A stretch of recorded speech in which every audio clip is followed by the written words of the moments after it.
Hey folks, hello, hello. Going to be doing Glimpse of Luna again today. I got some coins to get.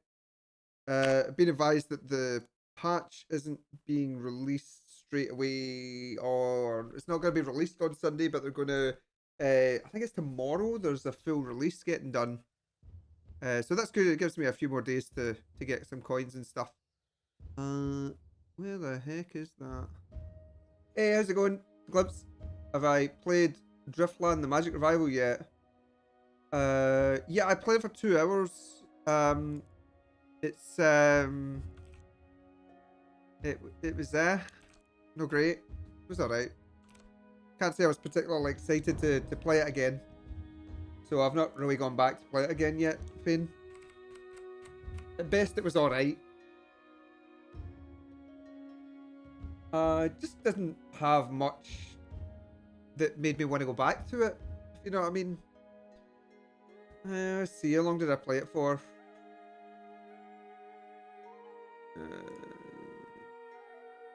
For almost 5 hours. To say it was, it's like, it's kind of like the old God games. You know, you don't control your units directly. You tell them to do stuff, but they don't always do it. So it's kind of like you can pour money if they don't do it right, or if they have a specific. Basically, you spend money and you tell them, you put a waypoint down and you say, go here, do this. But they might be doing something else at the time, and they might decide that they don't want to follow your order. So you can put a priority on the waypoint, and you can spend more and more money on it to make it actually more important. But I don't know. It was just kind of 85% off the multiplayer. I played the multiplayer. Yeah, I played it with Never and Maddie. I just. It's just not very. It's just not that exciting. It's okay, but it doesn't feel like it's got an awful lot going on in it. I put it this way: I can see why it never really took off. I didn't know it was still 85% off. I'm actually kind of surprised that it is still 85% off, but yeah, fair enough. Oh, this will be for the new sale, lunar sale, yeah. Aye. I've seen a big thing that Crusader Kings is 33% off right now. Crusader Kings 3. Again, I'm just not. I'm not going to play that game enough to make it worthwhile buying it. Heck, I've bought a whole bunch of games around Christmas and I've just barely even looked at it yet. That'll be why they're selling it. Yeah, that makes sense. Right. We've got 60. What was that? Oh, it's my pointer. It's the pointer. I was like, I saw this thing moving around there. I was like, what the hell was that? I thought it was something on my other screen, like a wee fly or something. But it's the pointer for the cursor.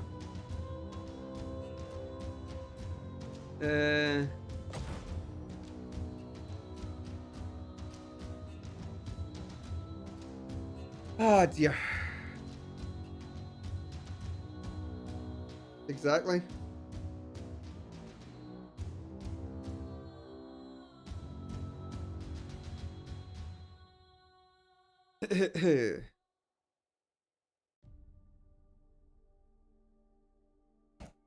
I'm gonna have to run off at one point today. I know I am, because I'm gonna need to walk about for a wee bit. I think. Oh, so I've been sitting in my chair most of the day. Ooh, so it'd be good to get up and walk around a wee bit. Kisa. I find this. I do still find these quite hard to fight against at times. And arachnids are still probably either the most common or the second most common faction that I meet, like, all the time. I constantly meet them. Yeah, Joker doing this again. Okay.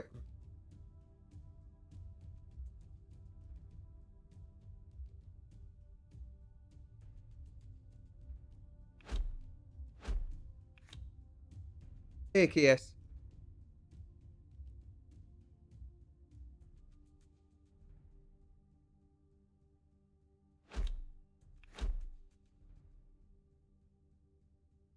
I'm doing good.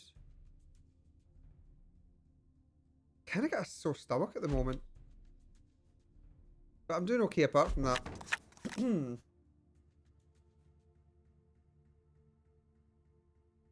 is quite a good first draw.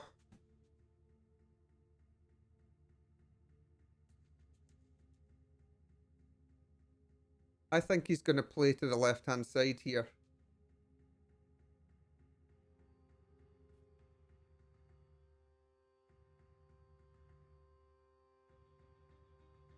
Either that or he's going to try and split some of these up, but he'd need 3. He needs 3 stars here to kill 2 stars, and it's going to buff up this at the same time. And I've got a really good offense here. He may try and kill this, as I say, but I've got such a strong lineup here that I don't know if that's necessarily going to do much. Depends what this drop is. It depends what the 3 units that he's going to drop are, really. This is the thing about this tactic, right? It does incredibly well. But there's a few reasons it does well, but mostly I think that it's because it removes 5 troops from your starting hand. Sorry, it removes 5 troops from your deck because you're going to have them. And effectively after that, you have a great chance of being able to draw up a whole load of nice stuff. Like, this is it, right? If I now try and go in and kill this, I need to commit a turn to it. And he's quite happily got a 7-10 sitting in the back line. So it's actually really strong starting like this. This is a guy is not a marksman. So, you know, that's the thing. I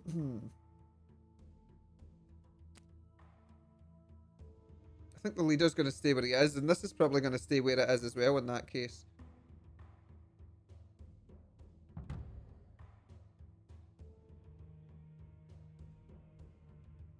Okay. If I use this to kill this, no, the leader kills this along with another V-hole, but then I've got nothing to kill this, and I lose my leader.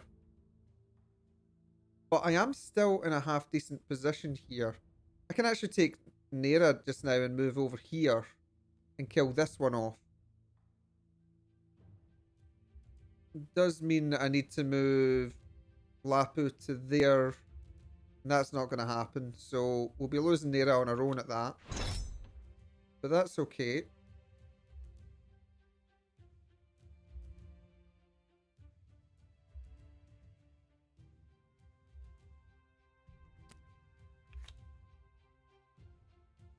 I'm going to need the extra attack here.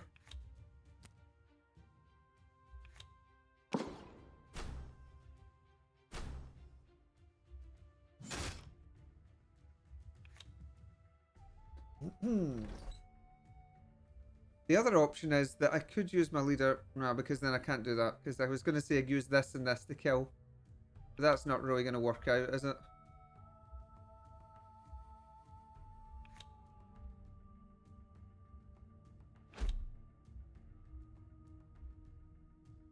This is only 7 damage at most, so that's fine. I want to move these over here. We've got Kelly that can do the work on this side as well, so that's alright. How's things with you, KS? You had some good runs today? Yeah, don't know if you've had much of a chance to play. I was off today, so I've had a lot of time to sit, watch streams, played a few games. It's been good. Oh, geez, oh. My arm today is itchy. It's right in the... I get this sometimes. Been kind of kicking in over the last week or so. It's annoying.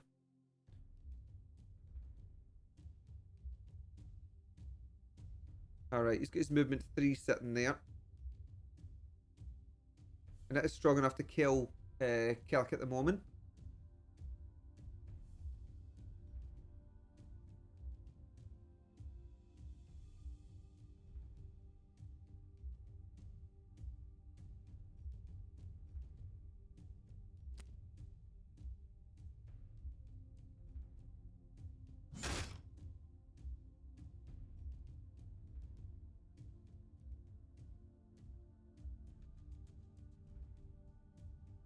Ugh.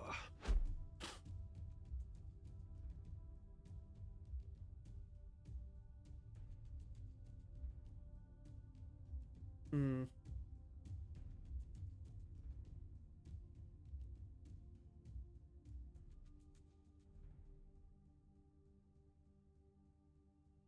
Needs to split 3 off to kill Nera. That's not going to happen just now. Okay.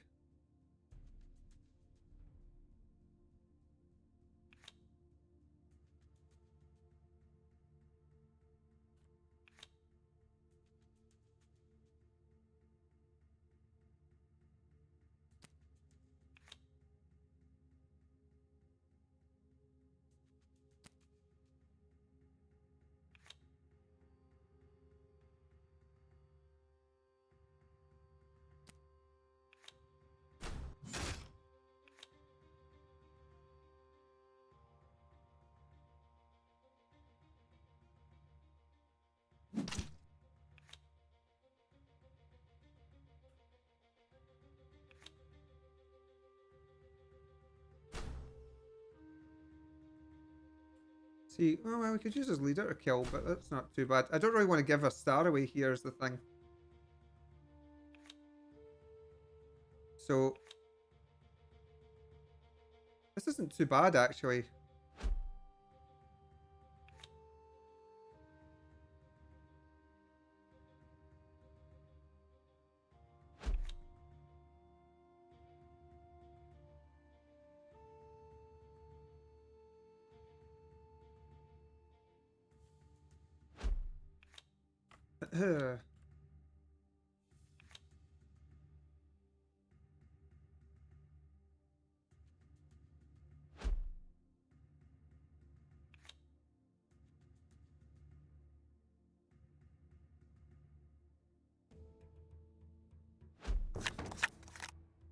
Hmm.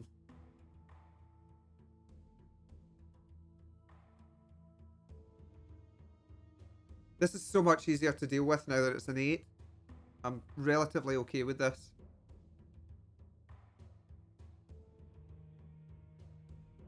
I don't know what the drops are going to be here, but I can't imagine he's going to get another good, powerful drop after getting this and this in one hand. So, I reckon it's probably going to be some troops, like a couple of troops, and then maybe something good.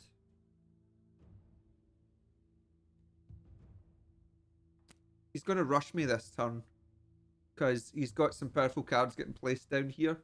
That makes me think that he's not going to be waiting around. So I'm expecting Nera and Mojang to die this turn.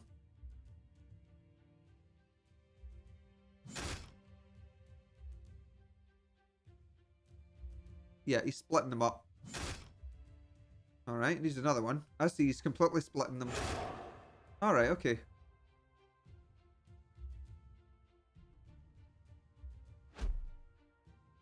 We're going to commit heavily to this side. He can't really do much with this. He might well take the V-hole out, actually. Yeah, I thought he might do that.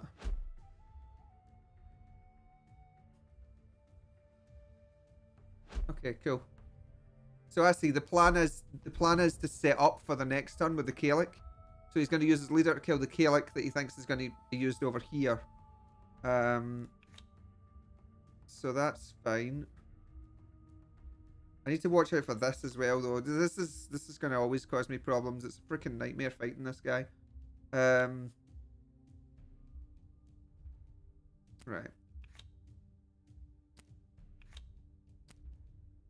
Right, okay. We want this to here.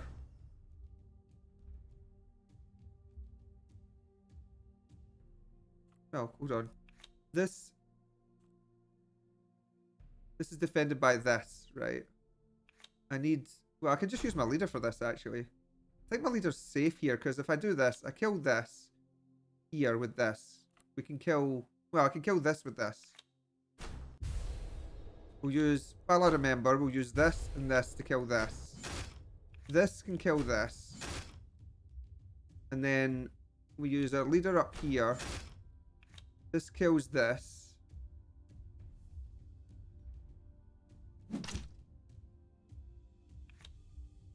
Then this kills this.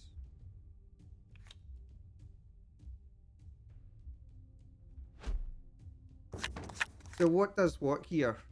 He doesn't have the ability to kill Nuka. He can kill Kelly, but whatever he uses dies. Oh, this is a dross line here. So this guy kills this, taking us to 17. Sorry, 16. Numbers are hard.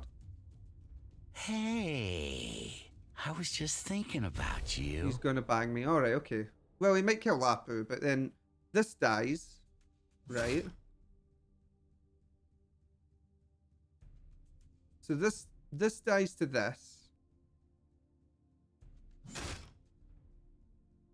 What else is there? So we kill his leader here, and then we win. That's it. Game over.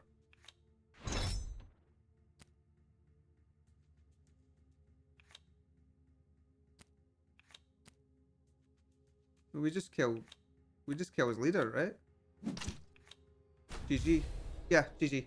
Cool.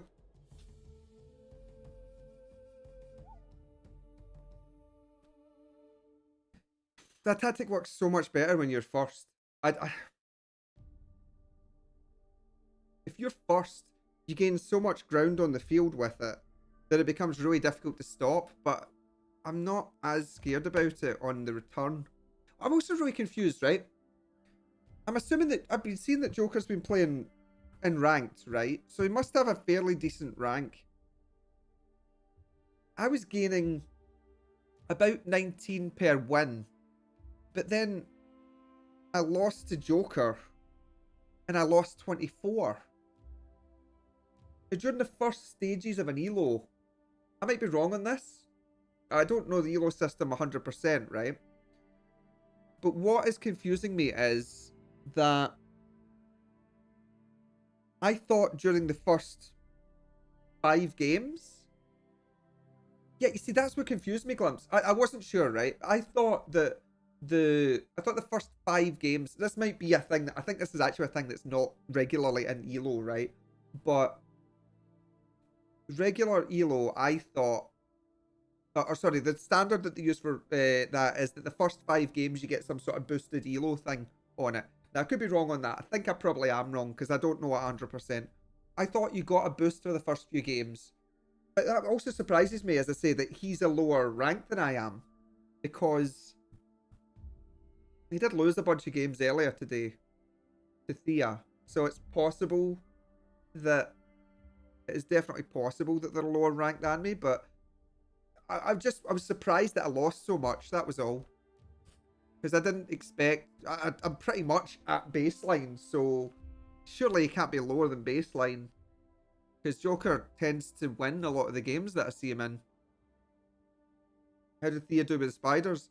I didn't get to watch the entire time, mostly because I was trying to snipe her at some points, and I kept ending up in games against other people.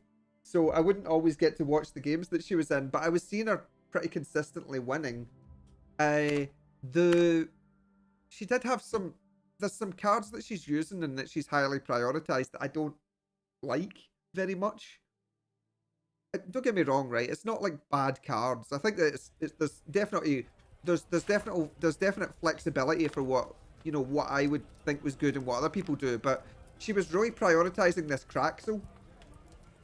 And I don't mind this card, but I don't think that I would use it. I don't know how other people feel about that. I'm kind of curious about it. I don't prioritize it that highly, mostly because of its movement 1. Yeah, he's good. He's solid, but I just don't think that I would find a place in my deck for him, if I'm honest. The other one that she wanted was this one. Because this happened to me before as well. I didn't read this card properly. I didn't know what it did. And she killed it when it was next to her leader in one game. And the leader ended up at attack 2 for the rest of the game. So that was nasty. I think she won that game though. I think she ended up winning that one. Nah, I don't really... Well, I guess it sort of does fit your style though, Guitar, right? Your style's all about getting stuck right in, putting pressure on, and causing problems for the opponent, right? I actually think that if you could find a place in your deck for this, it would be quite good for you. She loses a lot of weird stuff. You're right. You're right. I agree with you on that. But if you could find a place to use her properly, the aggression that you put on at the start of a game, forcing the opponent to kill this card and potentially completely muck up the line would actually be pretty dangerous.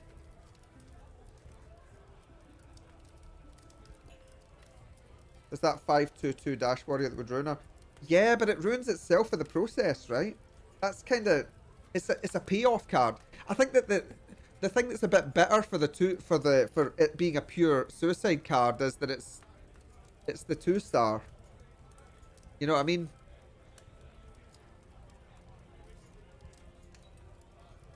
How's it going, Airball? Hello.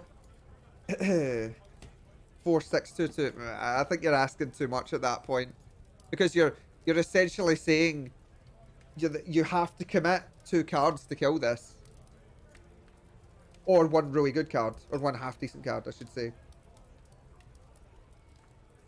So So yeah, by the way, I'm now getting from the guys comments about that freaking picture that that you made, that I felt compelled to, yeah. Ugh.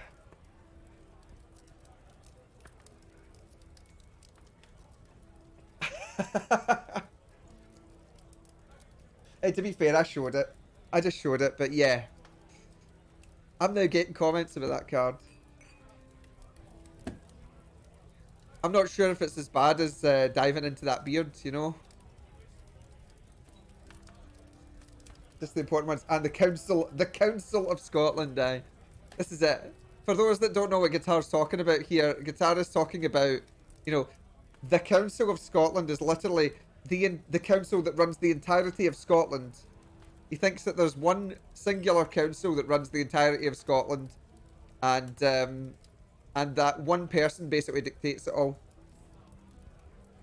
Did I show it to Mel Gibson? I'm not sure he's actually Scottish. I really don't think that he's Scottish, and I don't think that I would have much dealings with the guy. It's a bar after 5 PM, right? Okay.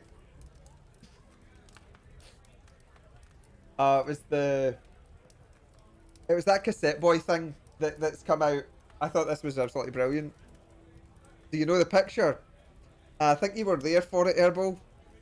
It's because I think you mentioned it as well. It's the Kalon picture. I will not say any more than that.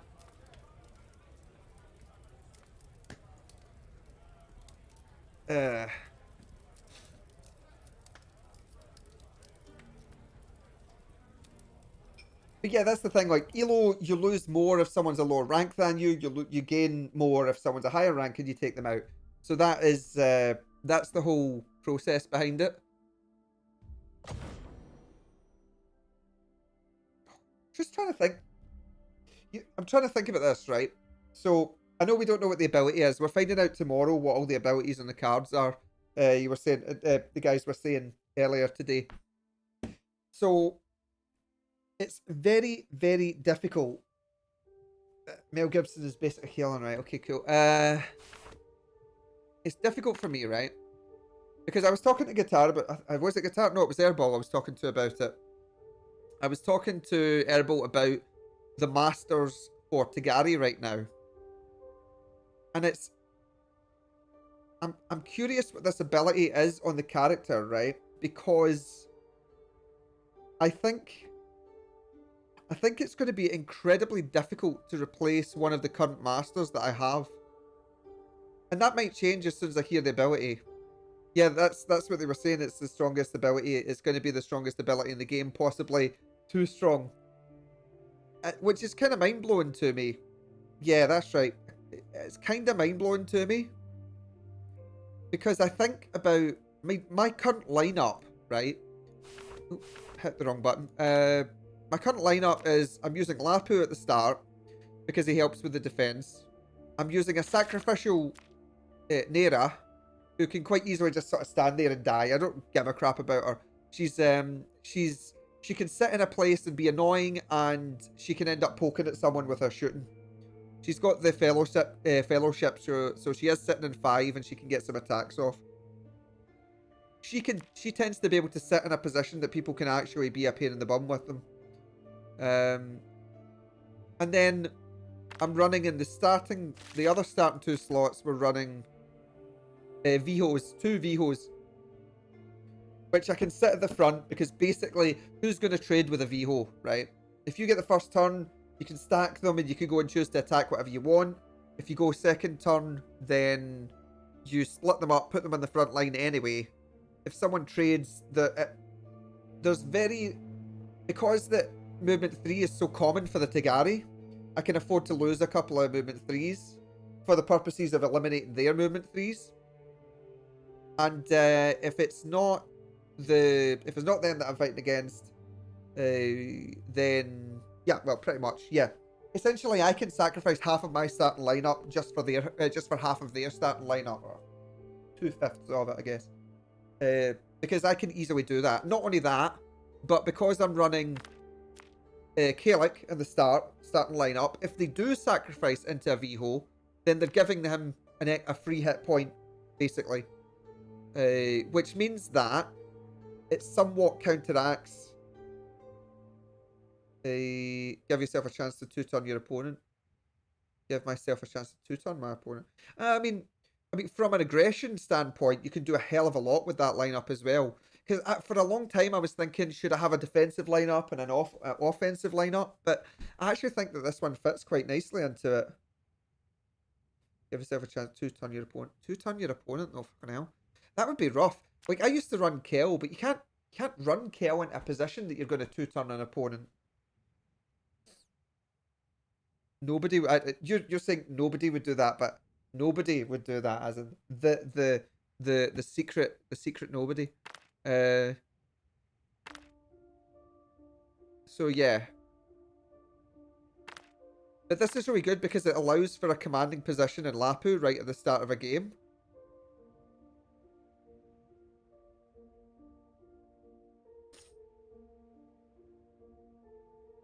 But I'm just struggling as a result. Like you're hearing my thought process here, right? Because of that, because of using Kalik in the starting lineup, and I think that Kel is pretty much indispensable currently. Like, she can have attack 10 because of the equipment, and this is basically the only thing you're going to use the ranged equipment on because you've got Lapu already on the field. So it means that Kel is pretty much going to be the only thing that you would consider putting that equipment on. Now, you could swap it out. You could say, well, don't use the ranged equipment. And you could look at doing something like the health one. Or, in fact, yeah, it would basically have to be the health one at that point, right? You could say use this instead. And I could see an argument for potentially using this if you're going to use that new... if you're going to use that new Hermeticist, the new Master. Because they've got 6 health as their starting health. And 8 health would be really strong. But, I don't know. When I look at this, when I look at their masters, I think Tagari have one of the hardest times picking their masters. The only one that comes close to it, I feel, is the Norder. Because I actually think that every Norder one is completely usable and perfectly... You know, you could have an argument for using every single one of these guys in a deck and it would be fully acceptable to me. You know, I would literally nod along to you and say, aye, if you think that's good, then go for it. But, you know, I couldn't find a reason that you wouldn't want to. You know, people don't like so much like this one. You're really only going to use this if you've got Alnaraz in your deck. Not sure I necessarily fully agree with that because I think resistant to range is a really good ability, but and that's a really respectable stat line. But yeah, then Blankara is, I mean, technically Blankara is technically worse than this one is. The ability that they've got is kind of annoying, but quite difficult to get procced off a lot of the time, I feel. And then, well, you're not going to not take June. You're not going to not take Juck. So the general consensus I feel right now is that you use this, or this for Masters for Nafas. Now I'm a bit different. I like Bricks. I like Bricks. I like what he brings to the table. But yeah.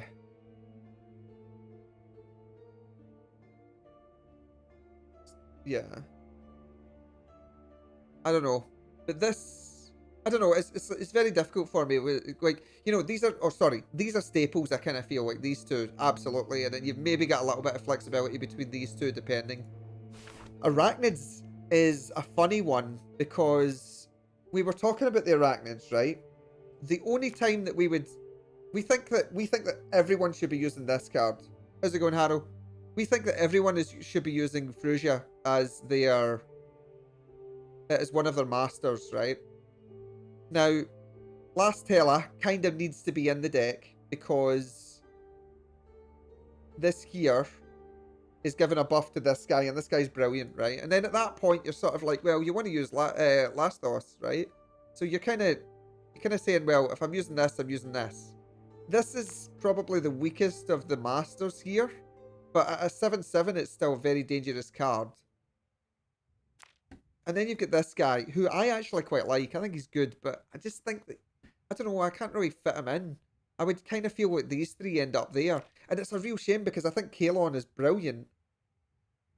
I think Kalon's an excellent card, but I sort of feel like it would just fall at the wayside. I see why people are using them, but I don't know. I think that people are underestimating the power that you can get out of this one. Because if we look here, you can take the +2 attack to bring up to 9 attack, and then there's a 10 that you can get somewhere else. I think you can give the 10 here. Kalon's cool and great, but you start to go towards Camp Frugia. Yeah, that's it, right? That's kind of what we were talking about. I really think that Frugia is way, way more annoying to fight against. And especially, I mean, if you give her 10 defense, she's particularly problematic to fight against. The thing is that she's a very maneuverable, very strong defensive unit. What does the castle do? She puts a shield on either side of her, Harrow, and that means that they cannot get shot at.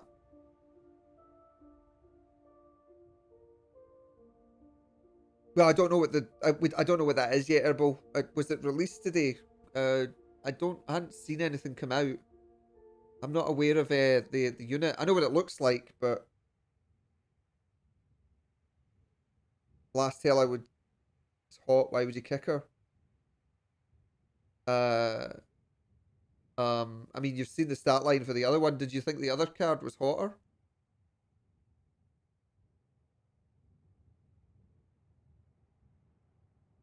Is that your plan? Where is she? Here, she's here. This is the card here.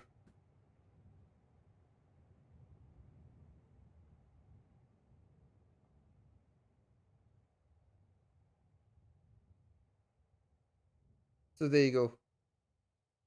I mean, we don't know any stats on her, right?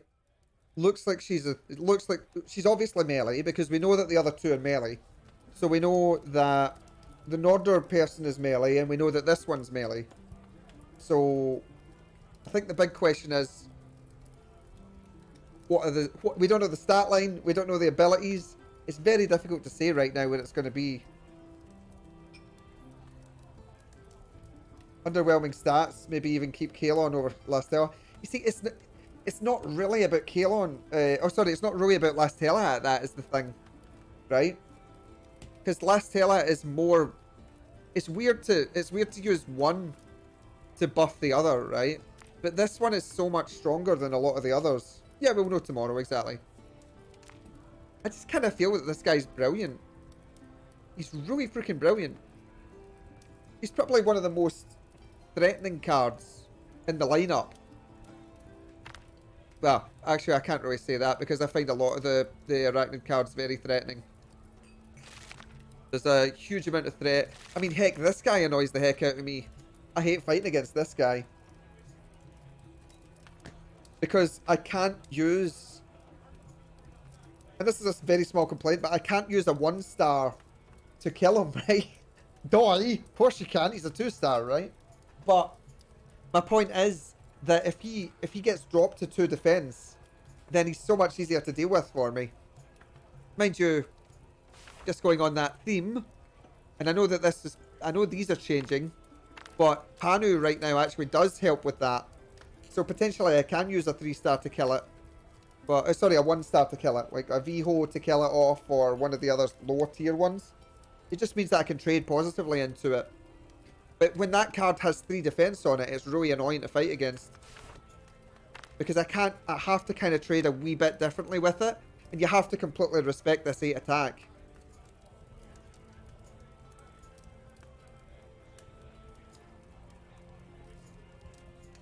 Is X better than Last Teller with Fellowship? Yeah. Kalon Frugia are already arguably better than Last Teller already. Kalon is arguably yes, but I'm not sure that that's the case when you factor in the Fellowship is what I mean, Guitar. You know, it's the buff that they're giving to that other card that makes all the difference to it.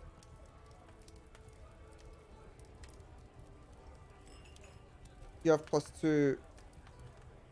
You're a language simp. Yeah. Yeah, I mean, sure, okay, that's fine. We're reiterating points here, you know, it's relevant. You can be a language simp if you want. Oh, how was your dim sum? Dim sum?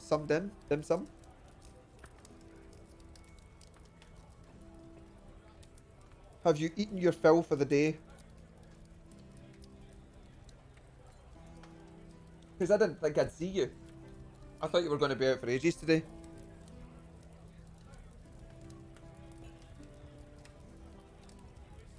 No, you have to. Yeah, I know the feeling. I ate my dinner not too long before I came on stream, and I'm feeling like I need to go for a nap at the moment. But I'll muddle through. I'm going into a bit of a food coma here at the moment, I think. So if I do end up rambling about something or playing like crap, well, hey, I've always got an excuse, right? This is an interesting one that I've been seeing. I've been seeing a lot of people putting the +3 attack onto Exodus.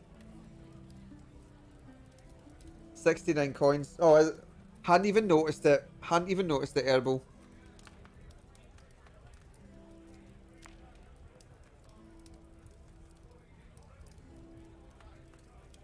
I had not picked up on it.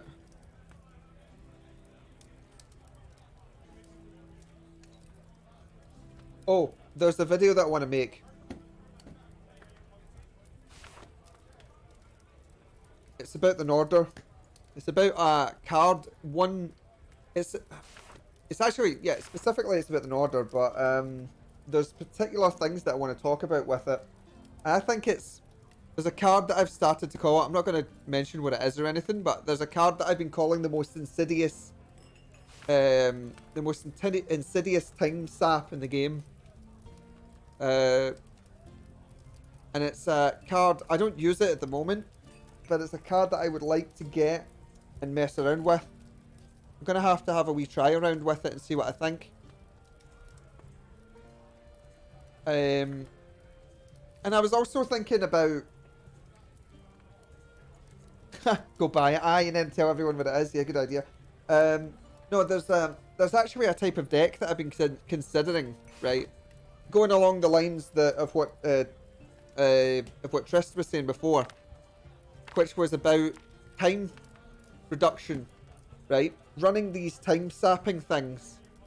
So, as you know, I'm not a giant fan of them. Where is it? It's a 2-star. It's over here. This one.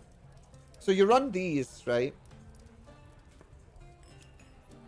You're running with 90 seconds less, but I don't think so much at that point it matters what the opponent's time is. It's about creating situations on the board that are actually time consuming for the opponent. So I'm talking about stuff like doing not necessarily good trades, but weird trades. Stuff that the opponent needs to look at and go, why the hell's he done that? What's the benefit to him? If I just take this, what happens? And making the opponent think more about their turn because of odd plays. Now, I'm not saying that you do stupid stuff like run your leader up front, you know, and sacrifice the leader sort of thing. They go, well, can I just take this leader? Yeah, I can. Okay, well because that doesn't make it. That's no time, right? But doing stuff like setting up your leader in such a position that they definitely were that some sort of weird trade could happen out of it. Should a counterpoint to less reinforcement called more reinforcement whenever you slay an enemy, gain a Liboria coin? Ah, man. If you set up something like that, everyone will be using that stuff. And people will be playing half of the games and then leaving because they've managed to get 1 or 2 extra coins. They'll be like, yeah, that's fine, done. But yeah, I'm talking about stuff like... So the reduction in time thing is okay in and of itself, right? But I think it's more about how you play the game afterwards. So that the concept that I have is that just because you have these, it doesn't mean that it matters. Because if the opponent is going to take 20 seconds to figure out their turn, then they're always going to end up with more time overall anyway.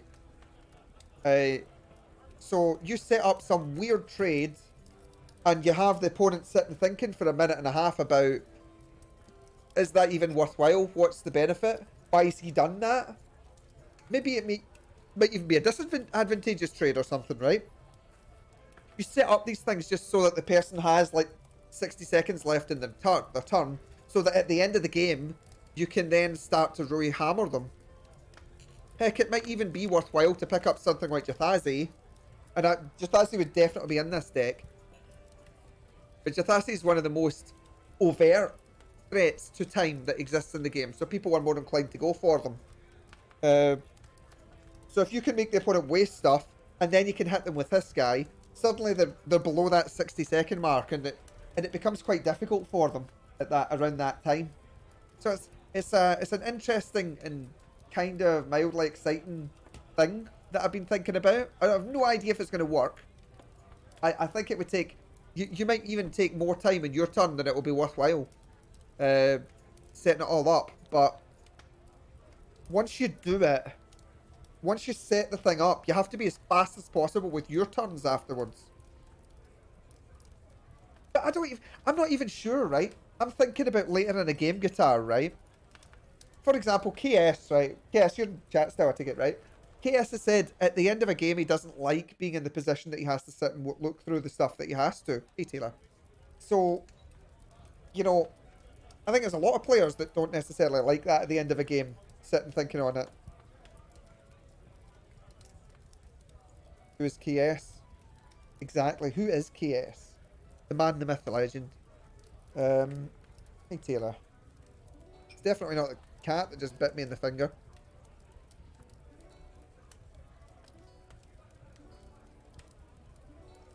Ow. Ow. Taylor. Anyway, yeah. KS is KS the lizard, if you're confused. Taylor, do you mean... You're throwing Sliver everywhere now, cat. Jeez, oh. Anyway, once you do that, you have to be as fast ending your turn as possible. Give the opponent no time to think. I don't think it's something that you can do if you're not particularly, at least mildly experienced at the game. Because you have to, as soon as you set these weird trades up, you have to be blooming fast. End your turn. Get the opponent's timer ticking, not your timer. And maybe it means something at that point. I see, I don't have the cards at the moment, Guitar, and I want to save up for these Masters. And potentially the Guardian for Tagari, depending. He's been a wee pain in the bum today, by the way. A very big pain in the bum. Hey, Black. Taylor.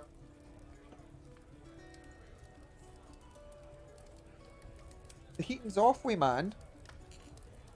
The heating's off? Yes. I think he's just bored. He was playing with the laser a wee bit today and he's probably wanting to play with it some more. The laser.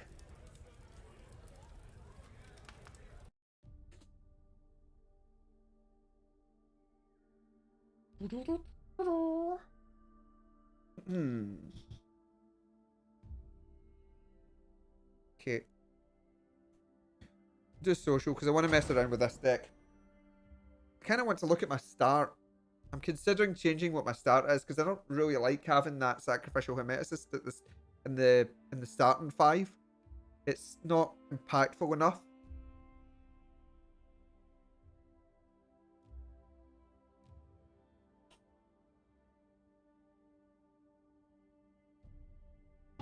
I'm totally hyper, by the way, because I had a can of Coke, and then I had a cream egg because it hadn't hit me yet, and then I've got another can of Coke here, which is really bad. I don't normally drink 2 in a day unless I'm drinking, like actually like drinking alcohol, and I'm not drinking alcohol just now, so I'm quite sugared up right now. I think I might just go with my... See, I was running Kanama in the starting 5. I'm not really liking her that much in it because all the unit does is kind of get in the way. So I'm thinking just the 2 Vihos and the standard setup is probably going to work okay with this character, I think. Kalik can still do a lot of work. The downside is that with Tapisa there, I might not necessarily be able to reach what I want to.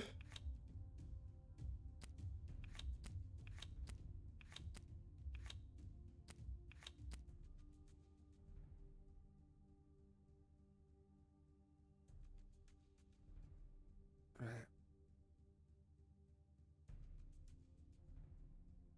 Oh, who runs this? There's a particular person. It might be... Okay, it's Suffix. Right, if I go to there, I'm dead. Actually, wait, am I dead? Yes, I would be because this would run in, stab, and walk back, and then we'd get the double hit there, so it doesn't even matter. This is 14 enough anyway. So, okay, right, there's no point in doing that. Could go to here. That's 13. 13 does mean that I put threat onto Kalon, but not really. Sort of, as I like to call it, it's fake threat. Is this card particularly good for me? Not really. Not too worried about that one. So we'll kill off this one because it's got range. We'll sacrifice this. We'll play here. This can go out to the side.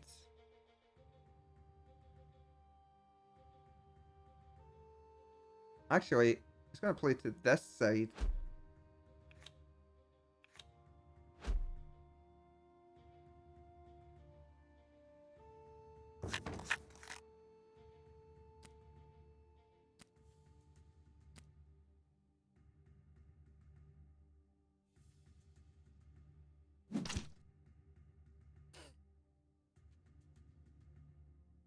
No, I can't move Lapu up here, Herbal.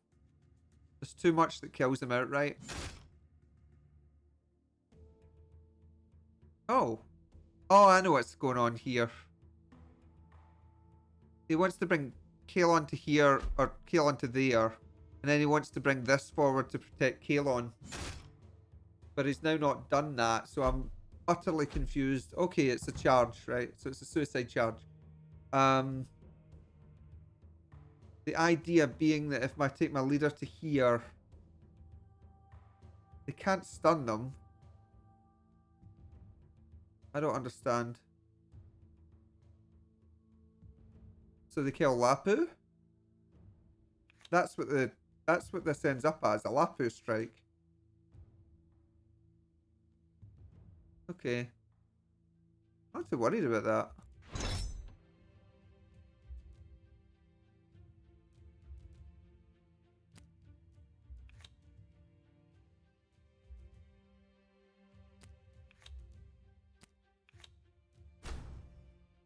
So we'll kill this. Kill this. We'll kill this.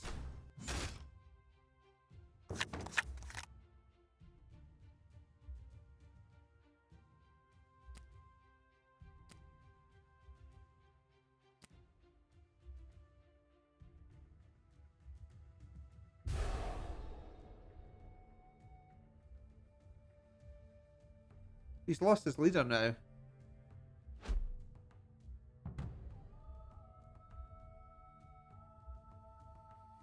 Yep, and Kapu's safe, so... Okay.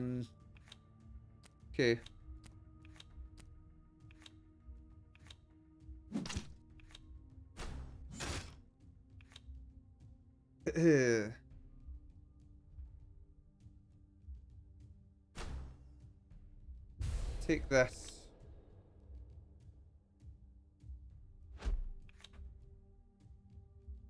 Okay.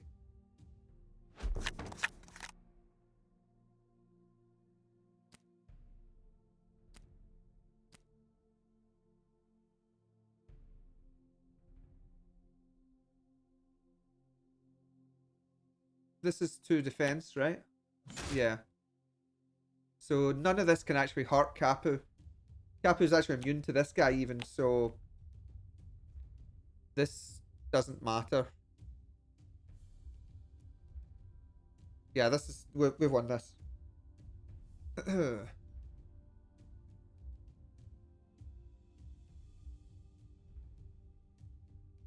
Yeah, okay. The suffix the Nunu guy. See the guy that was talking on the chat earlier today? If he was, I should probably have sacrificed my thing into him. That is, yeah. Oh yeah. Yeah, he's doing alright. Like that was an incredibly aggressive play there. Play him legit, okay.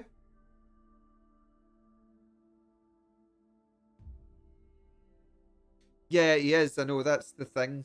I don't want to tip him off of playing the game, but if he's not enjoying it, then you know, probably I think we said before, if someone gives up in the first few days of it, then yeah.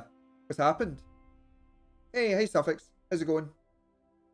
I was just saying that I think it was you that was saying that you were thinking about deleting the game. It's a shame if you are, but wait, you got DC'd? Did you? Oh. Must have cut off then. Well, GG anyway. But yeah, if oh, black screen. Oh, it said that I've won. I don't know, maybe it's counting as a disconnect then. But yeah, as I was saying, if you get into the stage that you don't want to play the game, then I can understand it. It's a hard game. It'd be a shame to lose people, but you know, if you end up feeling that that's the case, then probably is better to.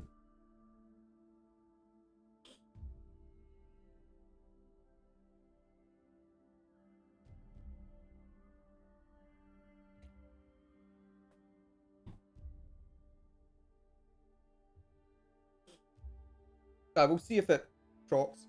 That start with that character is a lot better. I actually really like this start that I found for them.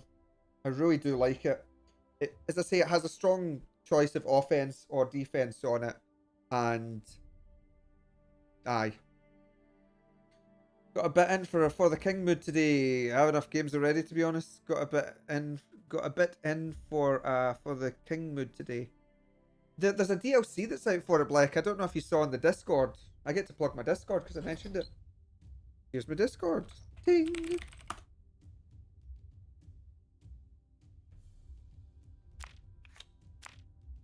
Right. Yeah, Fane. I think it was Fane. Might be you. Might be Fane. I'm not sure. Posted up about it.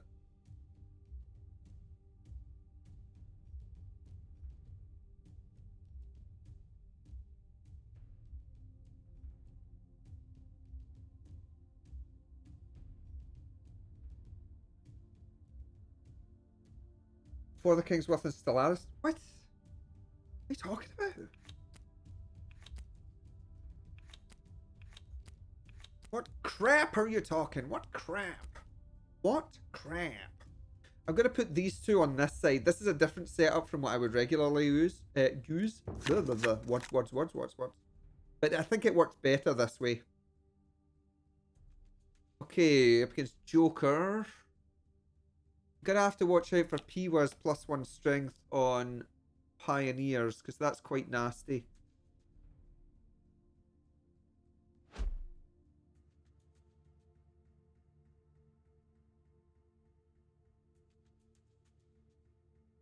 Okay.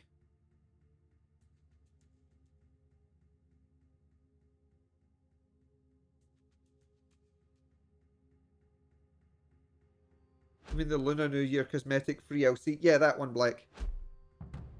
Yes, indeed. We've only got 6 damage and Nuka's done. We could lose Lapu here.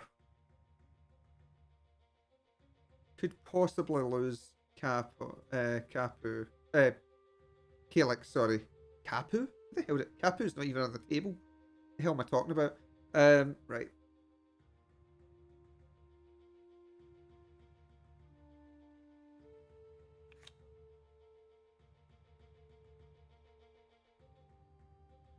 Kalik needs this space.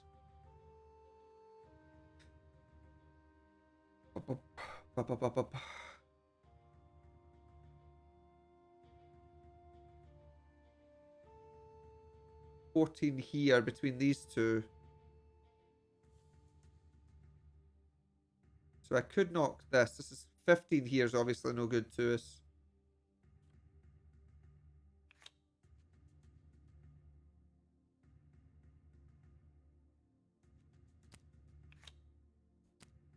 Gonna have to use these to wipe this, I think. But then the charge comes in and kills off this.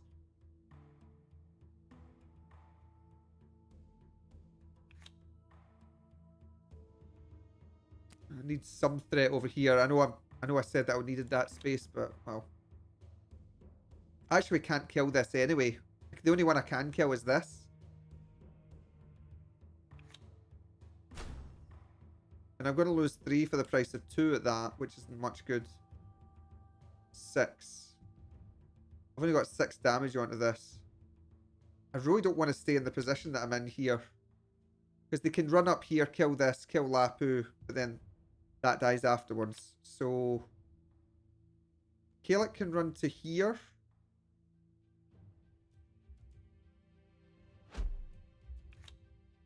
We can still do this charge to kill this.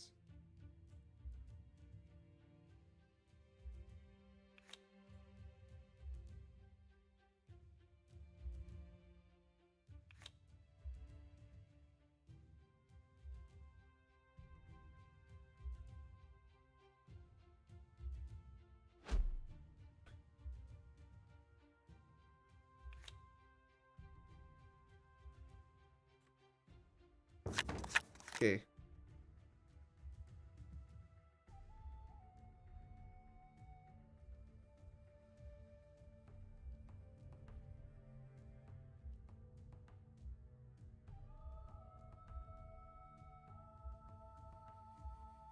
Suffix, yeah, the thought crossed your mind. Can be rough at the beginning, especially if you face good opponents every time. Yeah, exactly.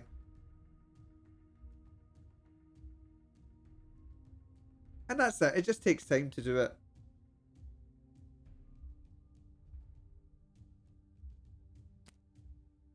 Good. Glad that you're it's tough to begin with, yeah. Once you get a few cards, the starting set can be a little bit tough to fight against people at times, but it's doable. I think he's going to take out my Guardian here. That's my prediction. Expecting the Guardian to go this turn. Although that is an interesting prospect if that does happen. Because, well, we'll see how it goes. Interesting that they got killed, okay.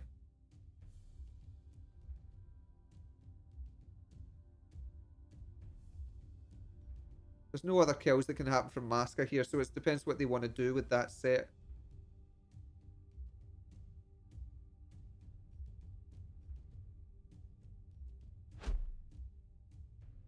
Okay, like to here. Oh, okay. Doesn't go for the Guardian kill.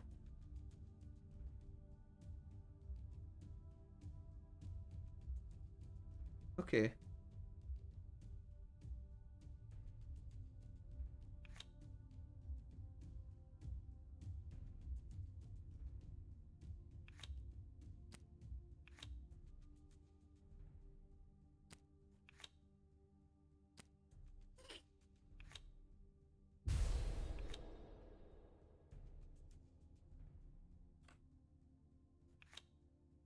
Uh, 4-star for 3 there. It's not great.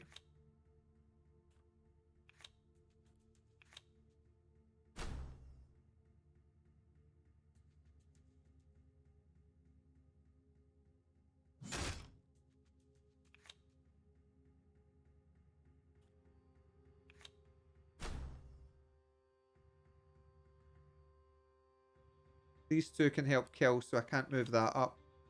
Actually, I could do this.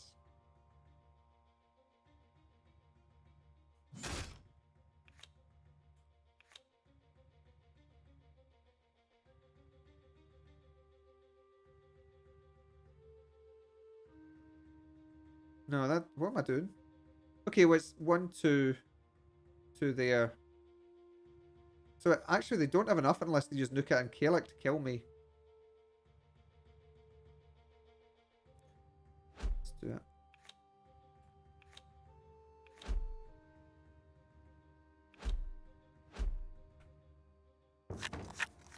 Let's do it. Let's see what happens. I'm maybe not taking into account these two. Ah, I haven't taken into account those two. Possibly.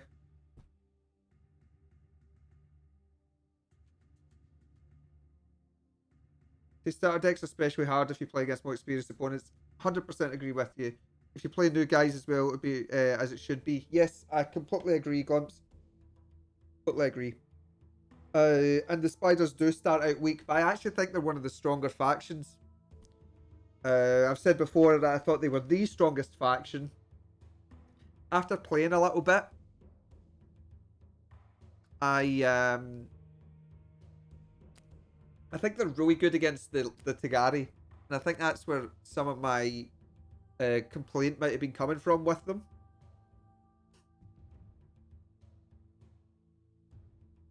Yeah, our leader is definitely going to die here. Potentially, it's actually to just what's here. These 4 cards here can actually kill me. The 4 in this section. So I have messed up.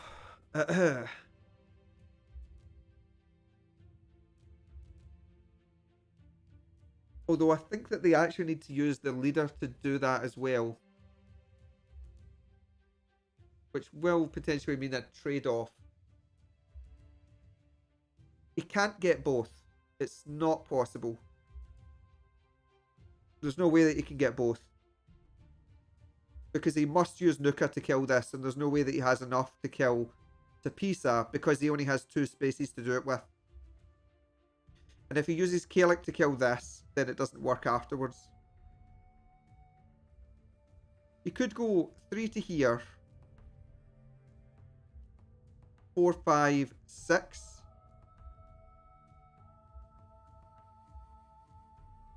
That'd be 7, would kill this. And then he would have these 2, which is 13 damage to do this. So it's not possible to do both. He literally has to choose one or the other. And I'm fine with doing that. Because I think that he's going to have to trade off his leader one way or the other anyway.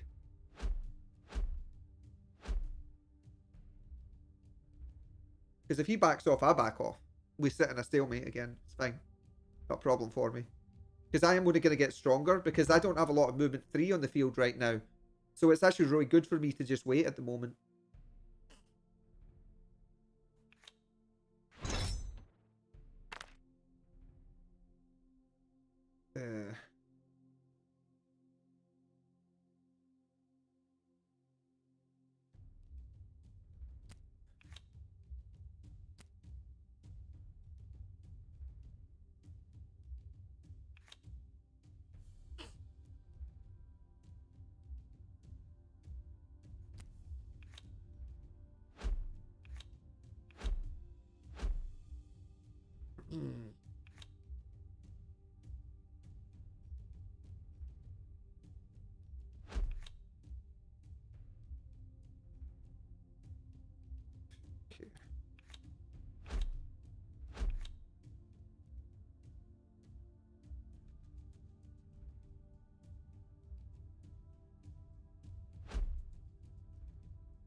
see 10, 14.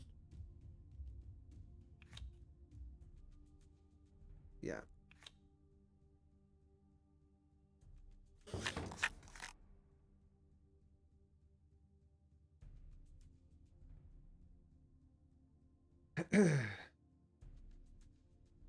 This could be bad, actually. I have noticed something here.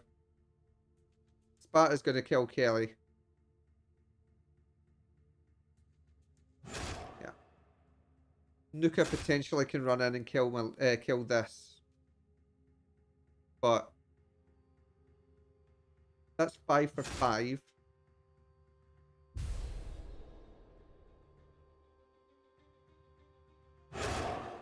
Yeah. Thing is, they've got Kelly now, which is a bit annoying.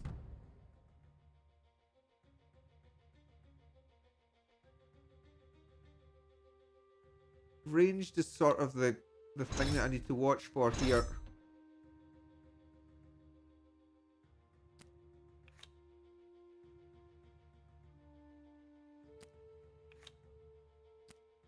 Okay, well, first things first, we'll kill this.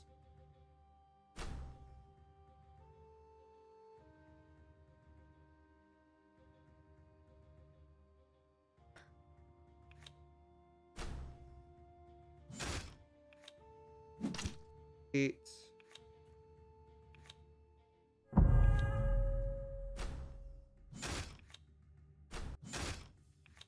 Um,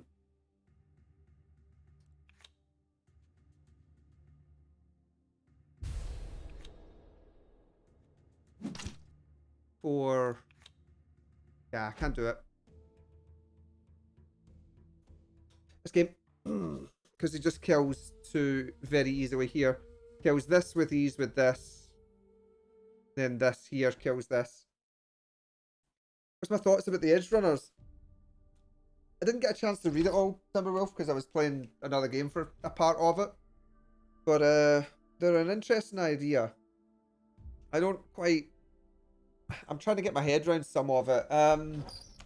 So, I take it I'm okay to talk about it on stream, right?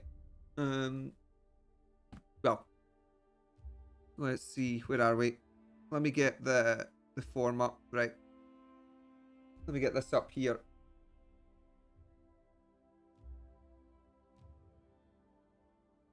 So, what the Edge Runners do is...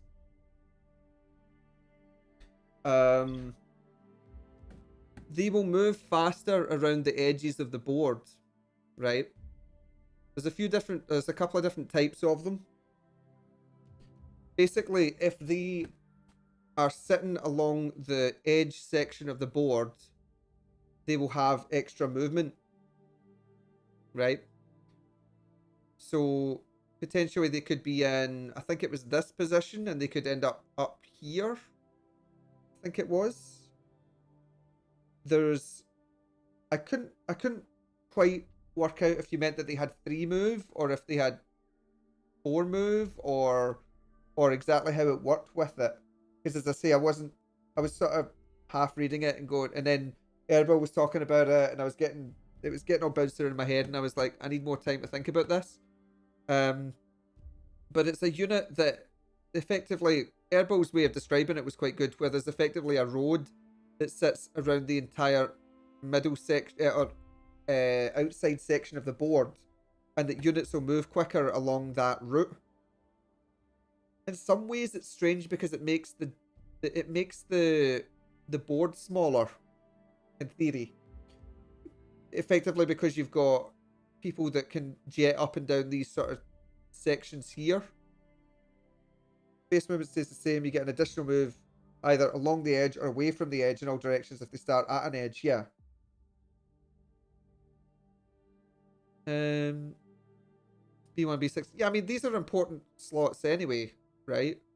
This probably B7, B0 or an F0, F7 are some of the least useful. It's not really... No, it's not, I don't know if it's particularly fair to say that, but it's a relatively weak slot, mostly because you can't create as much threat onto the center of the board. But it's an interesting way of opening up that section of the board. I guess my concern comes in with the other ability that you talked about, which was in there. One move unit can now dash once into the center. Yes. It's almost like the way that I thought of it when I heard about it was it's like a pawn in chess, right? Effectively, your first move, now it's going to be more than your first move, but in the case of a one move unit, it might never get to an edge again. But potentially, it's like a pawn where you get to run it forwards. It's not like a pawn in chess. Right, it is. Its first move is going to be double its movement, which is not something that's regularly there. It is, yeah, it is a good comparison. It is. It's exactly like a pawn in chess at that point. Aye.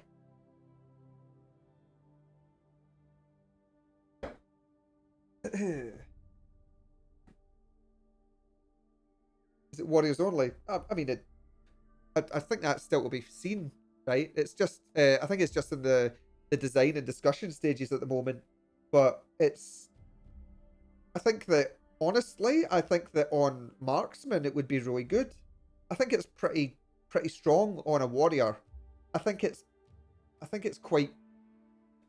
really quite a good idea on a marksman, especially. Will we be able to en passant the enemy warriors? But I think the main thing is their attack value high enough to go chopping up other warriors? The answer is maybe on it, because it's a funny ability, right?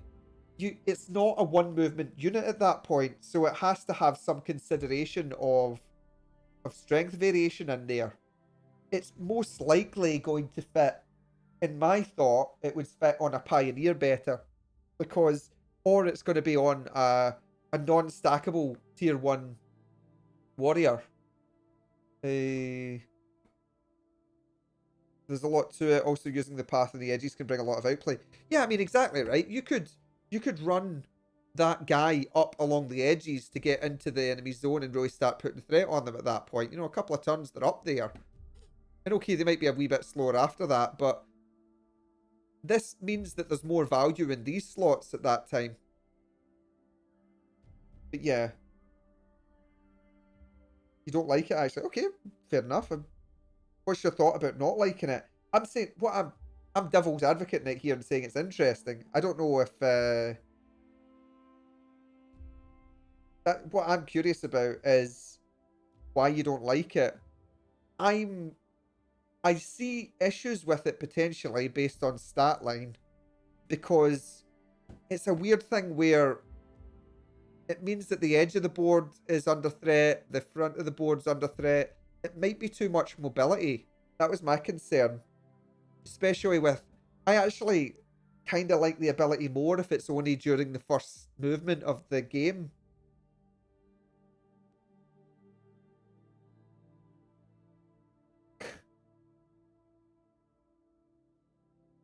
Right, okay. Pixel huggers. So you, because it's a suicidal unit, it's a pixel hugger now. Okay, I don't get what you're talking about, but okay. My point is that I'm just a wee bit concerned about the sheer level of movement. Level 1 movement units being able to hop themselves across the table is really quite dangerous.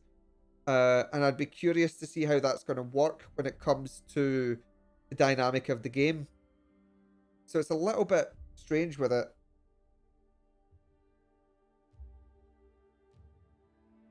Yeah, that's what worries me about it, Timberwolf. It's really dangerous. It's a really scary potential in there. It's a really, really scary thing for, I think. See, I kind of like I like the idea of that first movement being it. I'm not sure how I feel about the after that though. I guess that's a question, but let's see what happens. If you're given +1 movement to someone that's moving up at move 2, Lucky Mark does not have edge runner. Well, yeah, but he could have.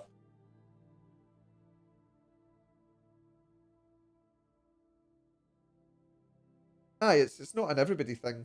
No, it's not an everybody thing. It's just it'll be an actual ability. That's why I'm saying that I would expect it on tier 1 warriors that can't stack, or potentially pioneers, possibly masters. Yeah. Oh, see, you were thinking that it was like sliding along edges and stuff and going all over the place with everybody. See, no, that would no, I don't like. I wouldn't think that was a good move. No, not for everybody. I'm just a little bit worried about the sheer potential of movement on a field with it. But I'm maybe overly cautious about it just because I don't quite see how it's... I mean, it's only going to be, say, a couple of units, right? I can imagine it being quite a Tagari-based ability. I could see an Arachnid using it. Not really sure if I could see like an Order and an Afas using it.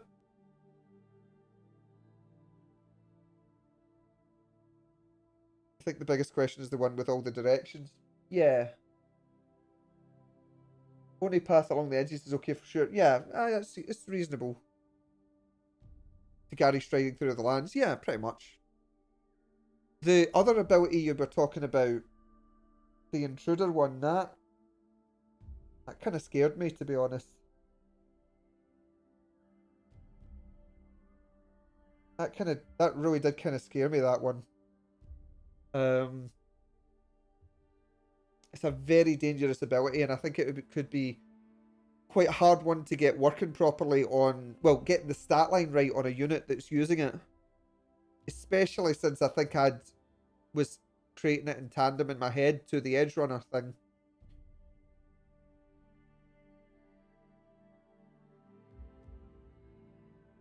Because I was thinking, well, what Intruder does is basically if you end up with a unit, correct me if I'm wrong on this, because I know it's still in the design stages, but if you get one of your units and you set them up in F0, for example, in the enemy's half of the board, then they will create a barrier around them, and that barrier will either stop people deploying into those sections, or it will do damage to them. I'm really interested to see what that is. Will there be a pilot version for some time? I think while they're still working on skills and stuff like that, Suffix, it probably will be. You guys have said that there's quite a lot that you're wanting to add in still to it. Like, we've talked about stuff like a player, like friend invites to the game and fight, being able to challenge a friend and stuff like that. Yeah, if you've got someone in E2, then they can't place into F1, F2. Or placing will immediately damage the unit, and the damage will stick for 1 turn so they can abuse it. Yeah, it's quite scary, that. That kind of worried me. I was like, oh geez, oh, that's a real danger.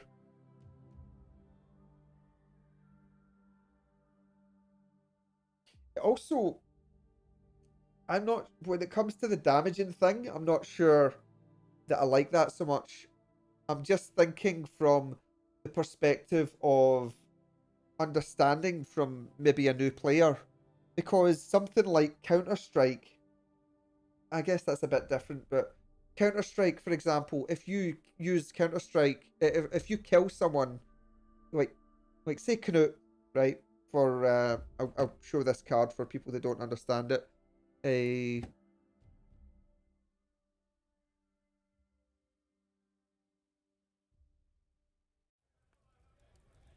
Where are we?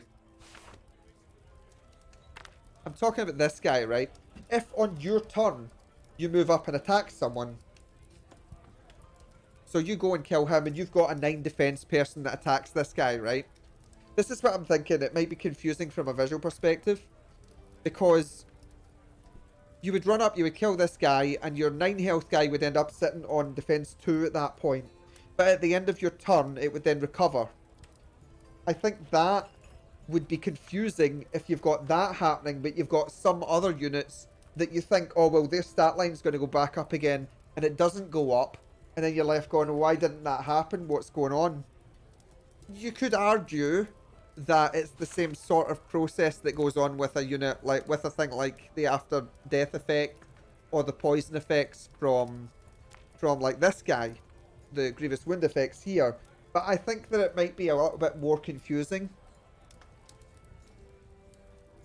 Can't do anything anyway afterwards. Yeah, I mean, sure, okay, but they won't be grey during the opponent's turn. I don't know. I can just imagine that being a bit confusing for somebody from a from an early standpoint. Yeah, I kind of like the idea of just not being allowed to put someone there. But I also think that's really, really powerful. Because that could actually, like, just getting that guy into position could potentially win you the game. Because you can't block a slot onto something, or you can't, you know, again, just bringing this up, right? If you, if you get your intruder to ET, right, or CT,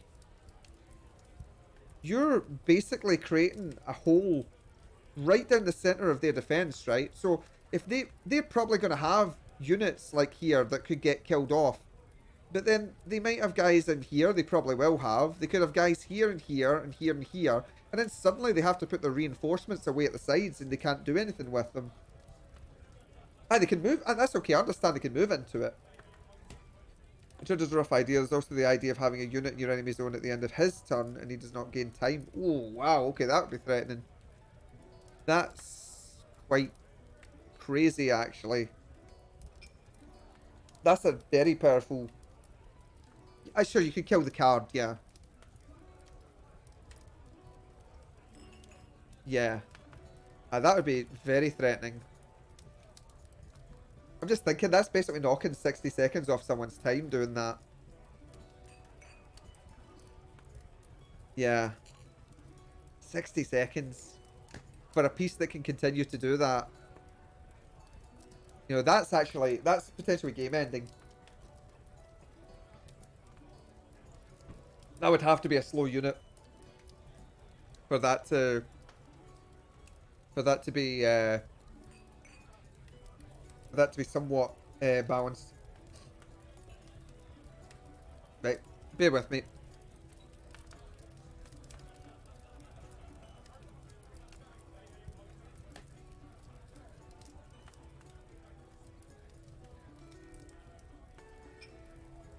Okay.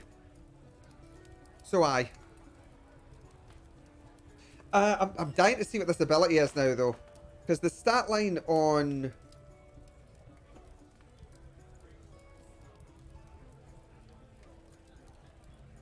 Do we know how to play bridge?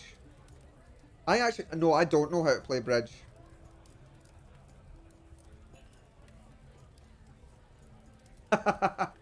No more, no more, no more, no more. Let's keep some secrets.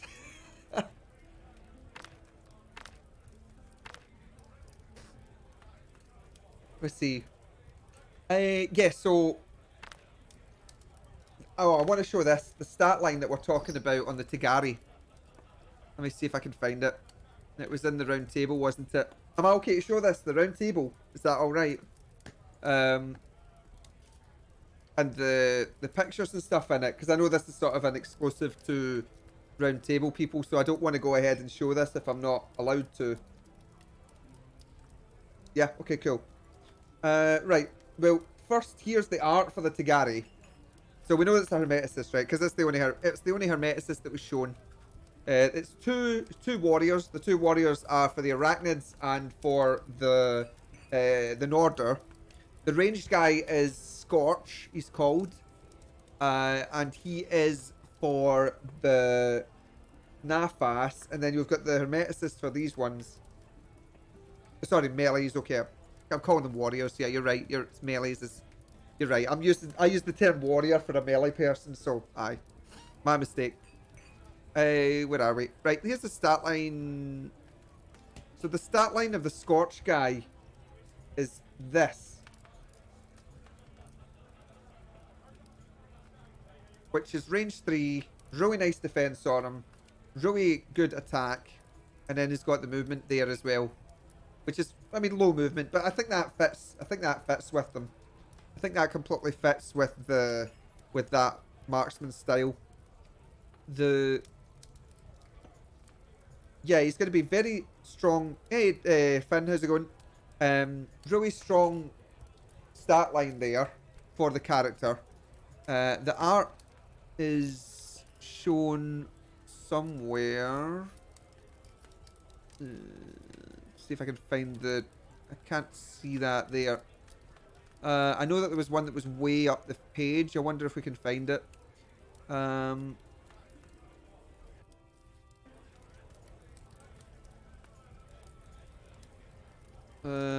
are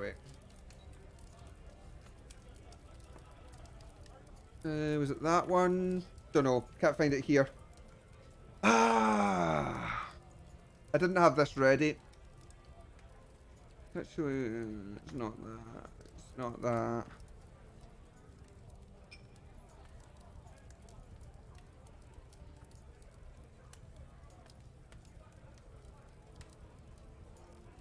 See.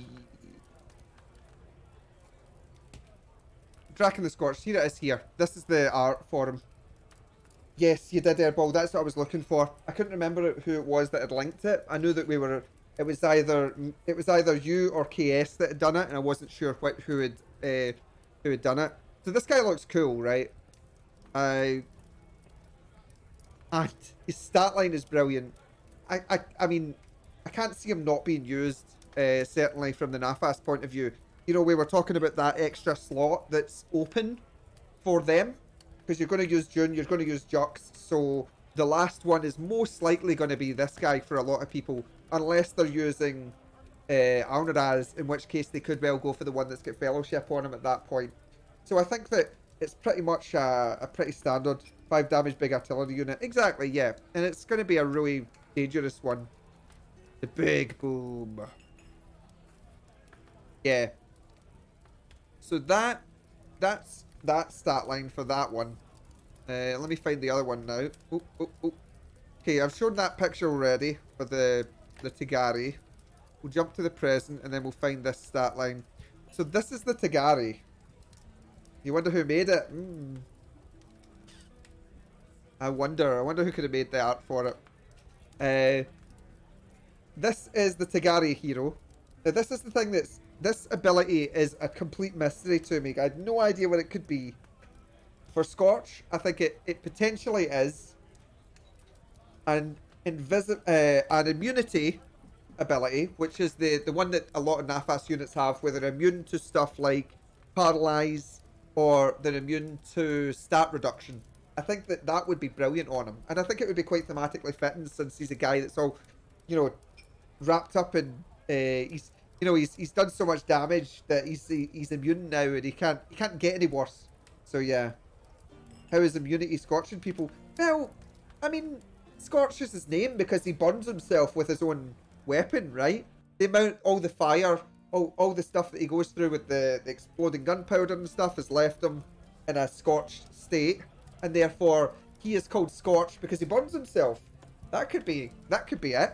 The other possibility I think is more likely is that he's probably going to have,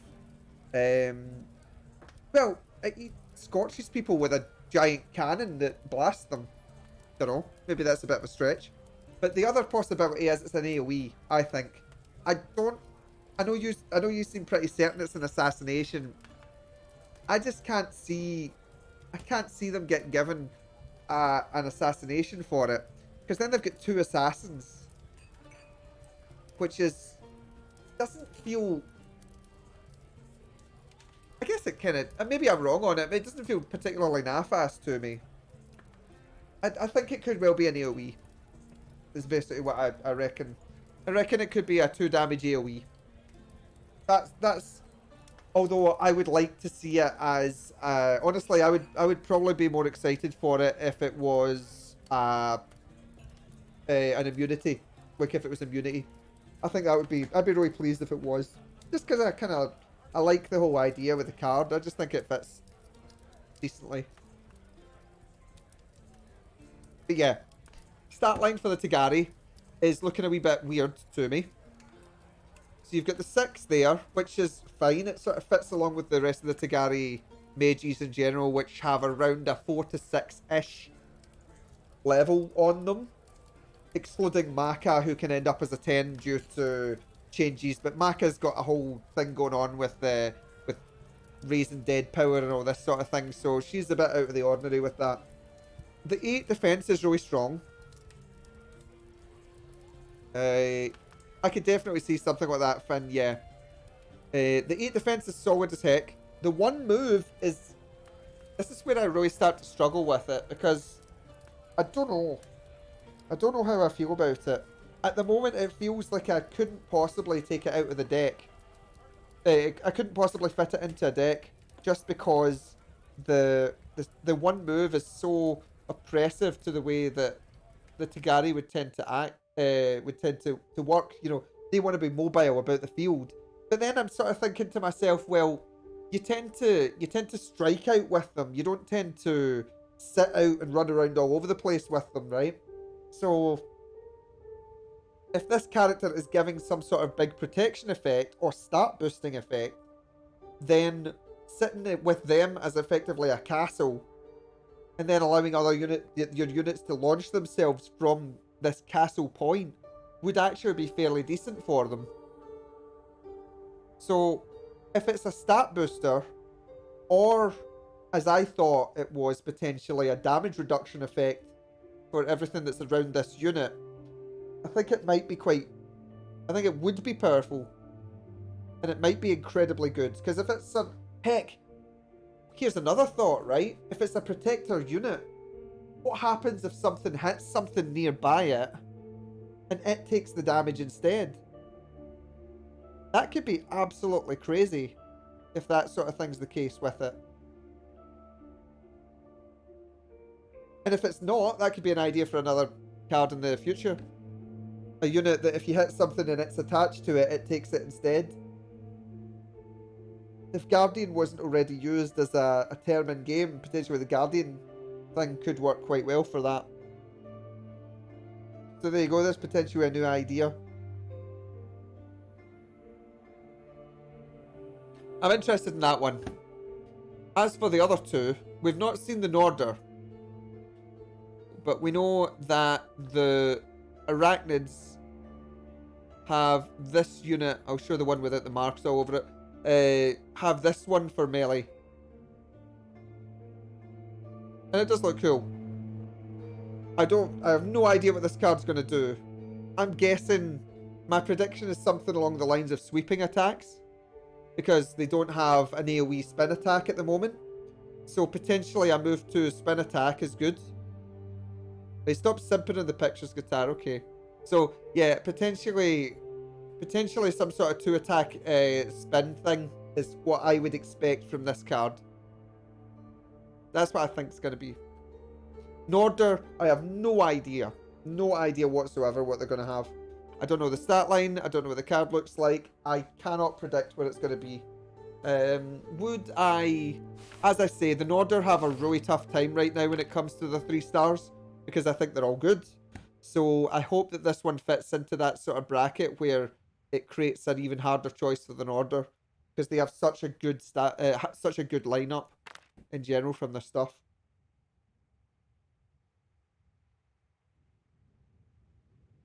The Arachnid one should not be too hard with the name published. I did not see that. What was her name?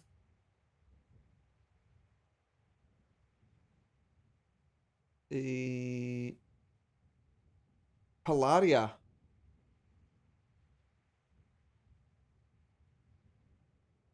Palaria.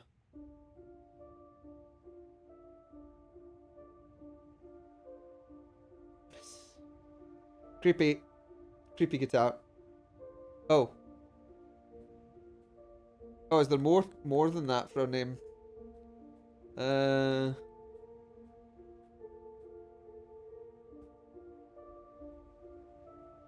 A goddess of diseases and plague. Right, okay. Alright, okay. So she's another debuff and stat line person. So probably defense based.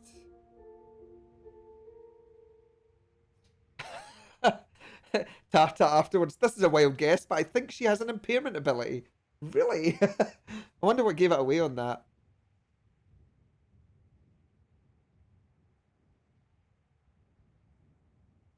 Okay.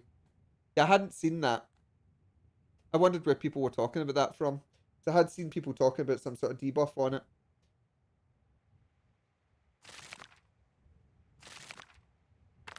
Where are we? Right. Okay.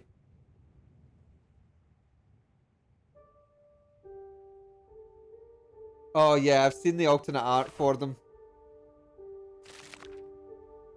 Right. Okay, I need to stretch my legs now, folk. I'm going to be a few minutes here. Ugh.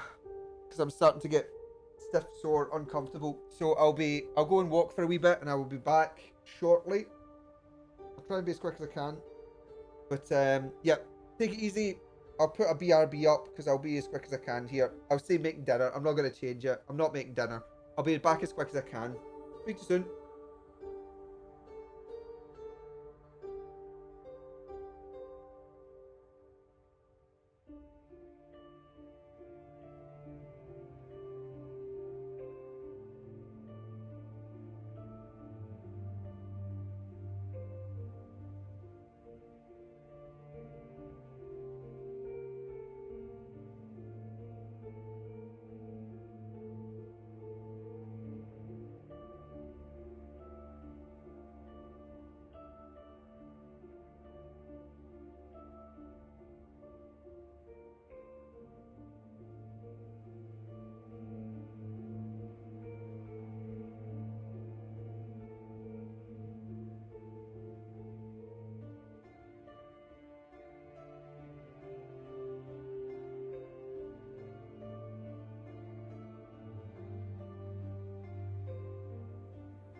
All right, I'm back, folks. Ugh. Let's see.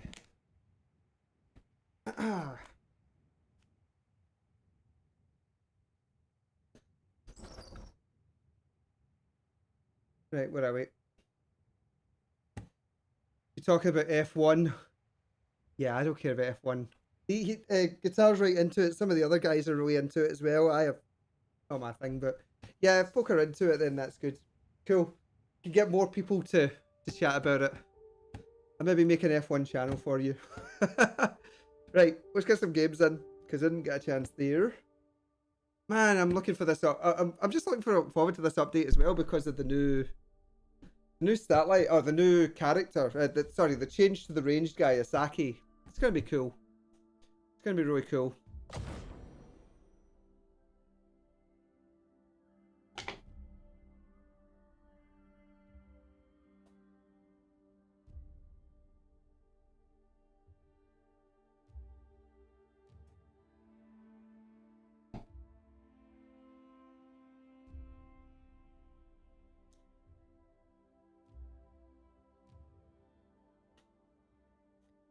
Wise World Universe. Yeah, doing good, man. Are you? I'm doing fine. I am fine. I had to stretch my legs there. I've been sitting in a chair for ages the day. I barely left it. Sitting fat arsing around and all that. Starting to get kind of uncomfortable there. So I needed to get up, walk around a wee bit, help my legs and all that. So I back, raring to go again. We're doing a few more games. Chipping away through this.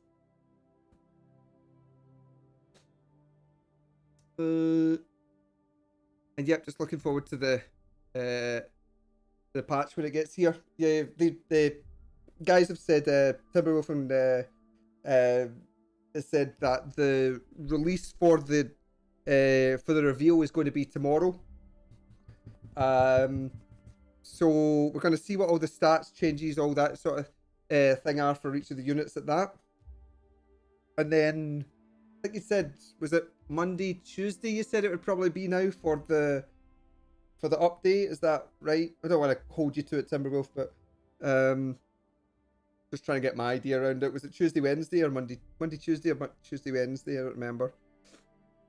But aye, fingers crossed it'll be with us as soon as.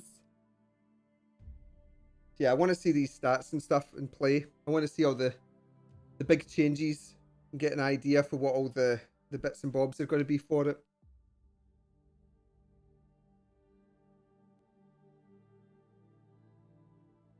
Okay. There we go. Found a game. Huzzah! Huzzah, huzzah. It's the weekend finally. See, I was off today, Wise World, so I was just chilling out today. I had a long lie. I got up late. I was gonna go shopping. I didn't go shopping. I've done nothing. I've done nothing all day, and it's been great. I just sat and hung out in streams, played some of this, played some Minion Masters, played some Storybook Brawl, and that was me basically. Been doing a lot of Warframe lately. Oh, cool.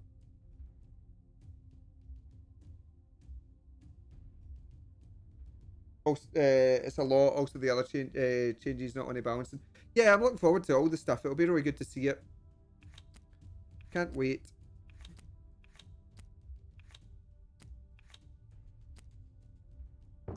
We've got Vok in the front line. Okay. Brutus. I don't know who Brutus is.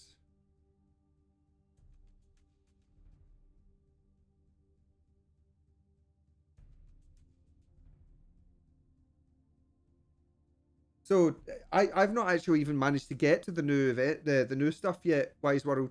Once this game starts really kicking in, by the way, I'm going to be up against it, so I'll really have to focus.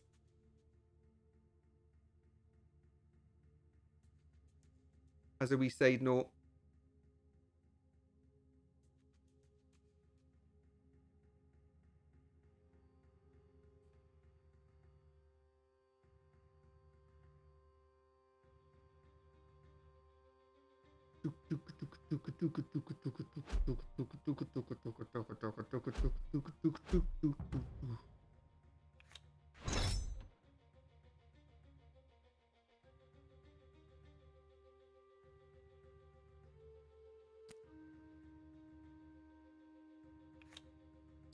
Up against a clock smasher guitar.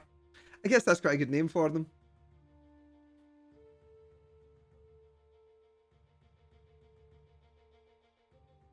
Right.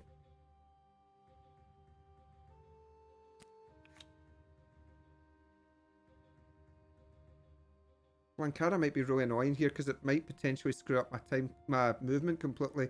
But we'll go here.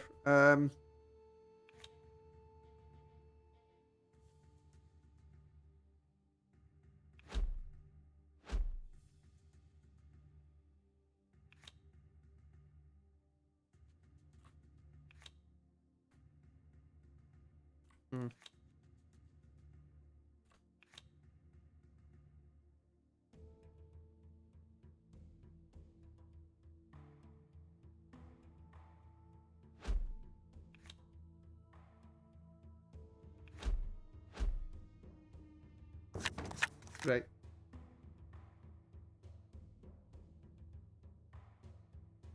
I've just realized, I think I might have just messed that up.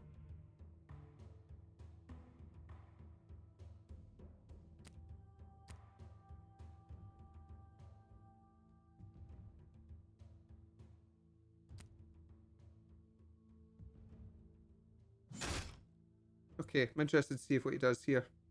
So he is going to trade them off. I wondered if this would be the case. It's an interesting thing here. So kills that. Now he's going to try and put threat here, or possibly here. Yeah. So this was the danger with this, and this is why I thought I'd made a mistake when Lapu was moved away. Nuka's dead. No, she's not. I can just walk away. It's fine. Why do you think she's dead?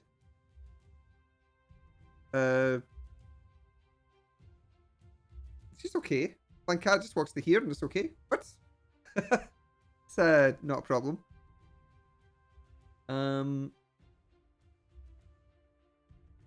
Let's see. So I've only got one move with her, but that's fine. Let's see.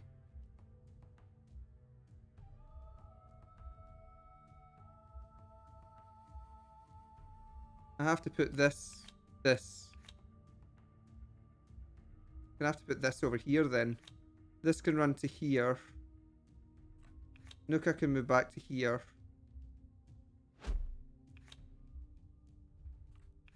This kills this. This kills this.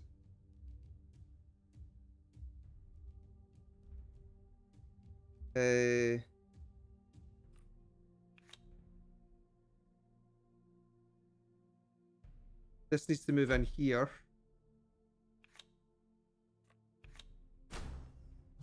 Kill this.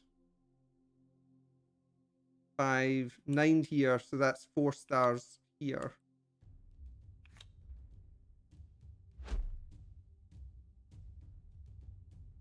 Yeah, but I can't move to here because I would get attacked.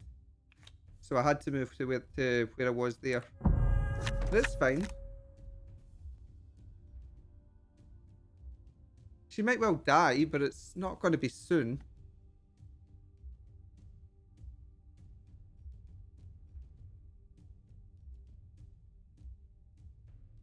Oh, right.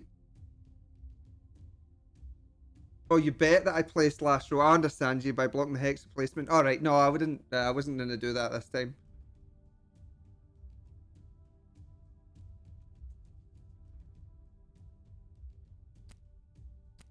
Right. So potentially these two do kill Calic. Kind of thinking that might be the case.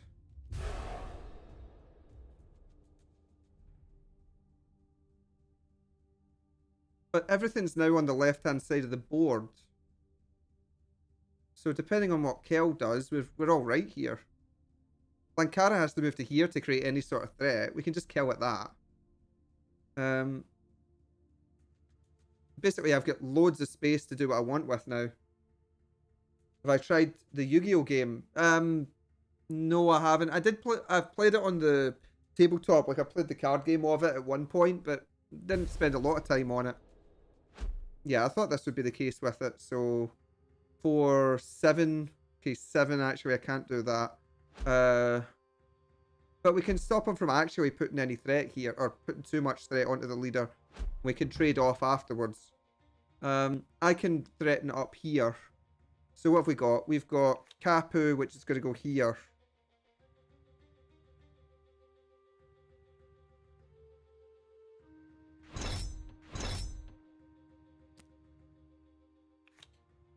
We also want to put this one here, although that... Yeah, that's okay. And then this has to go over here. So we want to go kill this. Kill this. We'll get Lapu out to here.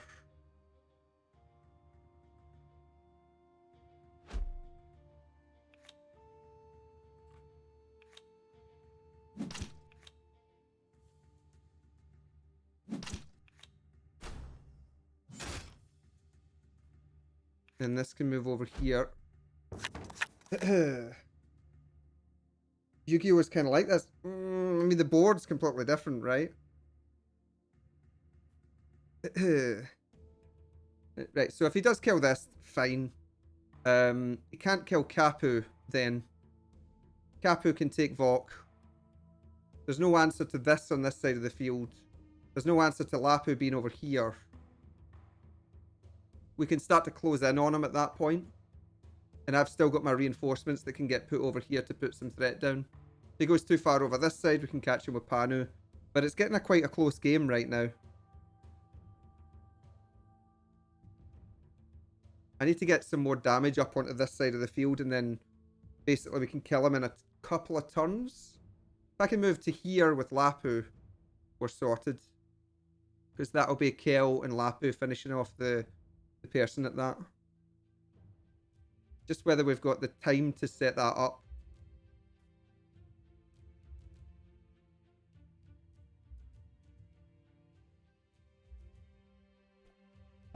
So depending on how this goes, 2 turns and we could win.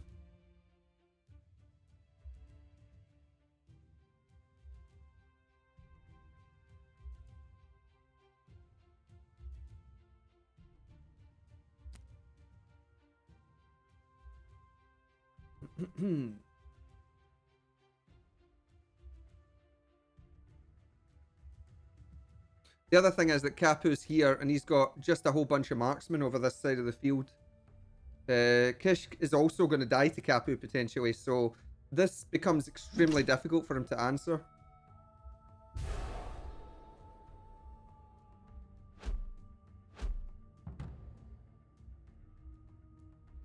Right.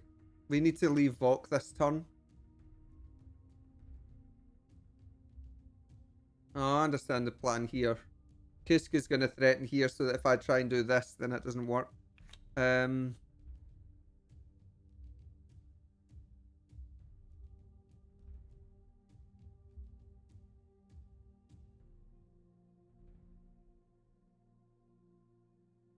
This can go here.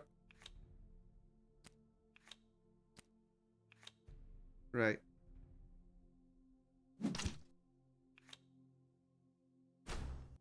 Here. Then this can go in here.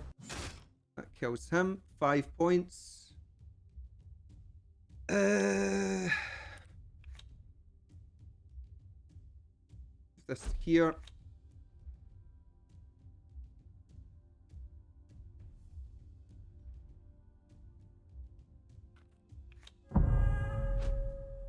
Oh no, what am I doing?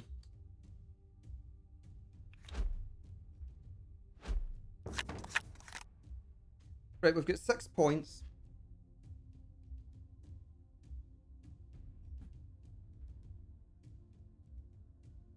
I shouldn't have stacked this, because I'm giving away 2 points.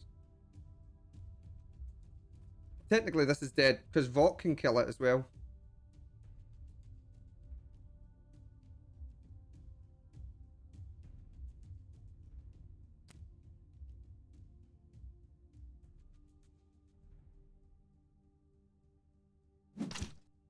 Yeah.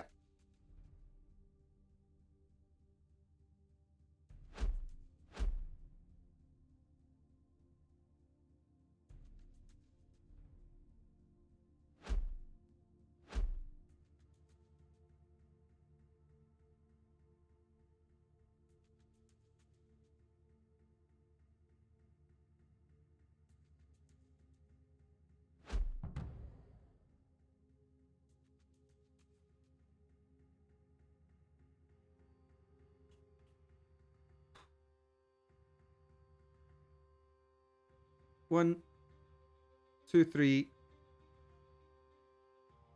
four. Ah, we've got it. Fine.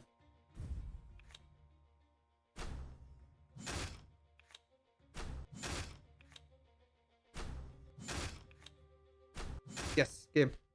Nice.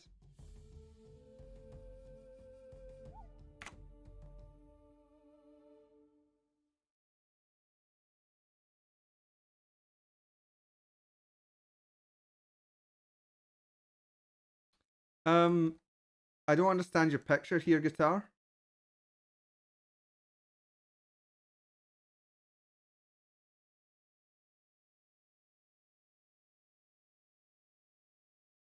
You've just shown me the straight up picture. Pre-placement. It's no, it. This is what it shows here. Oh right. Is this what you're saying, that you would have put Kel down here, and you would have gone for an all-out attack this way onto it? Is this what you're saying?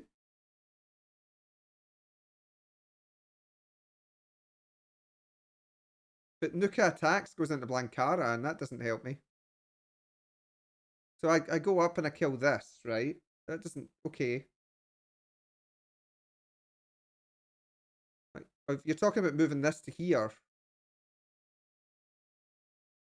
you're talking about this here, Kalik to here.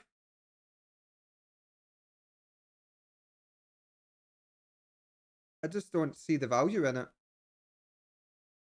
If I move to here, right, which I did, I moved up in such a position that I could threaten. You're talking Kel here, Nuka here. But I did this. I moved Nuka up to here. Or you're talking about charging them. You're talking about charging, right? Kalik's not in range. Lapu's not in range. So the only attack that I've got is Nuka goes up and dies and threatens this. Or maybe I go up and I kill this. I can't kill this. This actually can't die. This can.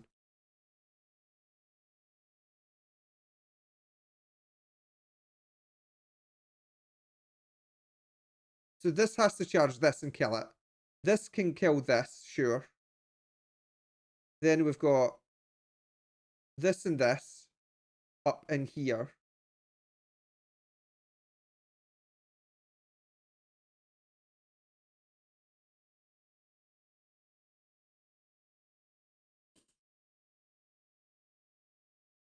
Eh.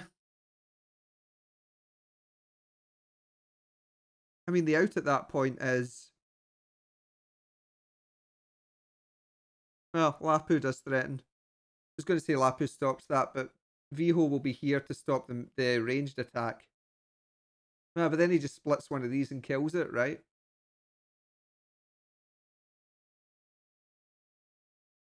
Because it can move one to here.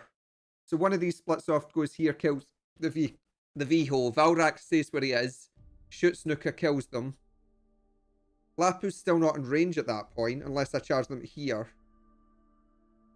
Kalik has to be here, which can threaten but can't kill, but the Viho possibly can with it. The guy's most likely going to spread off one of these over here to kill this, one to kill a Viho over the other side. The other one can become a blocker.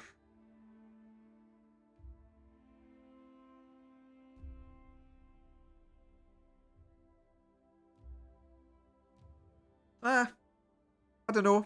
I just don't know. I'm not feeling it.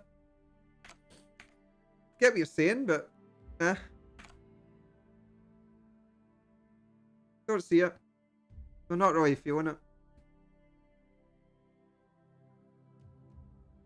Hmm.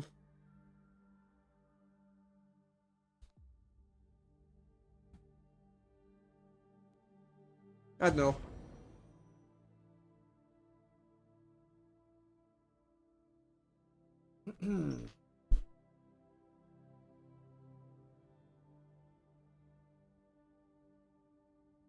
What if he just walks away? Okay, right, he's losing some stuff, right? He can't kill his leader. What if he just steps away from that and goes for his reinforcements in? It's not going to be particularly good for him, but...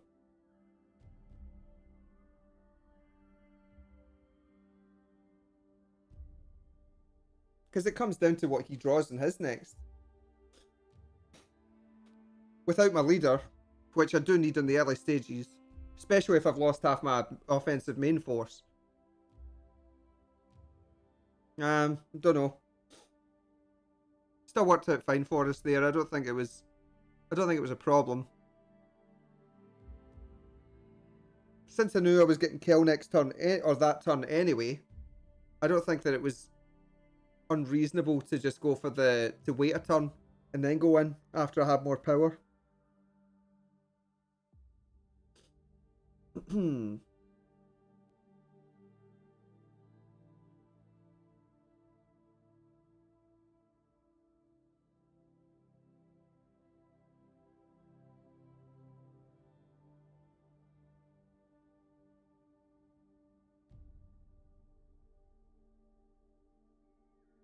My point is that you don't take that risk.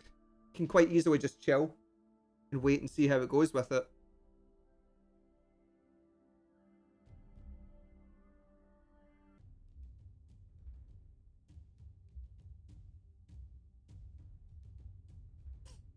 Ow.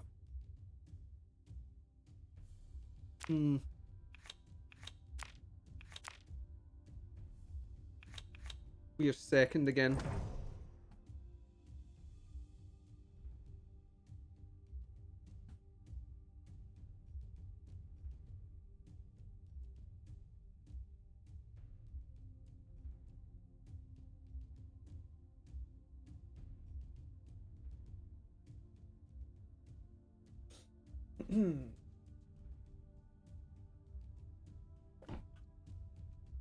Right, we're up against 13 potential damage.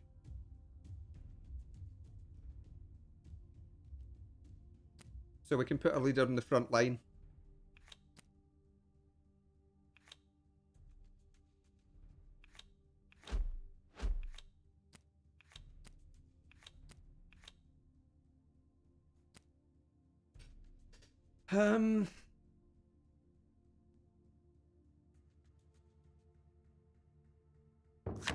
Unless I'm wrong, that's only 13 max that you can do. And he can't do any in this situation.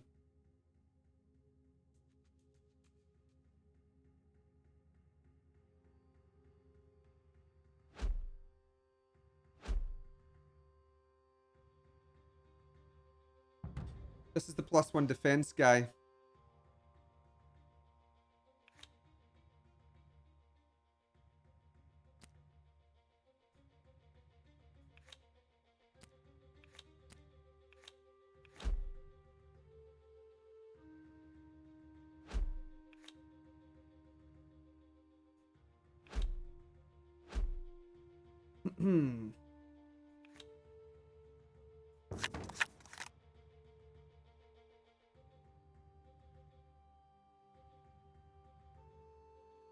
Very slow setup here.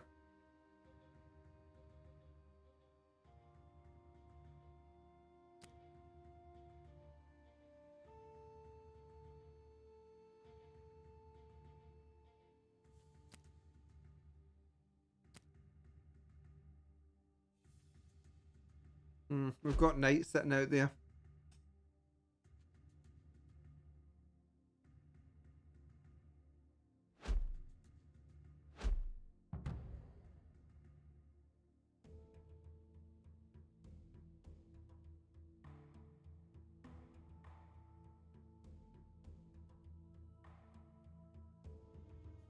This is a hard fight for my leader.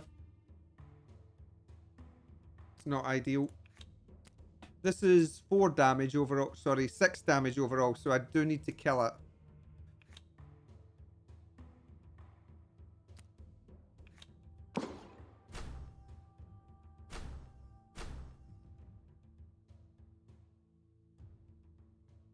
If I do this, I'm going to lose 1 attack off my leader, though. So, okay.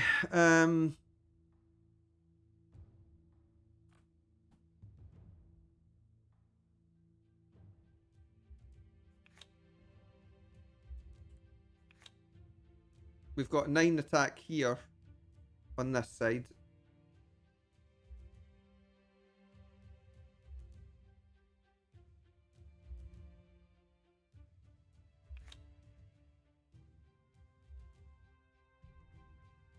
Nah, I can't move this forwards unless it's to there, and that's a dead spot.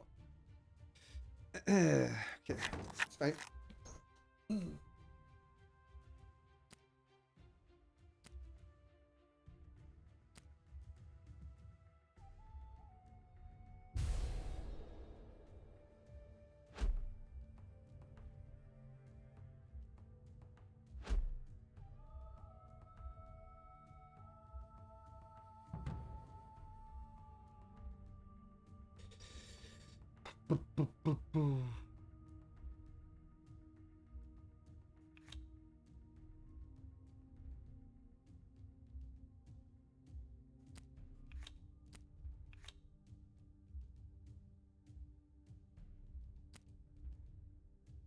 I don't want to lose all my movement 3s here.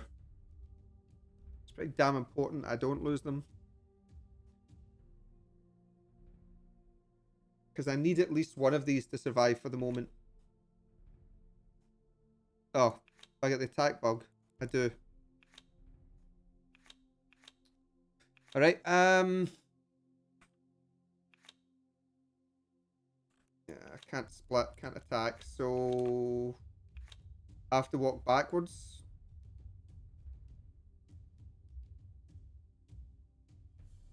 He can stay where he is. This needs to go back. This needs to go back.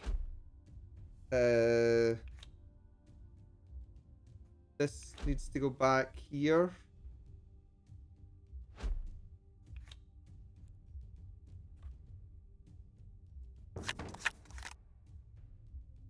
How do you mean it looks functional?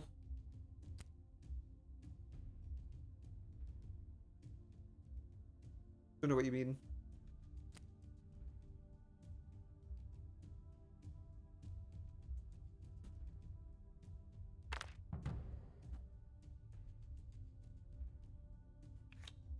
Well, it looks like a normal turn, apart from the fact I can't attack at all. So, yeah.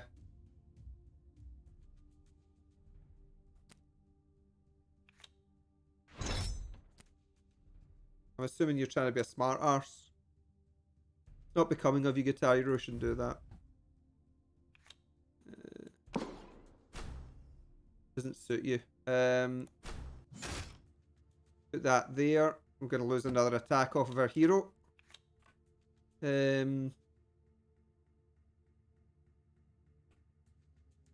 Okay. Then I take it back. I'm sorry. I'm so used to you being a smart arse with it that that I have to defend myself on it.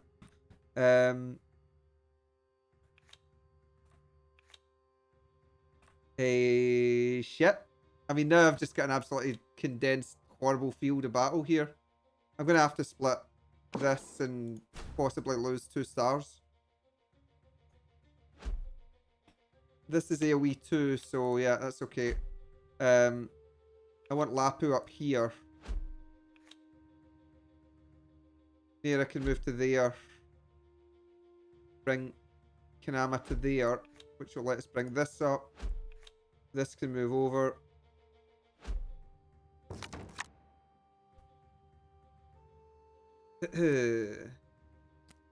Yeah, I see it. It doesn't work. I've tried deselecting it and it just doesn't seem to do it.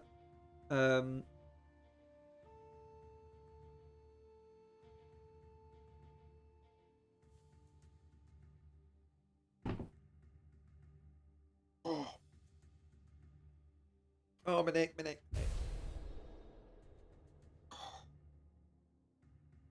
It just sucks because it knocks out, you know, I mean, it's like games can be on a pinpoint at times. I've had to really overcompensate with the movements here to get any sort of big play rolling.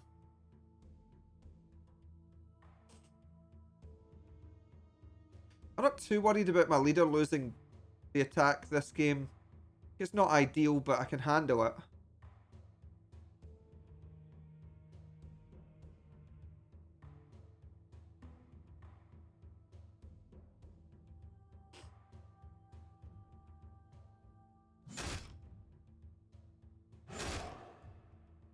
Yeah.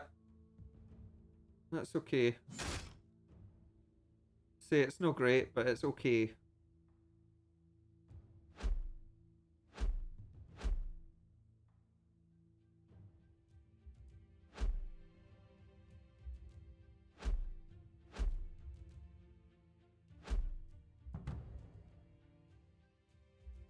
Right.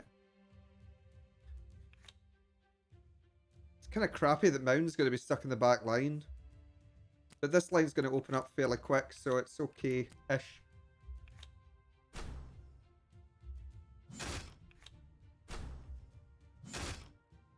Right. Let's see. This shoots this. Gets killed by this. This can shoot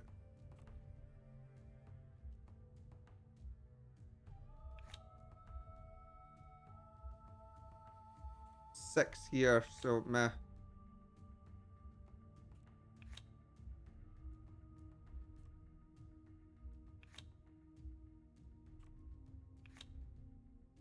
I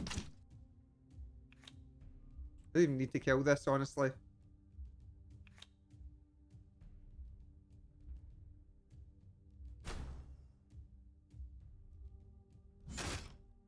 This can kill this.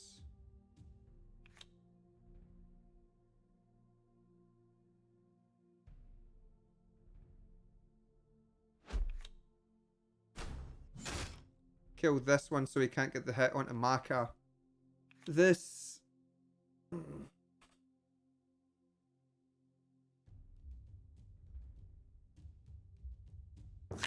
What do we lose here? This, these... 7.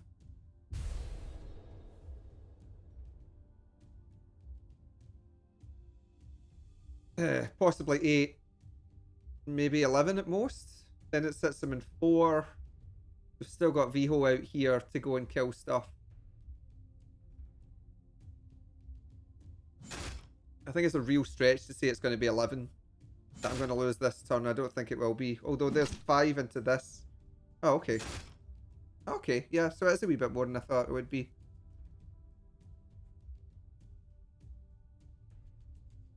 Tabisa still kills this. Maka can finish this off. So 4, 3, 2, 1. Oh, even better. Okay, this game. Yeah, GG. So we can just finish these two then.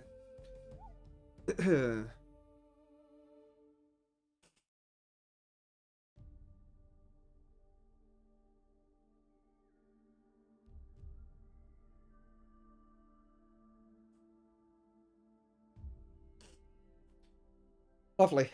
Okay. I don't like that deck as much as the one using Nuka. It just doesn't quite have the same impact on it.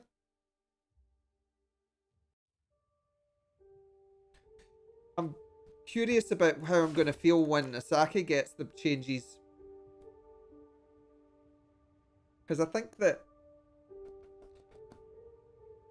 I'll like him more than Tapisa.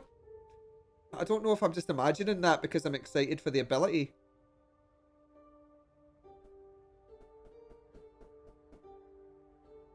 Yeah, I really want to give him a shot. I'm very interested to see what I can pull off with him. But KS is under the impression he's going to be really strong. I think he is going to be strong too.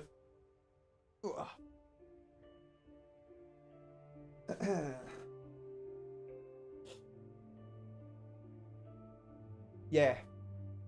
Yeah, definitely.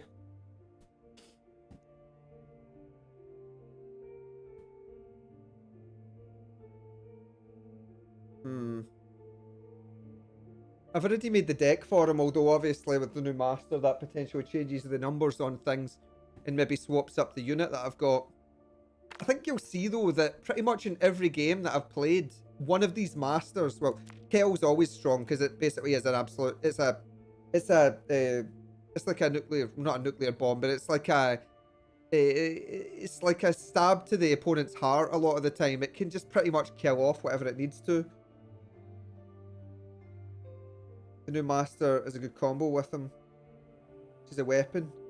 Yeah, she's basically like the equivalent of an assassin for these guys. I don't think the Tagari normally have an assassin. In fact, we went over this the other day. They don't have an assassin, but they've got so much in the pro that can do like direct huge attacks to people that doesn't matter. So yeah, and it's just, well, Asaki having the ability to constantly move after attack is just going to open up so much choice for the Tagari. He's actually going to become quite offensive with his movements, I think.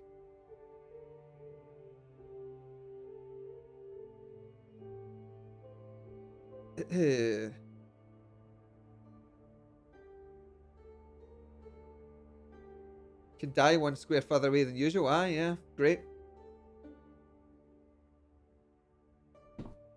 Yeah, because I mean, seriously, right? See the people with this ability, right? What's the ability called? I actually don't know what it's called. It's called Strike and Dash. It's that there. Yeah, I mean, seriously, right? These cards. Who uses these cards, right? Nobody uses these cards. They're total rubbish, right? Nobody uses them at all. Who uses Kalon, right? Her ability's total crap. I mean, come on. Who uses this ability, right? Right? I mean, come on. Who uses this? Ah, nobody. It's totally great. Fantastic abilities.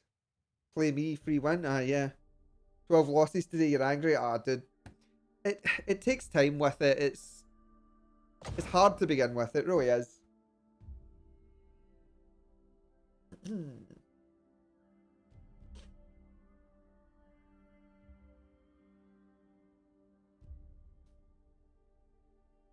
It's just because there's a lot of really, as I say, it's the high movement that the Arachnids don't have in a starter deck is rough for them.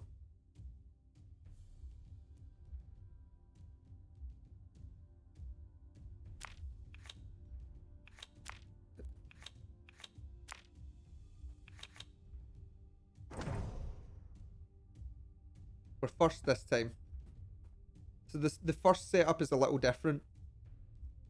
And I can mix it up by mirroring the sides. It's just, there's preferences for me.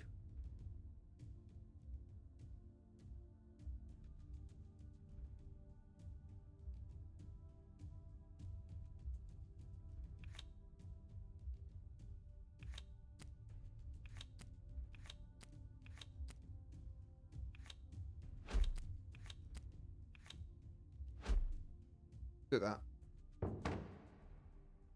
Beer and chips, okay. Right. Nera's the weak starter. No, she's not. Because I'm trying to give her, all I want is the boost in Lapu. She's actually really good guitar because no one wants to kill her. That's why I actually have her in my starting set. As weird as that might sound, but no, I actually really like her. C6, 9. 9 damage maximum if I put my leader here. 8 damage with these two. Yeah, we can do this. We can also actually move to here.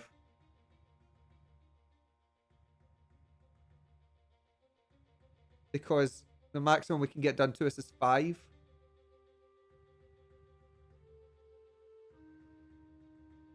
Wait a minute, we can move Lapu to here.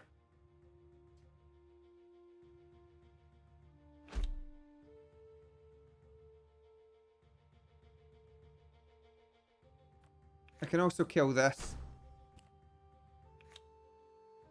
But I don't want to. I want to try and kill Victor. That's my plan here. Unless I've completely miscounted and gone full dumbass, it's they can't get Victor into position to kill Tapisa, and they can't kill Lapu.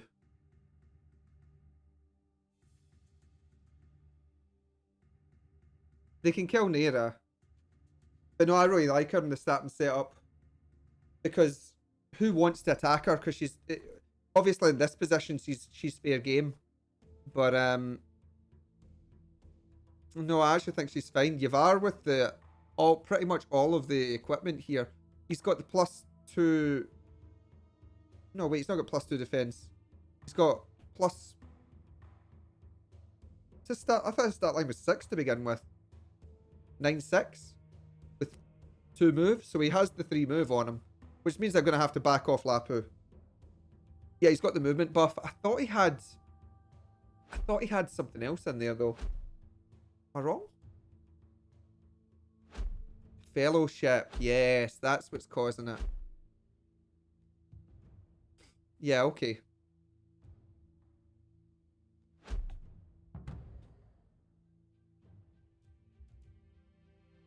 $15 damage between these two though, so I do have to watch out for that. But that's okay, we can play it over here.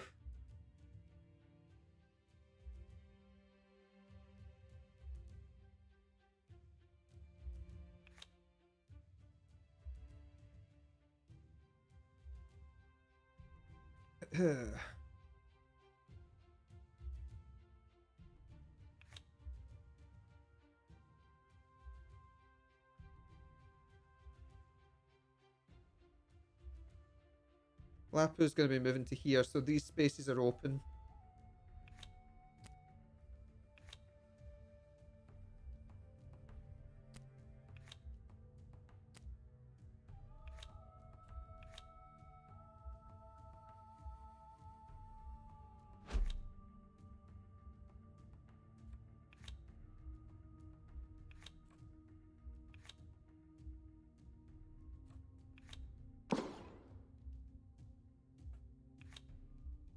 I want to get these up to here to kill this, but that's not really going to happen.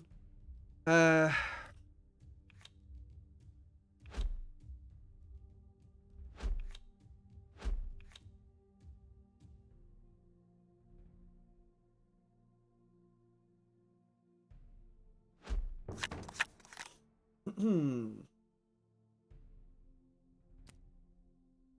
is my version of Met Loss, yes. And again, I'm just not using it particularly well this game, but needs are must with it, because I tried to do this move with Lapu and I've had to pull back. It's not done so well. But, you know, I try to avoid that as much as possible, or I'll use it to, you know, sometimes you just use a Met Loss to run off and die. I should probably have traded something there with it, because that's kind of a dead unit now.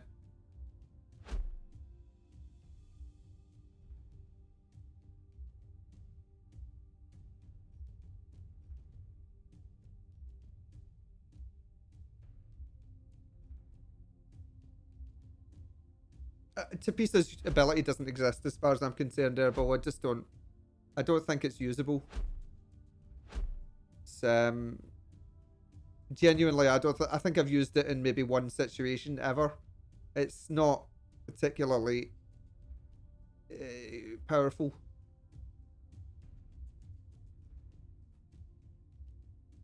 I just don't. I don't think it's viable as a use. Why would you want to put your... The only time you're going to put your leader in front is if it can't die. And if it can't die, the chances are they're not going to stand there to fight against a bunch of units around you. So rare.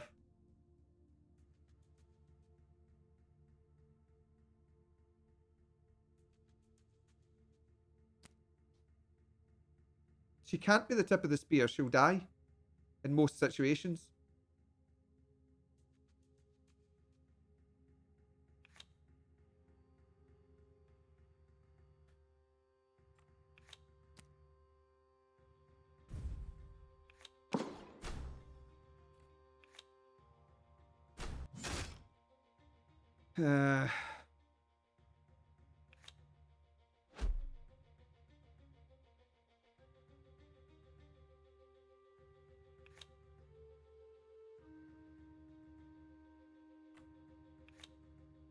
You just need to find your brain guitar. Have a look in the bin next to you. Maybe find it in there.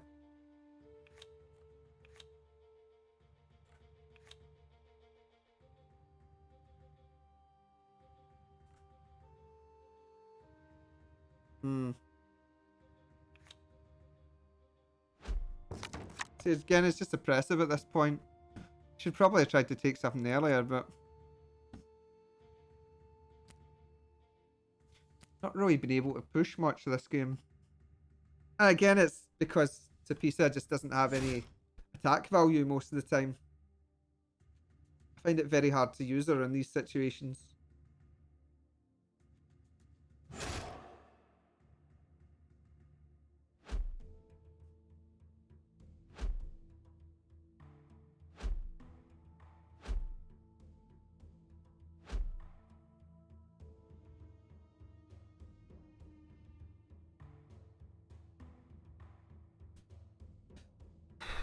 Pretty much can't play a unit now.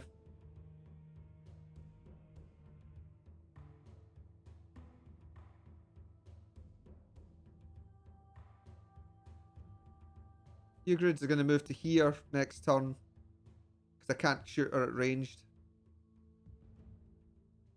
I can't play basically any of these cards meaningfully. And Kellick's under threat here, so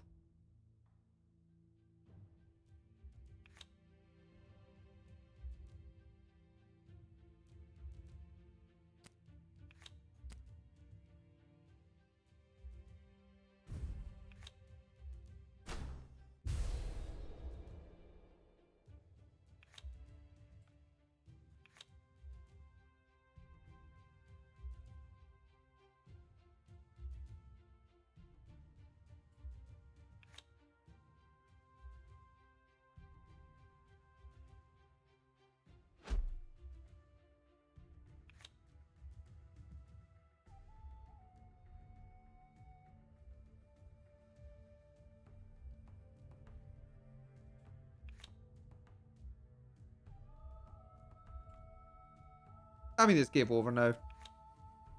Because I don't have an answer. I needed to put someone here and I couldn't do it. I don't think there's anything I can do at this stage. I mean, even if I did put this here, they died to Victor. There's too much mobility on this side. This guy's really caused me a massive problem with his 3 move. I can't answer this. Right, I have to do some... I have to do disadvantageous trades to even get in a semi... 8 damage here is nothing. I needed to have more damage and Nuka just doesn't let me. Like, Tapisa just doesn't let me fight against Eric. I have no way of fighting against him. Not when he's got some higher movement units that he can stack up along with it.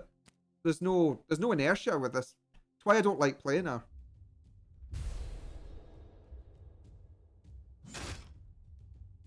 But there's just no inertia here at all. There's no power.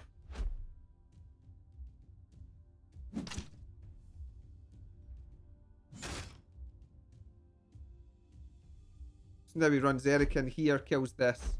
Well, maybe he doesn't. Because it does mean that I kill him. But I don't think that would actually matter at this stage. Because I think he pretty much has me.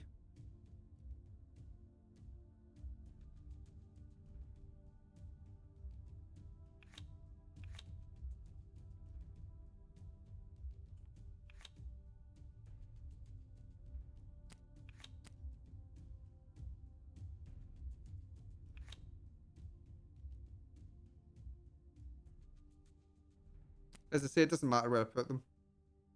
These units are pretty much gone.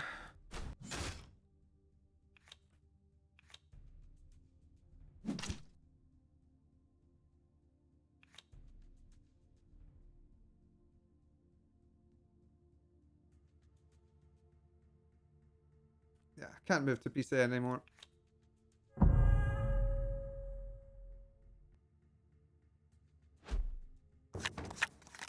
Okay.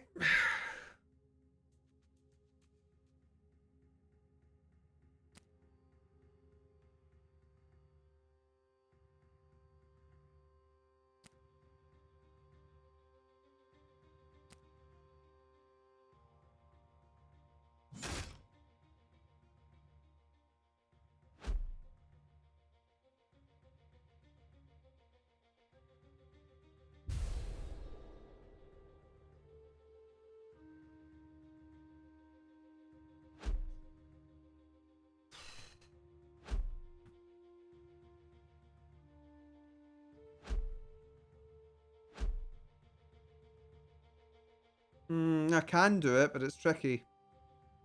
Oh my... I never used Kel's equipment.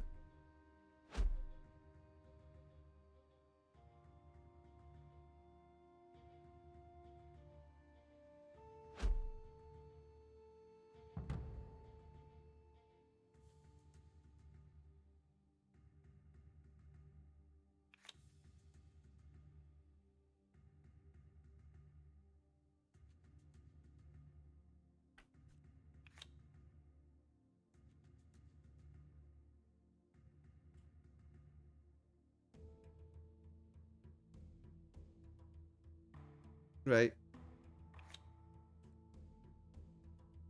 Can't even use this. There's no point in me putting more on it. It's just going to die. Gets shot by this and then stabbed by her and walks back. I have to play something.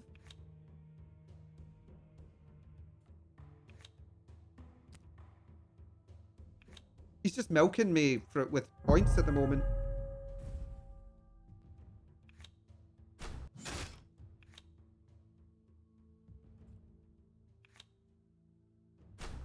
I mean, I have to trade this, so much for that.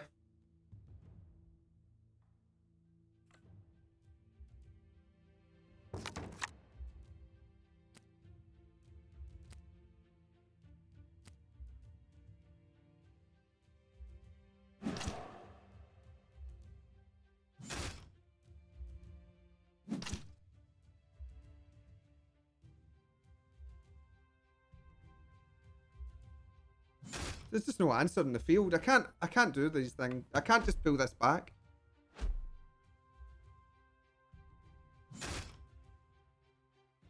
For me, it all comes down to that I don't have my leader, and therefore I can't trade against Eric. That's what it comes down to. I have no answer to it.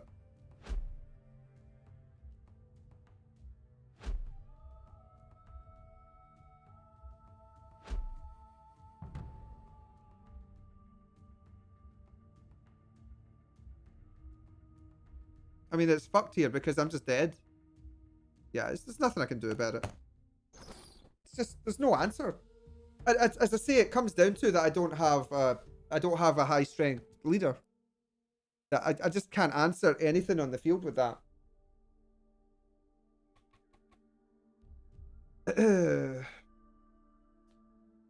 Pull the last man, yeah, totally. That'd be the only answer there. That game showcases why I don't like Tapisa as a leader. Our power, our attack power is just too poor to be able to stand up to that sort of matchup.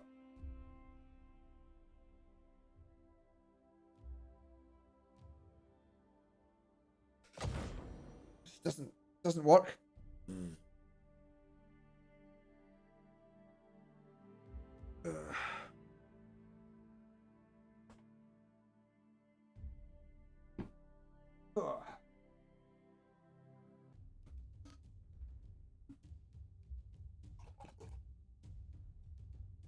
He was able to threaten half my board there.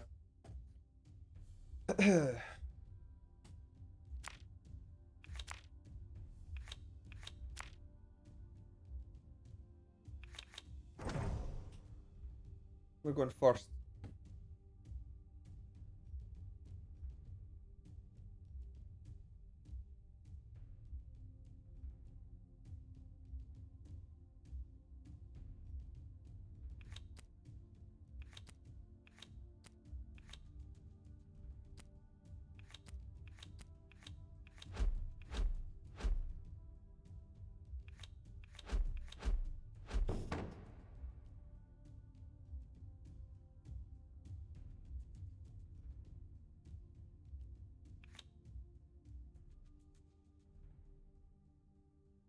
Hmm.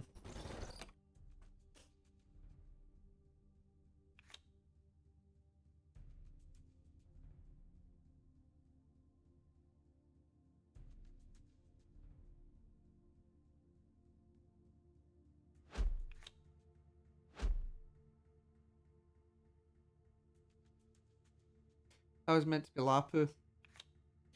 Alright.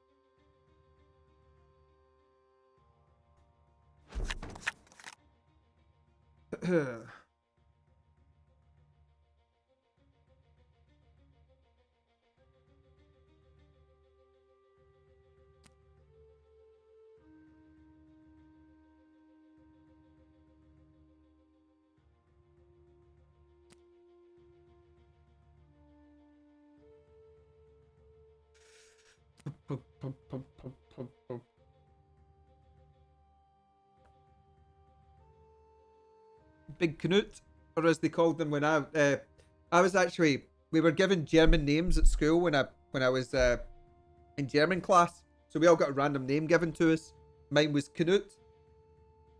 The Everyone at school called me K-Nut. All right, K-Nut, how's it going, big man? That was exactly it, K-Nut.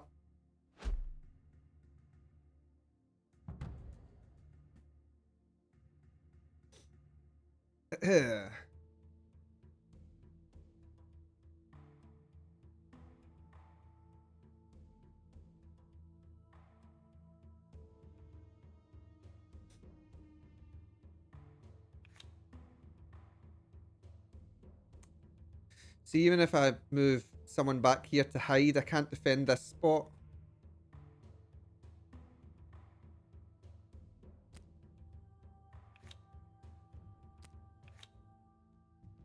I think Lapu might be moving back to here. What I'd really like to do here is kill Otis.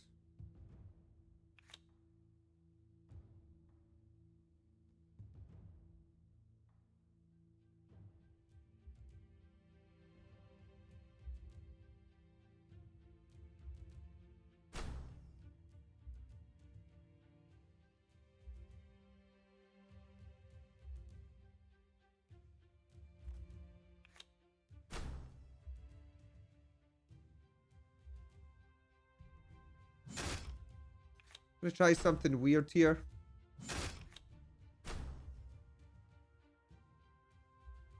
This doesn't work. Why am I doing this?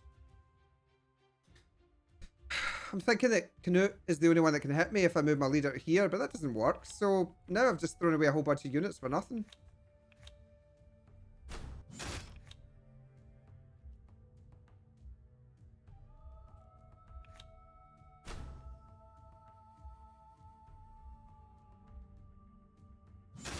Okay, let's do it.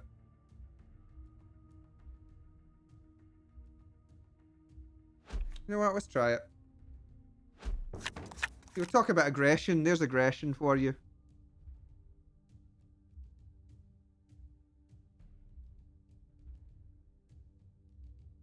I don't know if it's a throw though. What's the thing? Is it? Is it a throw? You got these two that die here. But if they do that, then Otis has to kill Kalik. And then what else happens?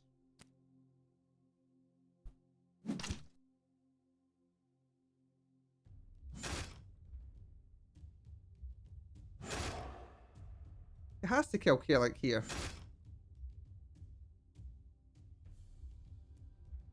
And then we kill Otis anyway. So it's not that bad.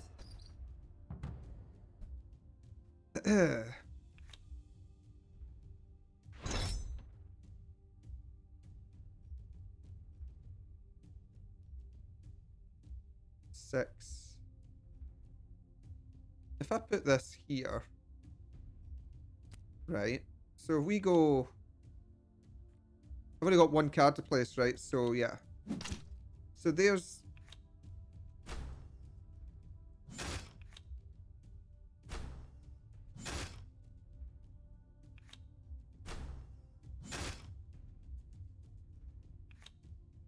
I mean, I don't think it's a throw.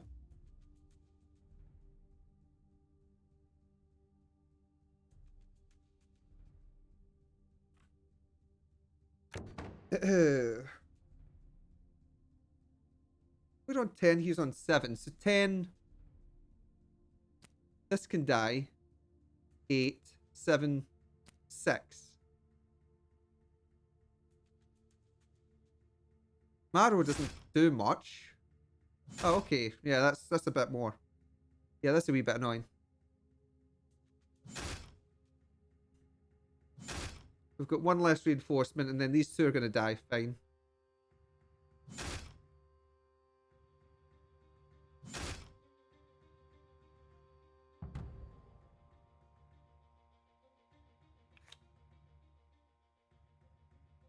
Capo's come at a good time here. We want 6 on him so we can kill Knut.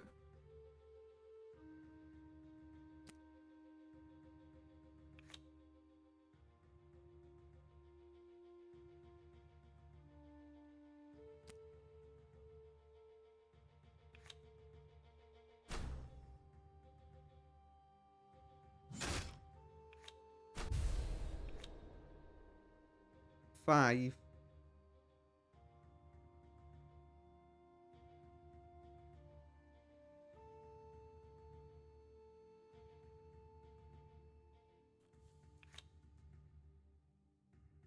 See, it's not too bad.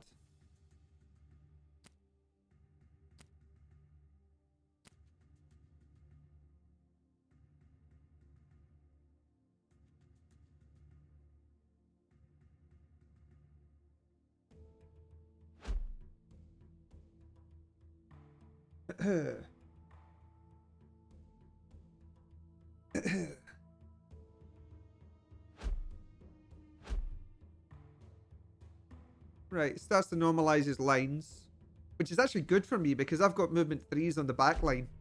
So this is buying me some time doing this. 13. 13 damage between these.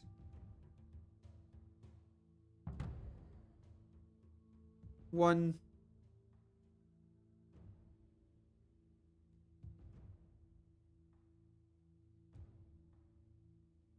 Right.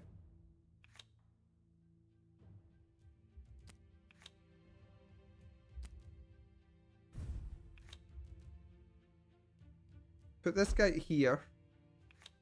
This one can actually play to this side as well quite happily.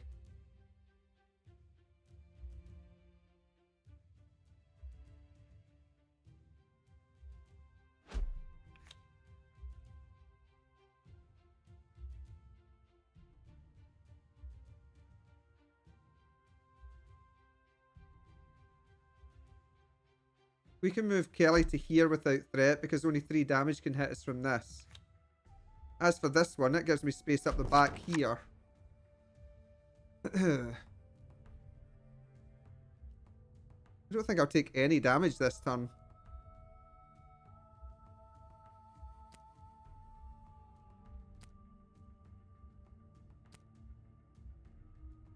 But it's looking pretty bad for the next turn afterwards. Because it's a guardian kill next turn. If I'm not careful.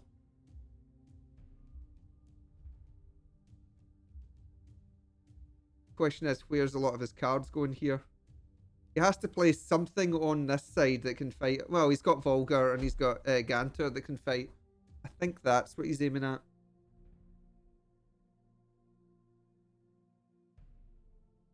Rudolph's probably going to move to here. Okay. Rudolph's here then. We're just not moving much.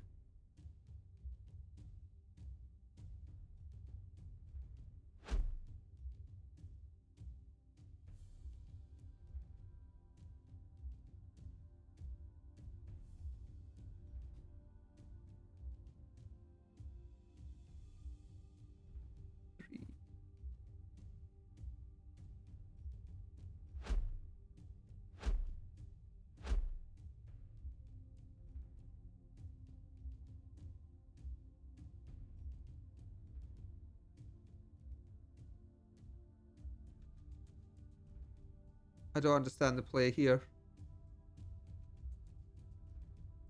Right, I don't get it.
I should have won this.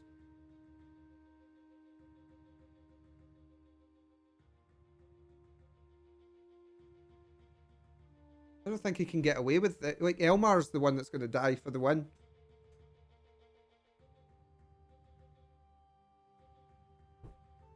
I can't see how he pulls this back.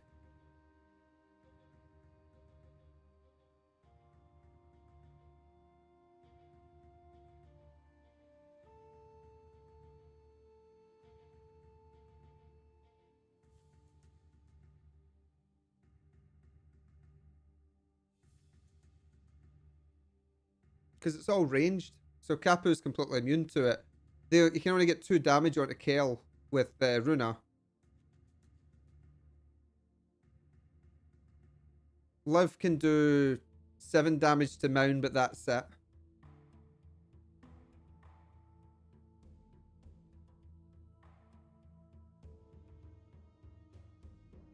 I think that's it. I just don't see any other damage here. And there's no way that he can get Elmer out. And if he tries to bring stuff over to block it, I'll just kill it. So I think it's game.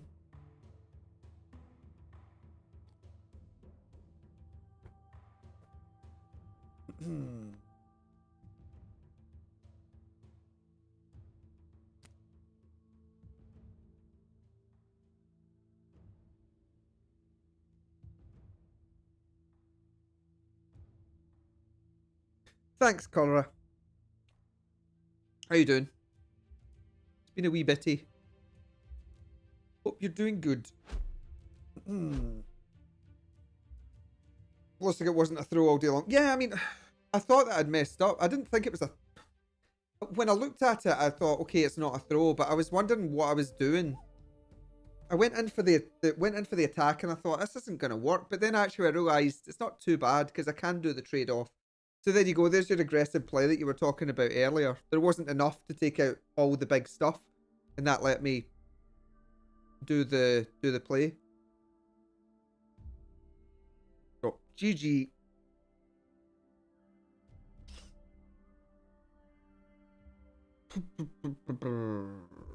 How much is it for its... I want to say it's 36 for a master. Yes, I'm right. 36 for a master. And 43 for a guardian. 45. So I've actually got enough for this and the master now if I want it.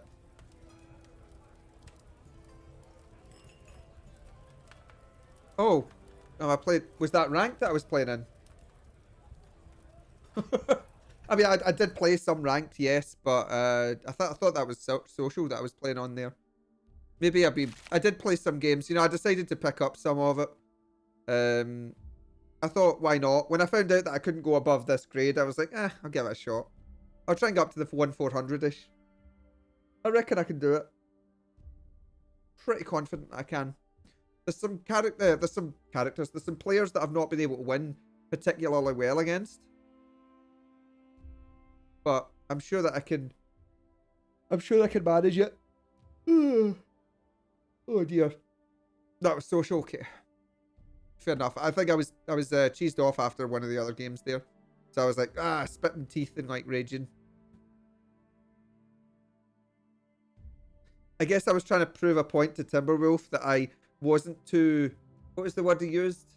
Emotional. I wasn't too emotional to play ranked.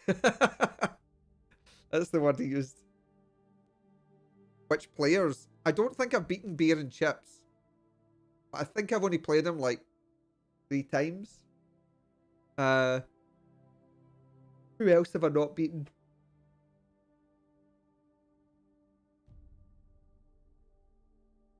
I've only played what was his name? Let me check the forum. I can't remember his name. I've only played Deadweight once. But he beat me. And I think that's pretty much everybody that I've not beaten. I'm I've maybe played Beer and Chips more than that, actually. Oh, I've seen his name a few times. You've beaten me? Yeah, but I've beaten you as well, Herbal. Prelin? No, I've beaten Prelin. I've beaten Prelin a couple of times.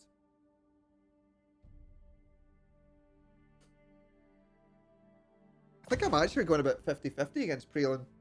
I might be wrong on that, because I don't remember who I played when I first, like the first day or so that I started, but I have played him a few times. I think I beat him twice in a row the other day. Because I did 2 games against them, and then I did a social game, and I was trying to do, oh, it was social anyway. But I was then recording for a video, and I just threw all my units away. But he was like absolutely out for blood in that game, which was quite funny. That was the one I used, like or not actually, it wasn't the one I ended up using for the video, which was a shame, because I didn't like what I'd said during that, so I deleted it and I re-recorded it, and I ended up playing guitar for that game. I wasn't so, but in that one, I was trying to have a game, but as fast as possible, get killed, show how units moved. That was the entire point on that in that section of the video, was just to show a game in motion.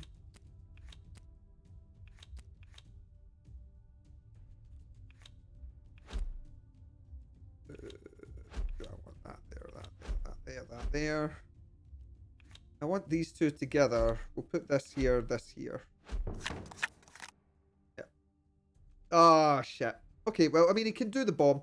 This is something that I've been a little bit worried about, was the potential of the bomb going off on Viho. I used to put these on either side of the field, on either side of the Nera. But I kind of thought, well, if they're going to bomb me, they're going to bomb me anyway, and that's not going to help. And then I was thinking, well, maybe I just do... See, this is really nasty. I found this nasty. I knew this setup was nasty against me. It's actually really difficult for me to fight this. With the current one. Although, it's because the Zeros end up with 3 defense, you see. It makes it so difficult to take them out properly.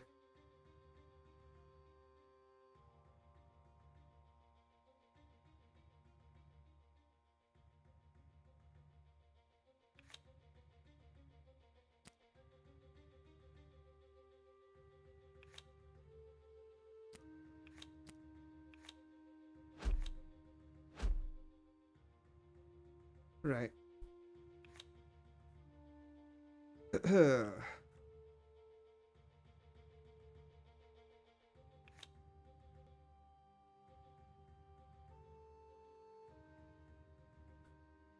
See, it doesn't work because he's immune to the ranged anyway.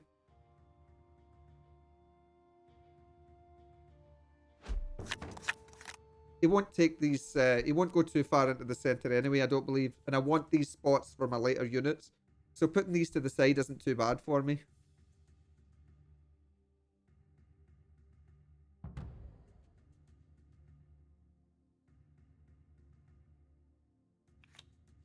And this is why I had the centre open, because I wanted to be able to do this. This is 3 AoE, isn't... No, it's 2 AoE. Okay.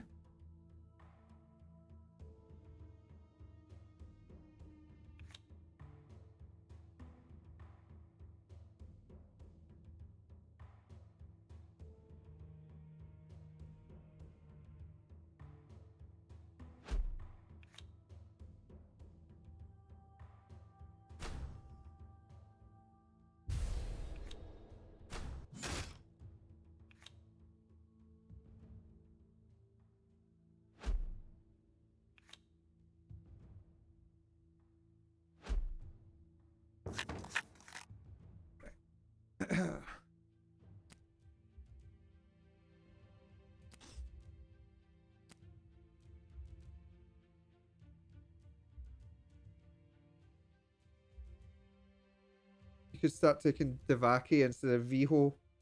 My strength 5.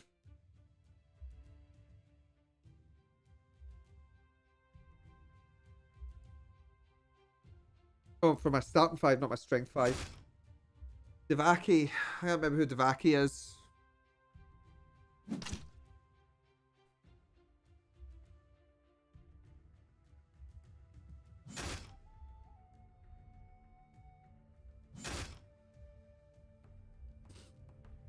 4, 3, 2, 1 on the left. All right, okay. Maybe, yeah. Yeah, that would possibly work.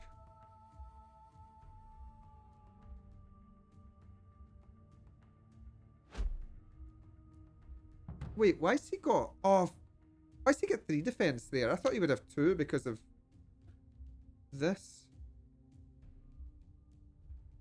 Hmm.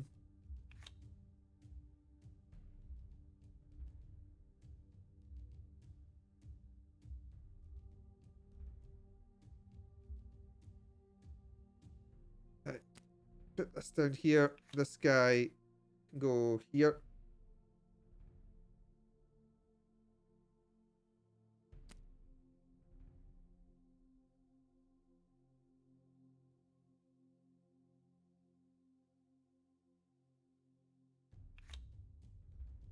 I'm not going to be able to use that there, so okay. This kills this. This.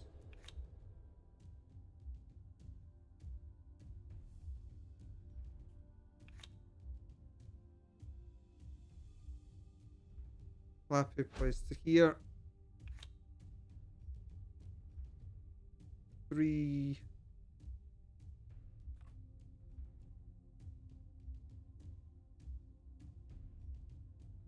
Oh, I mean in Volk. Volk doesn't get fellowship from June, do they? Do they?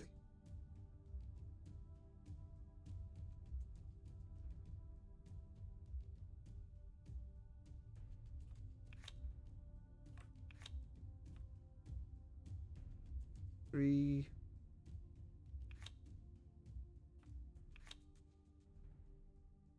I'm gonna move this back here, this round to here, this. Can't die here. Can die actually, but needs to die to 2 stars. Okay. Fuck. We'll do this. It's slightly better for me, I think. Okay, I think this is better. So we'll die to Nisash and Jathazi.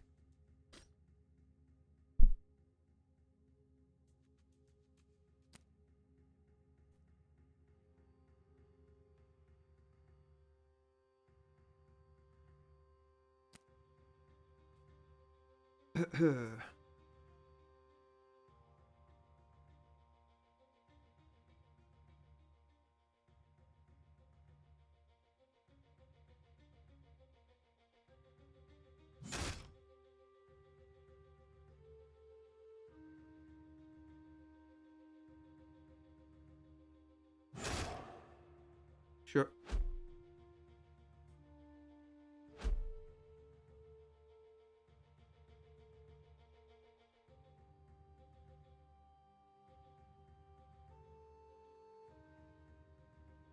I'm not too worried about this because I want to get rid of the movement 3s, really. So I will lose 1 if he goes Jathazi in here. He might just go Vemfir in. If he does, I can use Itua. And I can use one of these guys to take it out, so it's fine-ish.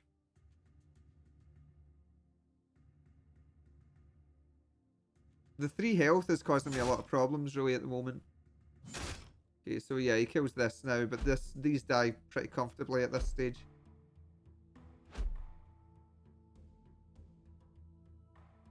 This is 3-star for 3-star, which I'm quite happy with. It also means that this section of the board is now free for me. So I can now play what I wanted, which was this. And I can place this guy over here where basically all of it is ranged. So that's amazing for me. So Kapu's great against that. This one is fine there. Alright, so we want to go kill this with this. And then this can kill this. This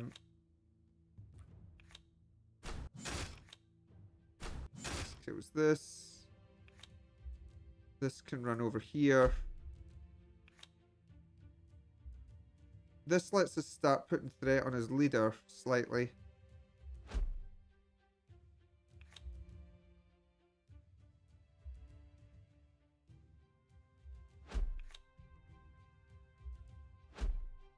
Oh shit! What am I doing that for? Fucking hell. Well, that was top level crap there. I've just killed Viho for nothing. Because Jippo can walk up and kill this and this at the same time.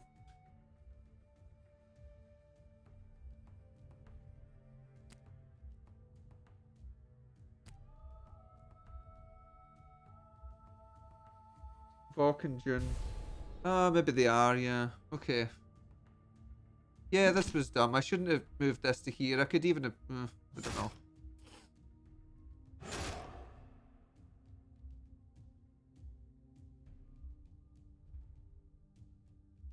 Wait, how did... Oh, did he shoot? How did he kill this with... I thought this had 3 health. I'm confuzzled. Jippo AoE, yeah, okay. That's what it was, yeah. Yeah, so that was dumb. This whole setup here was shit. It's what it comes down to. The moral of the story, never try. Okay, right.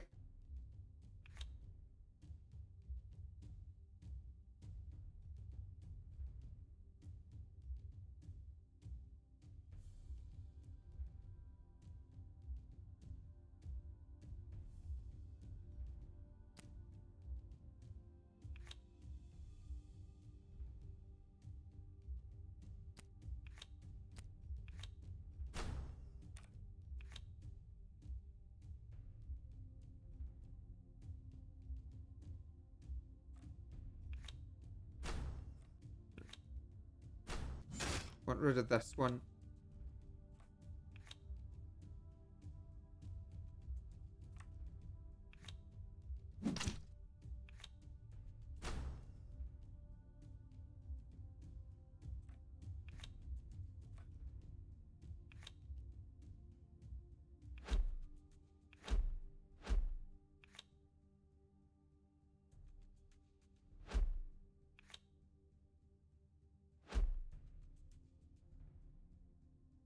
Right.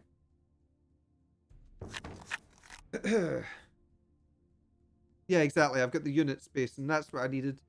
I had to play that turn, basically, is what it came down to. Oh, I got the... Damn it, he got up to 9 on Sisash. He has to use Alnaraz to kill Kapu. But if he does, I can trade leader for Kapu.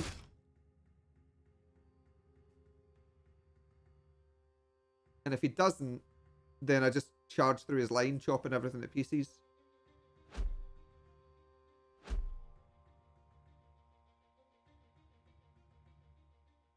Because look, everything on the field except for Alnaraz and this guy are ranged. This is the one of the major downsides to KSE's build, actually. Because I'd noticed that he was predominantly using a massive amount of these things. So yeah, he's basically setting himself up to potentially get chopped down like this. The thing I've got to worry about is how do I kill him without endangering half my force here? Because it's all very well me saying, he's vulnerable, but how do I actually kill him without just losing my leader here, for example? Because I can't just put them out in a position to charge, because he'll just run in and kill them. So it's actually quite a dance that we have to go backwards and forwards with here to get this working. So for example, if I run up here and try and hit this, nothing happens from it. It's just not worth it. So I can't move Kapu past this line, essentially, right now, or else he can't do anything.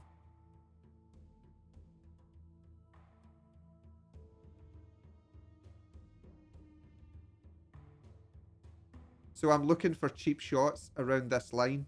So let's go kill Vok then, because that's better for me.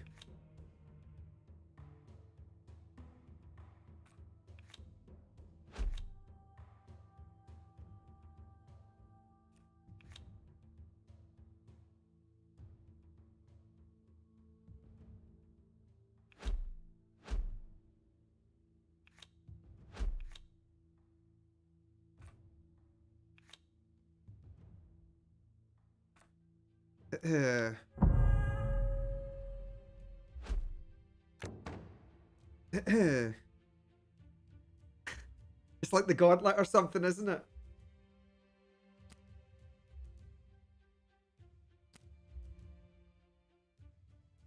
See, this is a threat. These two are now the threat, and potentially Finn as well, but...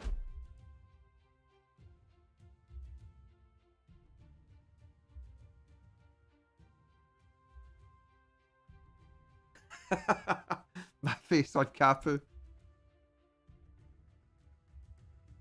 8. 8.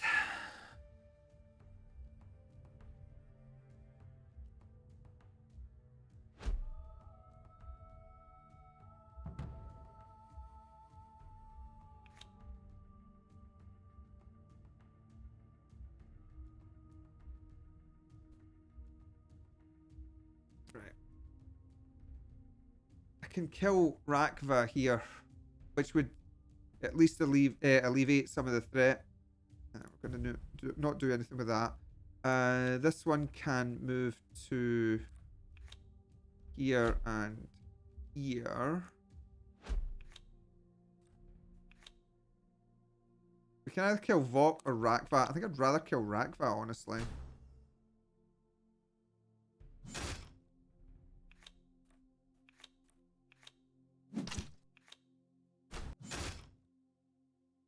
Okay.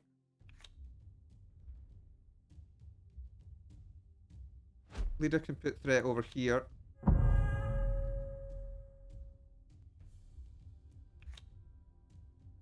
This is... defense gets reduced.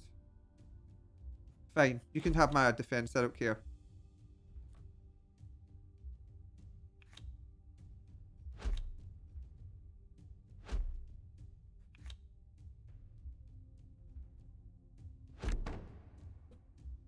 Oh, I think he can kill Lapu. But it'll kill Nalnaraz in the process.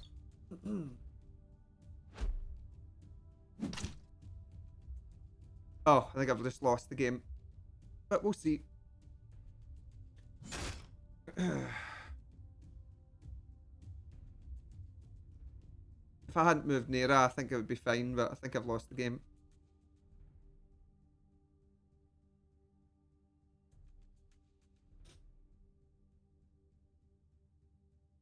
See if he notices.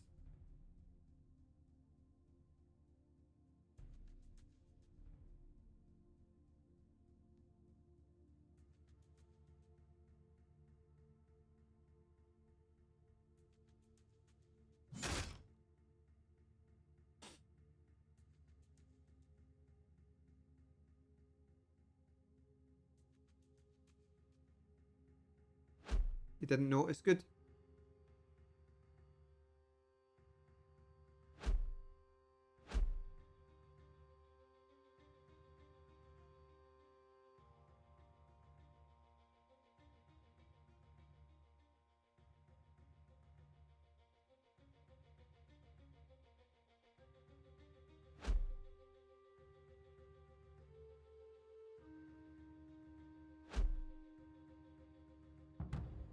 Five.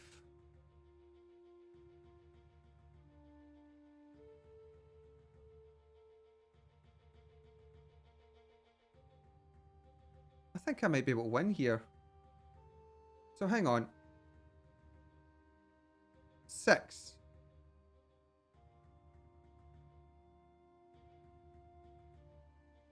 5. 4. 3, 2. No, I don't think I can. Oh, fuck. Placement. I need something down. Why can't I pick... Oh, fuck.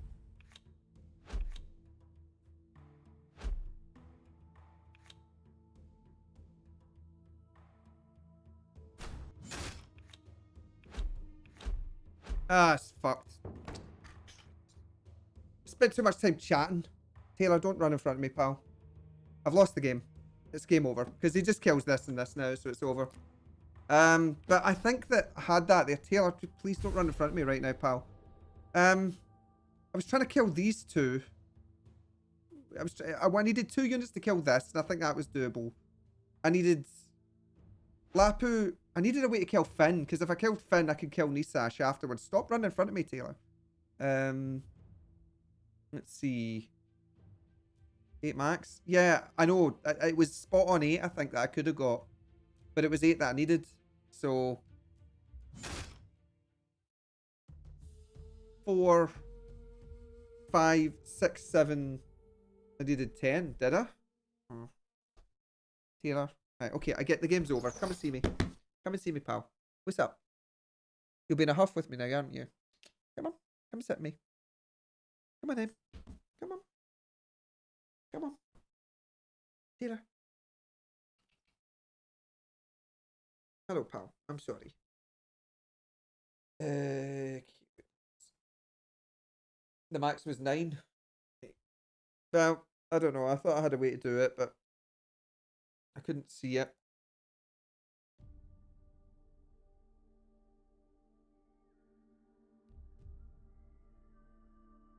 GG. Why are you giving me the evils? What is it? What's wrong, pal?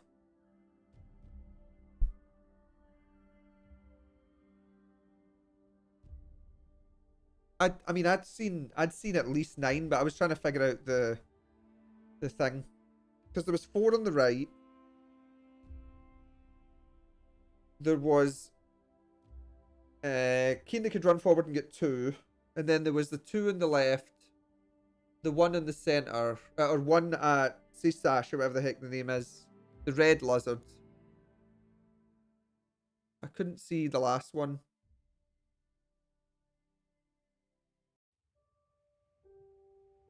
I wasn't able to pick up. Where is it? This one, Nisash.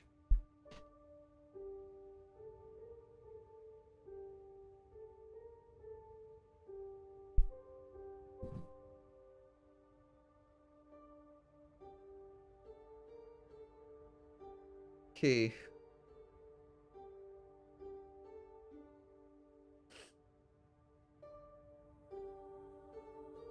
I don't know. To see, it's the number of 3s that the Nafast have that was the problem there. I couldn't get any big hits at the beginning.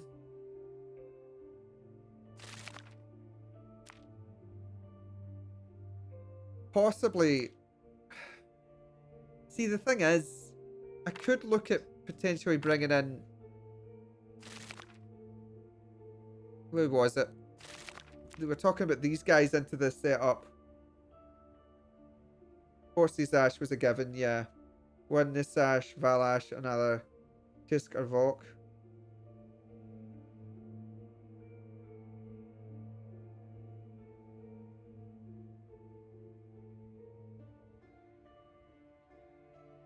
I need to see it again. I'd probably need another few seconds.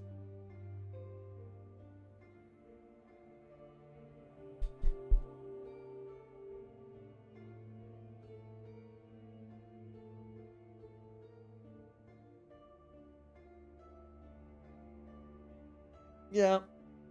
See, I was hunting for that last point and I couldn't quite find it. But oh well. Fun game. It's quite a close one. I especially liked when Kapu was running backwards and forwards in front of the line. Just daring. That was the problem though, was that I had to get into a position where it was my line was a bit tight. But I wanted to basically mirror what the leader was doing with Kelly in such a way that the leader couldn't just attack Kelly. Yeah, exactly. But my line was a bit tight for all the ranged units that were there, so that was my plan. It was exactly what I was looking for, was to do that, but I just couldn't quite get it into position. So oh well. I mean, you know, I'm relatively happy with how that game went. I think it could have gone either way. CKS, I've been looking at your deck, and I know full well that you've got a heck of a lot of marksmen in that setup. So Kapu's a great pick against Like, if I know I'm facing you, which thankfully the game doesn't necessarily, it doesn't tell me beforehand. If I know it's not, it's you that I'm facing, then, you know, Kapu becomes a real freaking menace. It's, because, yeah, you'll just dance up backwards and forwards across the line, chopping everything up. I was hoping to get him into, before you got the C-Sash set up properly, because I was wanting to run in and try and chop it to pieces.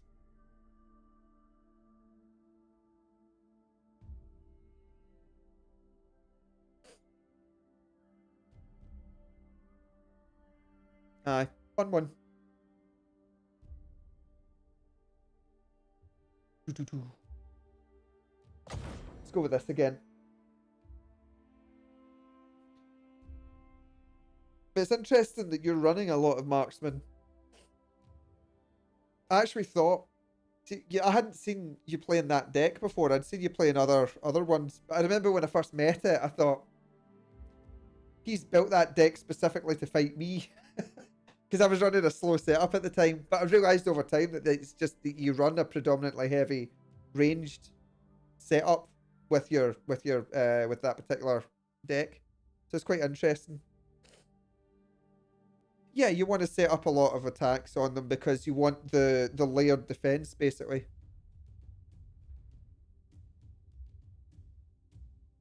This is Joker, isn't it? I think this is Joker. We've got the first turn.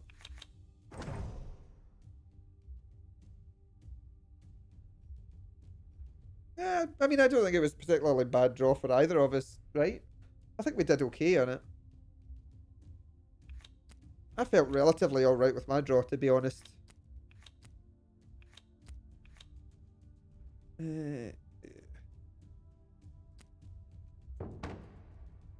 I thought it was Joker.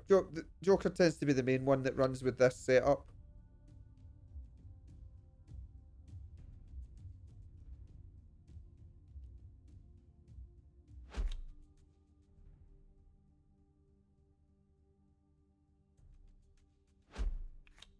Right. Okay. Something I can do. No, wait, I can't do it. Ignore me. I was going to say something I can do is put my leader in threat of this, but that doesn't actually happen. So, what am I talking about? Drivel. That's what I'm talking.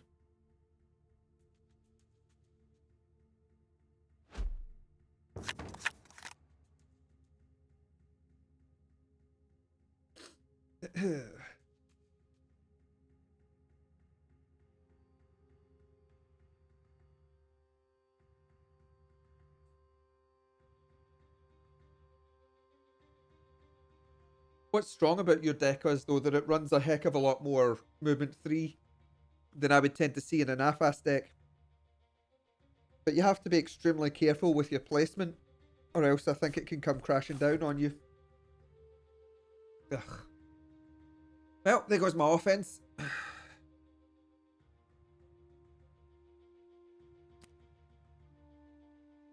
Oh man, that sucks. Okay. That really sucks.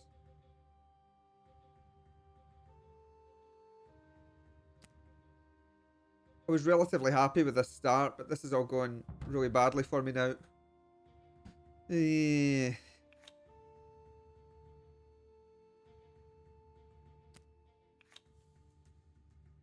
The 6 attack Exodus is standard, to be honest. I've seen that.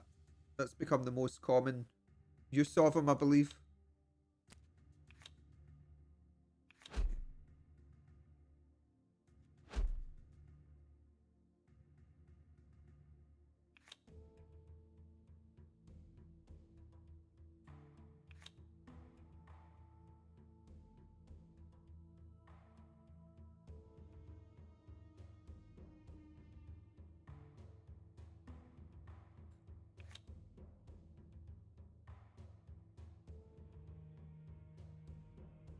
Put this here.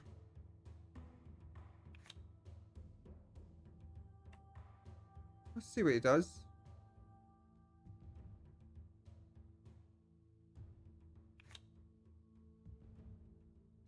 Actually, I could do that.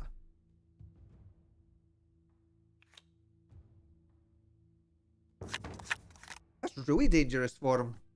He has no answer to this. He has to get his leader out of here now.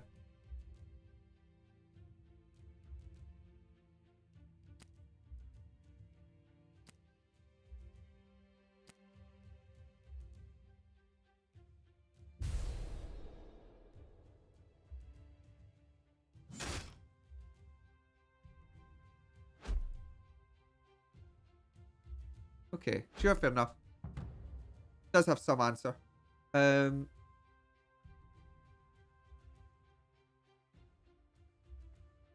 see.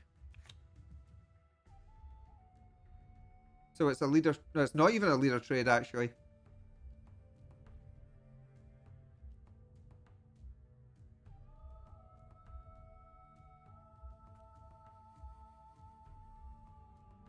It's going to just kill mine, and I can't do much about it.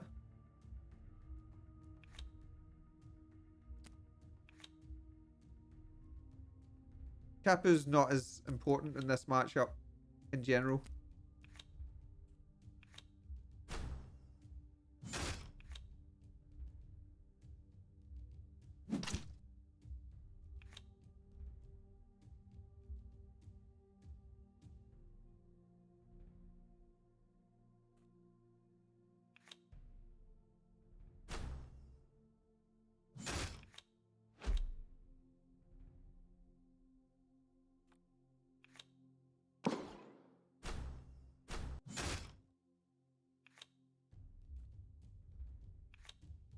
Let's see.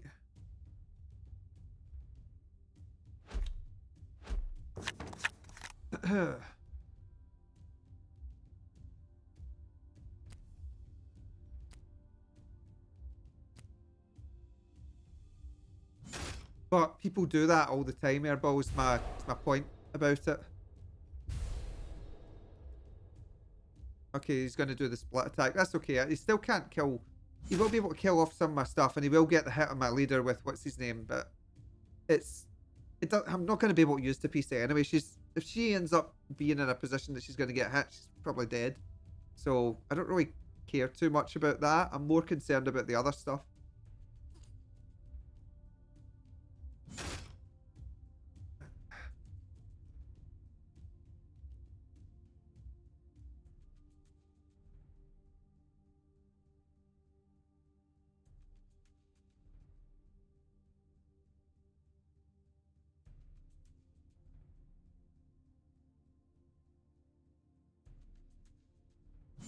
Should maybe have put some extra into what's his name there.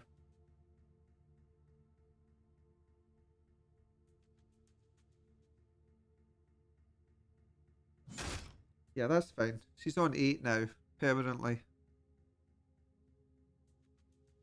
I can live with that.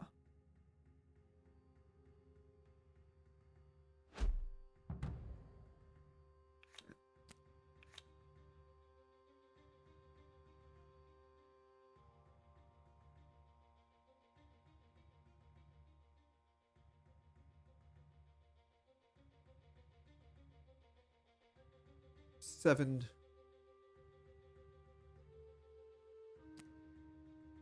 Okay, and this can go here. So this goes here.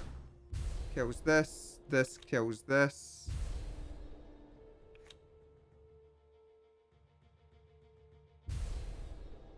These two. Kill this. Did I need that? I don't actually.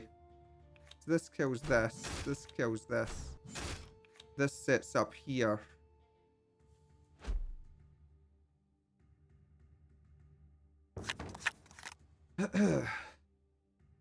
Yeah, I'm still doing okay on it. I'm relatively okay. I don't have a lot of power left after this turn, though, is the problem.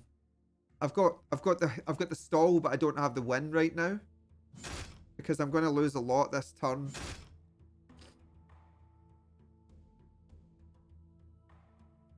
What I'm a bit concerned about is the lack of damage that I have right now for fighting his leader. Yeah, because look, it's not really that good in this situation.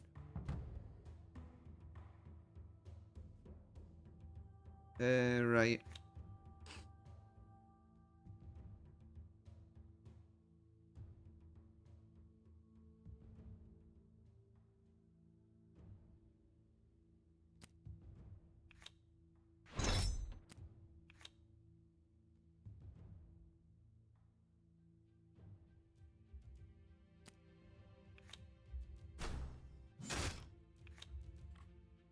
Let's kill this. Let's kill this.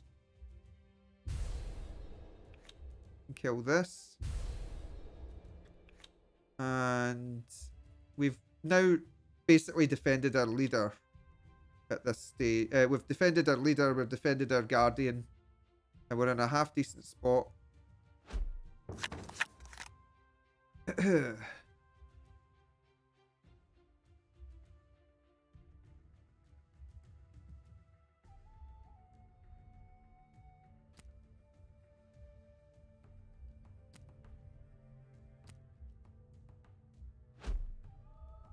These are all going to try and come together now.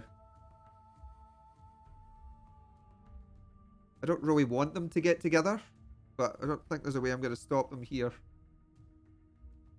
The leader's going to fall back to here, because it can't do anything there.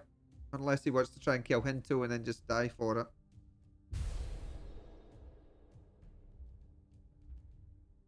Alright.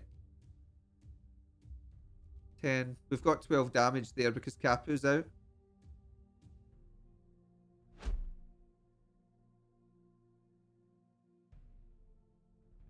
We'll put Mound over here and then that'll shut that down. That'll nip that in the bud.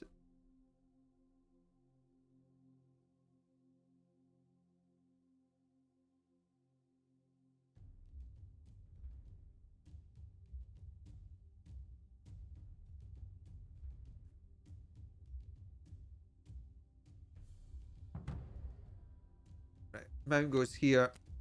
We can put this guy here. Okay, she can move to here.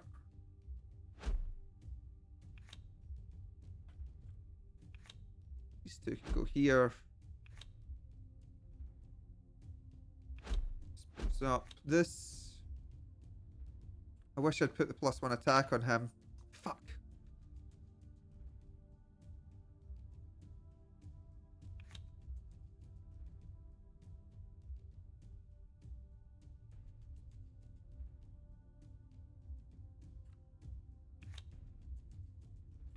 He needs to stay in the center then. Hinto has to stay where he is.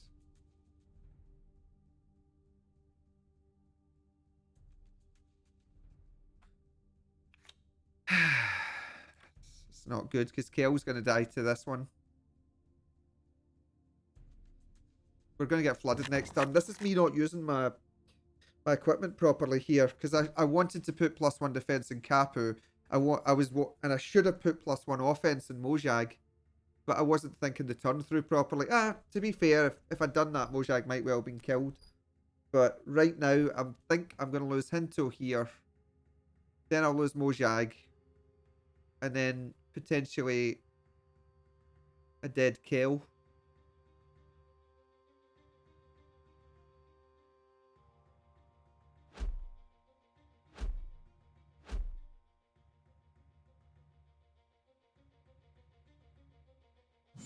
Although that gets risky at that point because there's a heck of a lot of damage on the field around the leader. And he is only on 8 life.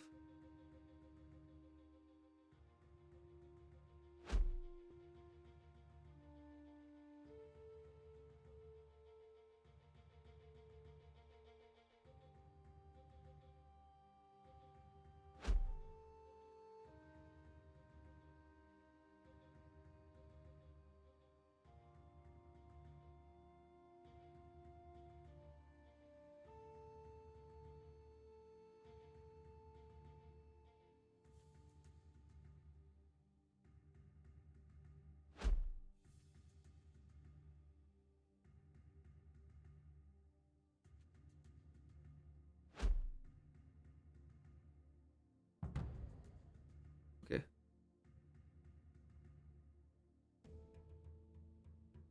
Surprised he backed off, but alright. too concerned about this now. I've got loads of power cards on the field at this stage.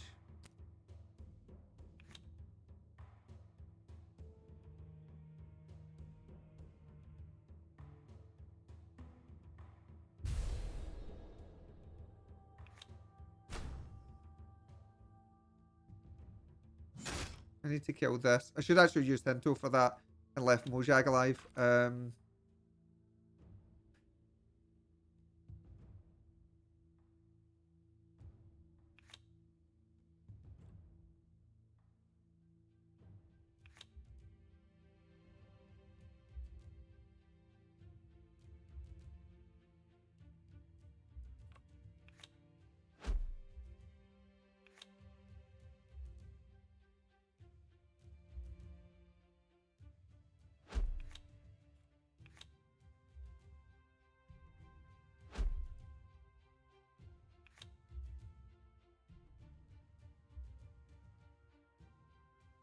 Could run to there, kill this guy.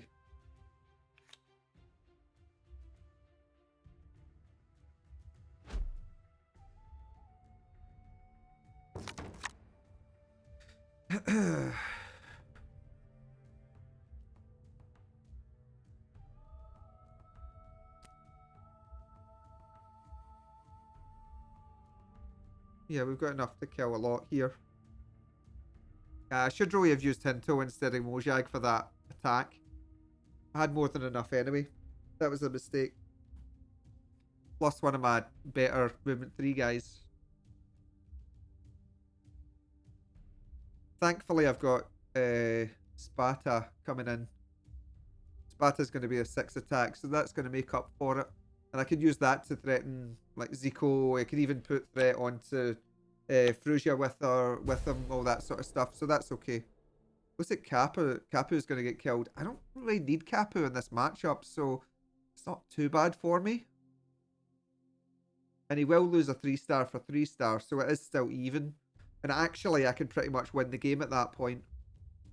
So, yeah, I actually don't like this very much.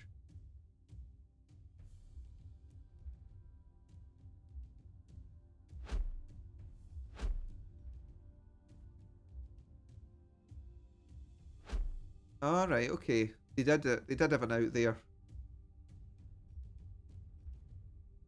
But I can still do this.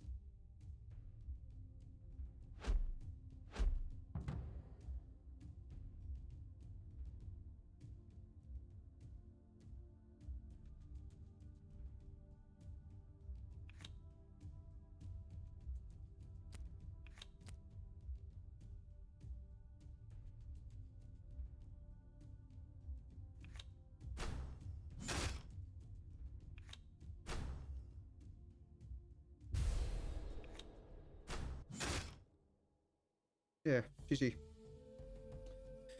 Yep. Cool.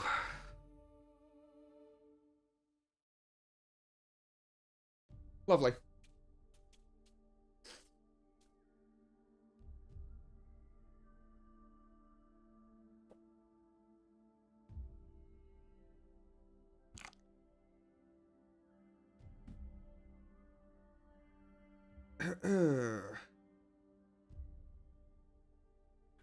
Quite happy at that.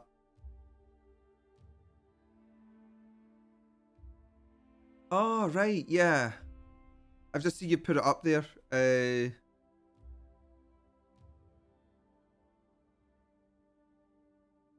see. Now, one of the guys there was asking in the academy. I've just noticed no one's replied yet. I might get a chance to do that later.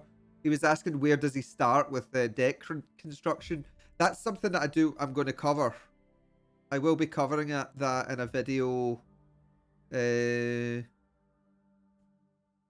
at some point.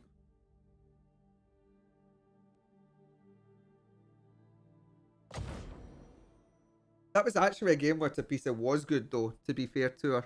Yeah, I always end up, whenever I lose a game because of Tapisa, I always end up like massively going against it, going, no, this is rubbish, I hate it. This is why I don't play Tapisa, blah, blah, blah, blah, blah. And then I ignore all the games that she actually did quite well for me. And that one was one that I actually was relatively happy with how she performed.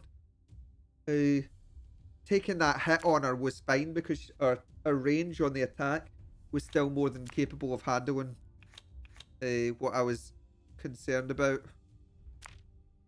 Oop.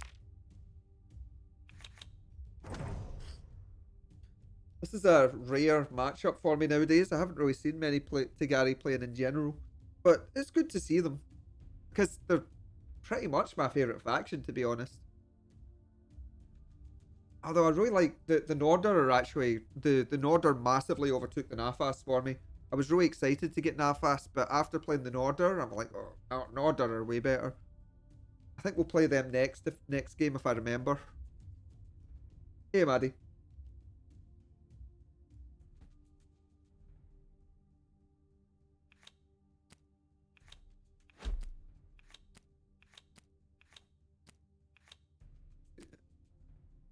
You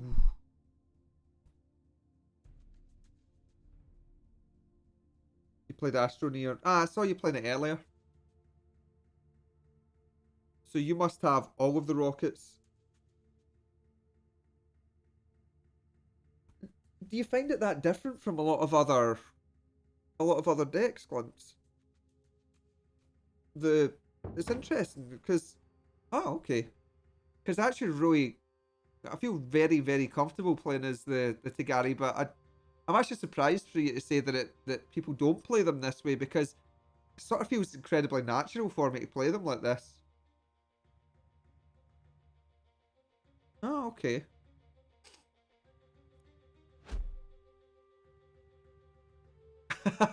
Yeah, people tend to when I see people play as Nafas, they just sort of go hell for leather right at you, full pace. Um, whenever that, I don't know. It's like I think that they can be played more methodically. We get 16 damage here, so I can't move up. I don't really want to leave the central position with there, so we can just sit at this.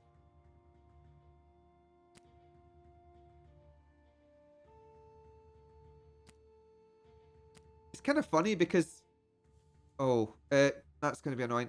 Nira's a card that I actually took out of the deck early on.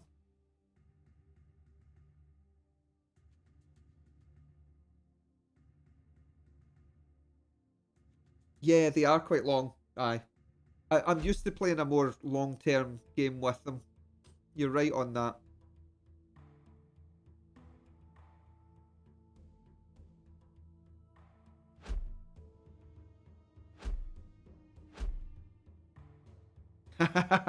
Using the Kapu strat against me. Curses! Curses! Also, we have 15 damage, so I can't just take up this slot without finding a way to kill Kapu here. And that's actually not possible. So we are going to get pushed back a bit here.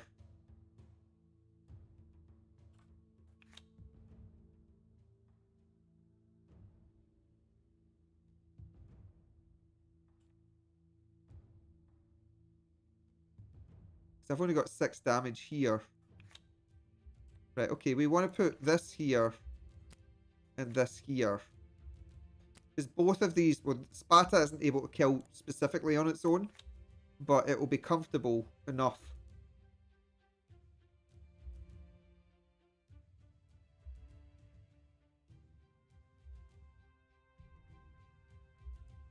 Right, we can put this back. We're going to put our leader back line. These can split.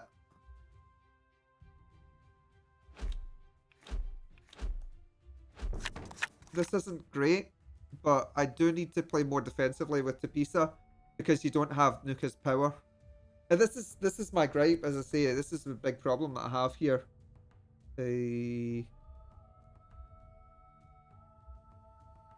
Yeah, Tapisa does well in those types of game where she can survive and pick off people slowly. It's not something that tends to happen in the Tigari matchup, though. Yeah, again, or I think it's because of the amount of movement free. Taylor, okay, pal? Hang on.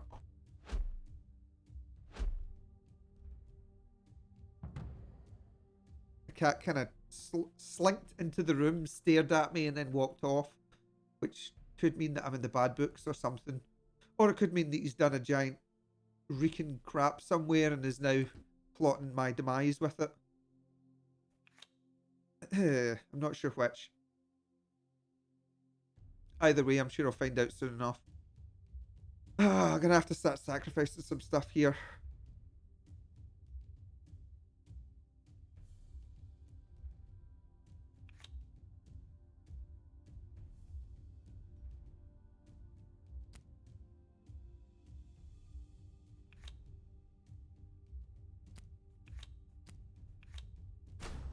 Right, we're gonna get rid of these two.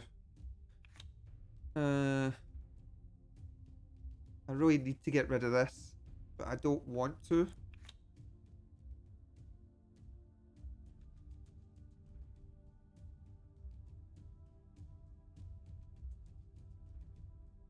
See, I'm waiting on some cards here, and they're not arriving.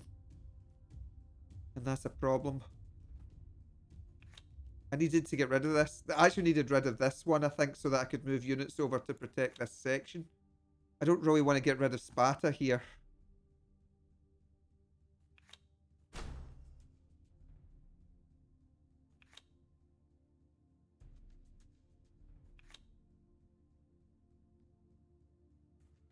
This kills this. This kills this. These two move in, kill my leader.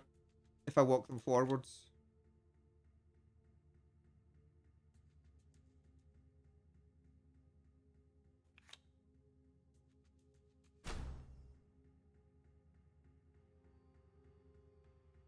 Three star for one is just terrible. Could get rid of this.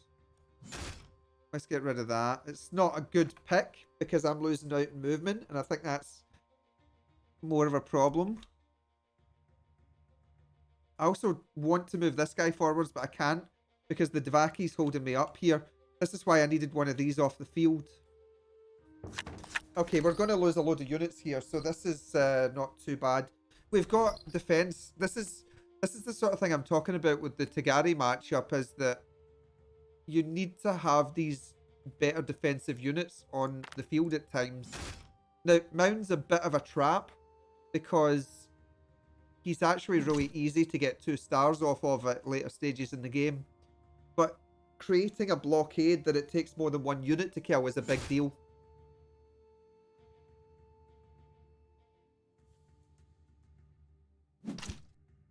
Yeah, Kelly was going to do that. I'm interested to see what happens in the centre here. Because as I say, we are losing out on quite a lot of stuff here.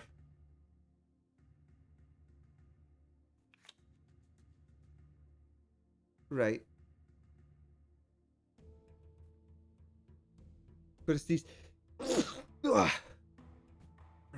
okay. These are pretty much sacrificial lambs, so I'm not really able to do anything with them right now. Ugh.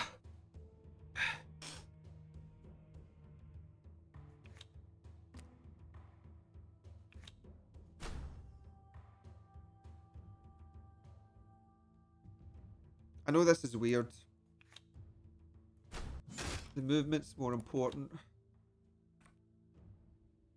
I can't shift my units around in such a way that I can get 14. Actually, that's, well, 14, but then he's got these two that can fight me. If I'm in this position, he's also got Kapu, so yeah, no chance. That's not going to work.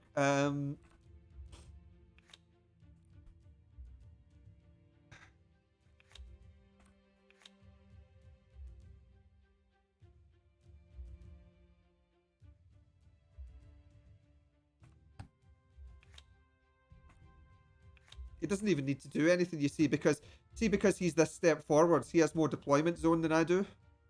So he just has to build up and then turn. And eventually I have to hit him because I can't place units. In fact, he doesn't even need me to do anything. Yeah, this was going to happen, that's fine.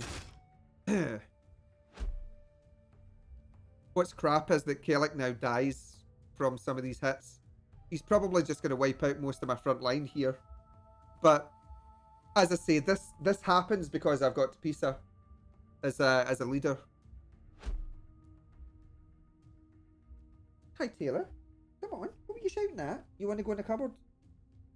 You want to go in there? No? No? Okay. Do you want into this cupboard? No.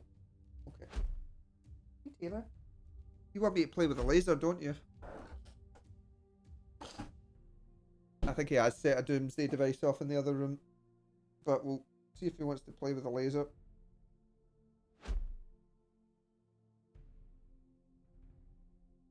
No, he's looking at it. He doesn't actually want to play with it, I don't think.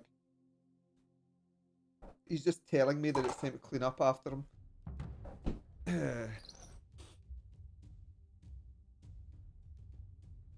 Right. 5, 7, 9.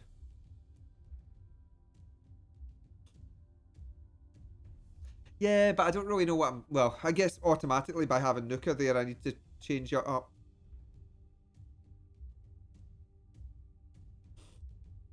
As soon as I see Nuka in the lineup, I kind of have to change things. Right, Taylor, I see you. Hello, Waypos. Right, you just move your bum over there? No. You can moan all you want, but you still need to do it. Right.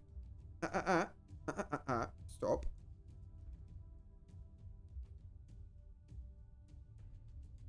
Yeah, I think it works a bit worse on this. I'm still kind of going through teething trouble with it.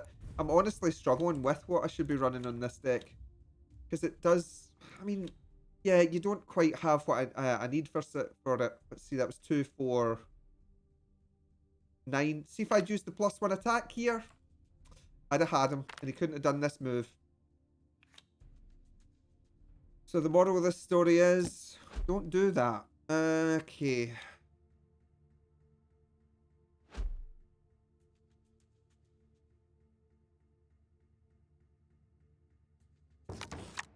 He's going to isolate here, so what's going to happen is Lapu kills this, and then Kel kills this, or yeah, Kel can kill this, and then he'll use Pillin to kill this. He's basically laughing his arse off at that point because he loses Kel in return and basically walks off with the other stuff scot-free, and that's not even, I'm not even covering the other side of the field because it's just an absolute riot right now. This has come too much to a head at this stage. I just can't possibly pull this back.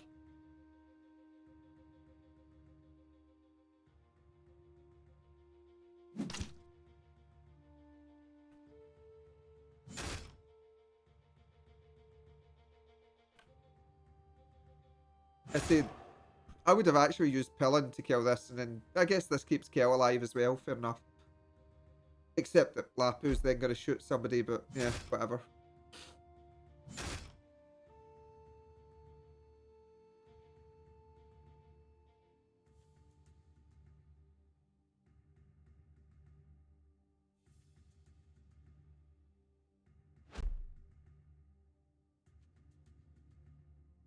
I do actually like what KS does with Lapu in this, only in this matchup. Personally, I've given up. I like having Lapu on the start on the field at the start of the game, but I do quite like what he's done with Oh wait, I need to move this. I was going to put my defensive unit there, but I can't. Put that there. That can go there, I guess. We've got a kill here. Actually, wait. We could... no, wait. I'll kill this. This is okay. That'll kill this. We can kill this. This can kill this.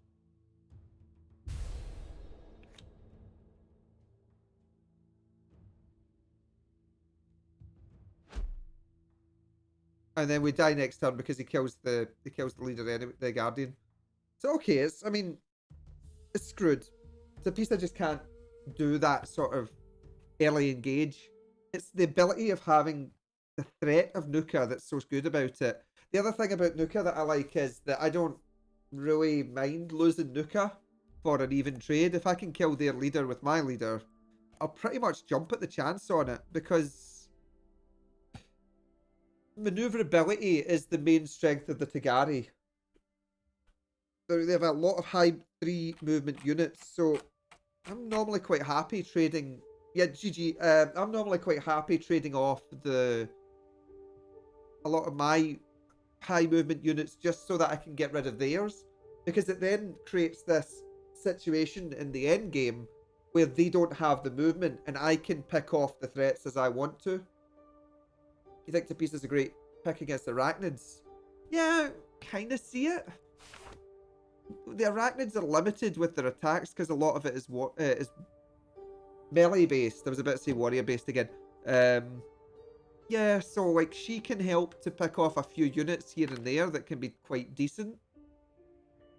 Like this guy's a good one, or these things. You know, there's a lot of low defense on certain units, and she can just move in and kill them relatively safely. She's also quite good at taking out the blocks of these because she creates that space with a jump. We switch the VOs with Devaki. Yeah, I got told that before. I kinda don't mind it, but eh. I don't really like Devaki at the start because he doesn't provide any threat.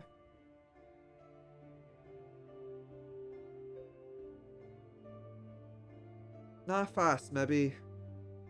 I want danger on the board basically. I want to be able to. I like the idea of being able to have the Vihos there just to push straight out and start taking things. In that particular fight there, it doesn't do well. He defends against Jiro's. Guess so. Jiro doesn't.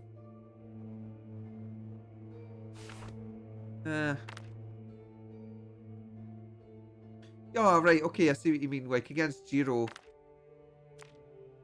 Wait, I'm saying Jiro defends against this. Yeah, that's true. Yeah, because you're using the warrior that gives you the +3. So yes, okay, I can see that.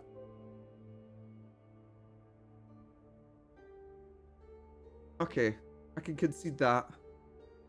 Although I still question. Let's see, right. If we're changing up the starting 5, I really like having Kalik in the lineup recently. Because he's kind of an anti-charge threat. If someone just tries to dive bomb you and put huge threat on you at the beginning, having the 10 attack there is a great defense.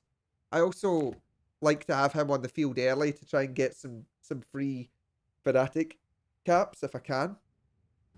So that's decent. I can still see myself using the Nera Juno Lapu combo. So it means what are we doing for the last 2 slots? You okay, Taylor? You bored? You bored? You're bored, we man. Oh, we pause. Oh dear, it's a sad day for Taylor. He's bored, he's bored, he's bored. Give me a man. You getting 2-handed cuddles? Yes. 2 hands.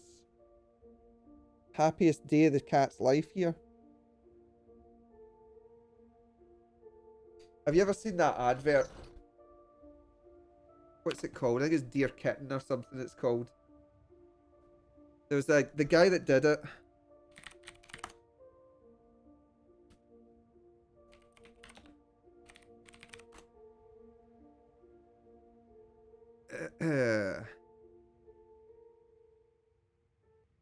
Here it is. I'll show you this.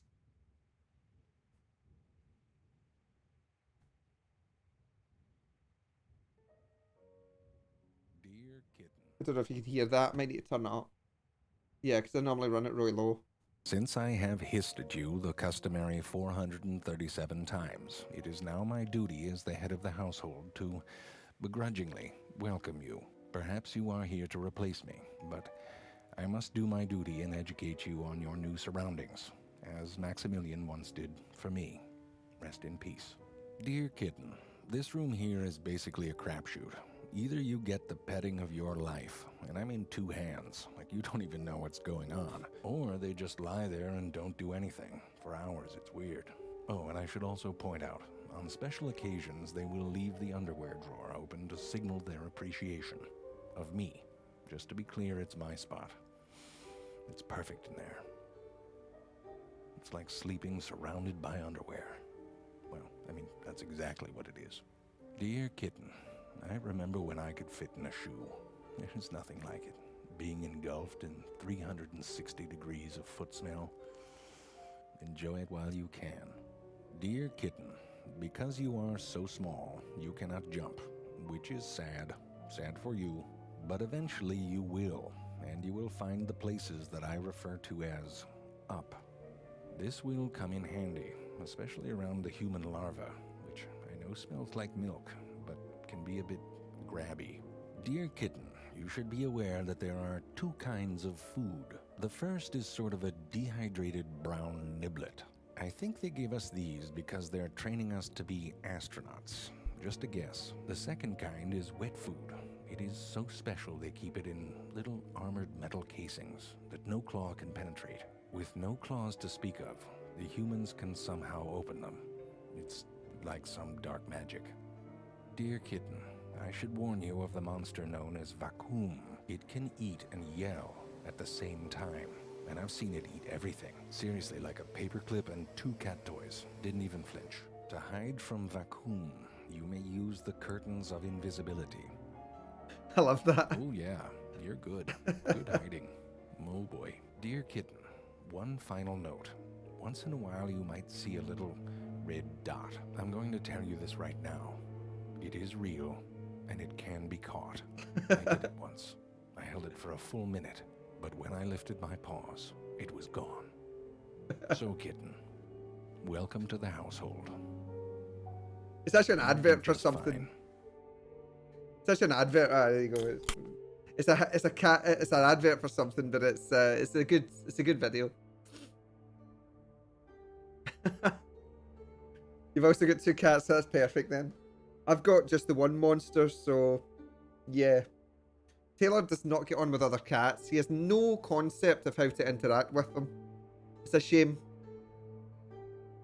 He is he's less of a cat a lot of the time than just a little monster. He can't catch things to save himself. He has no idea how to do it. He just can't hunt. He prefer house spiders. Oh right, okay. I mean, Taylor used to eat them. I think he's stopped now. I don't exactly know why, but I think he's lost interest in them. Either that or else they didn't taste very good. But yeah, it's his particular favorite. He likes attacking moths as well. He's a very good moth hunter, which is good because I don't really like moths that much. But yeah. Okay, so let's think about the starting 5. I could try out the Devaki. Not against it. I just don't like. I'd prefer to have a higher movement start, honestly. But I'm struggling with what that would be, short of using Spata instead of V-Hole. And even then, I think that Spata's just not as good as V-Hole in the starting lineup. Could possibly go back to starting with the Lata, but again, if someone has that movement bonus over you, these get forced onto the back line and then you're scuppered. So you need something with a bit more oomph to it. And I don't use Waban. I don't like Waban very much at all. I know some folk like swear by him and say he's great, and I understand that he's quite decent for countering, but he's also just an absolute, like, he's just a dead card in the late game. You know, Erbo, I don't. I know I really did I dislike him. Glibs. I even tried using him at one point. I don't like him. I very quickly took him out of the deck. I think I might have him in my ranged one though. He might well be in the ranged deck. No, actually, he's not. There you go. Couldn't remember what I had in here. I swapped around some. I swapped out one card so that I could make room for Birra. And Birra's quite good along with the Nera, so potentially that might be a good starting card, actually. That could work quite decently.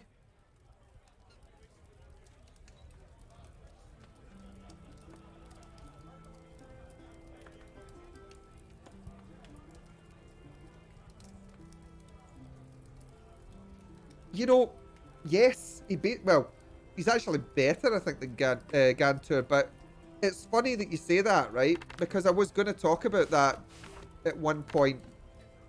I was going to talk about how Gantur is good and that other guy is bad.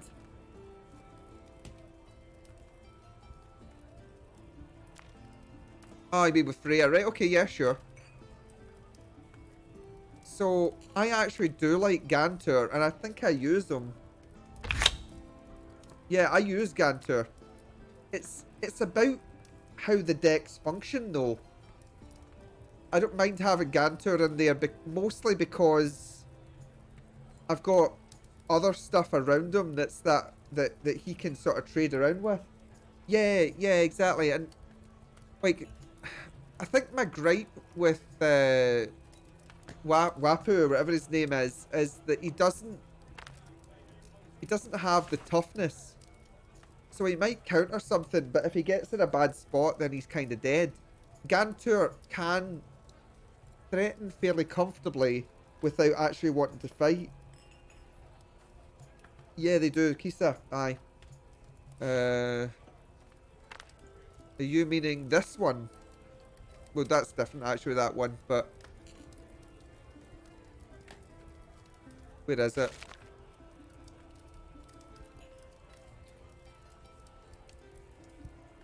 This one? I mean, it's slightly better. Last one, the first page. This one. Oh, right. Yeah, I've actually not seen this played very much. I don't think I've ever seen this card actually used, now that you mention it. Thinking about it. Huh. But yeah, Kisa makes this a 4-1. Again, I think it's because the troops in this deck fulfill a slightly different role because you've got the Scorpions. Scorpions are really good. I like the Scorpions. I used to want to use these ones, but I don't think I would nowadays. I'm not so keen on them. Ugh.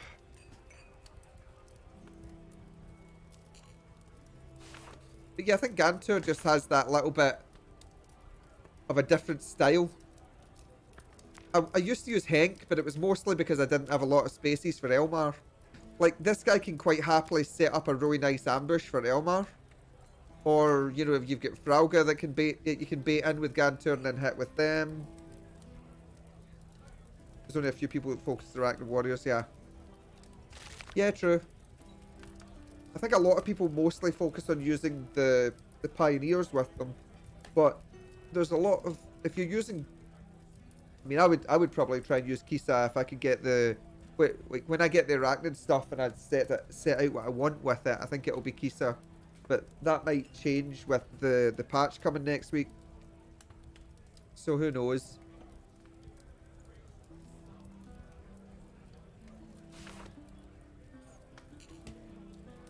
Okay, I need to have a think about what I'm going to do with this starting lineup.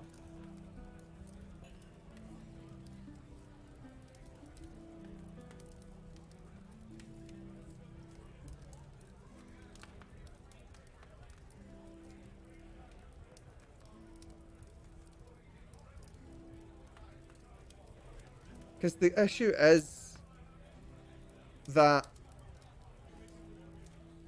the enemy can sit 3 spaces away and hit me, and I can't hit them back. And they have too much of a strike that can basically snap the back of my my setup in one engagement.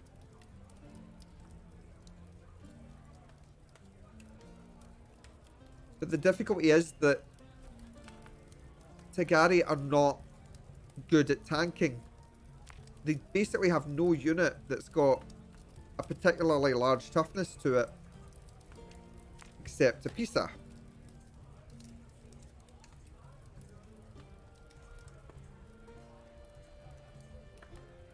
So that means that you need to have at least a rivaled offense to be able to threaten someone into thinking twice about engaging on you.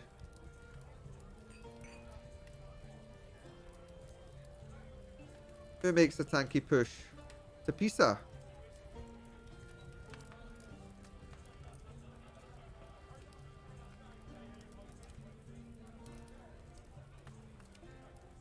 Or the things in general. The Tigari.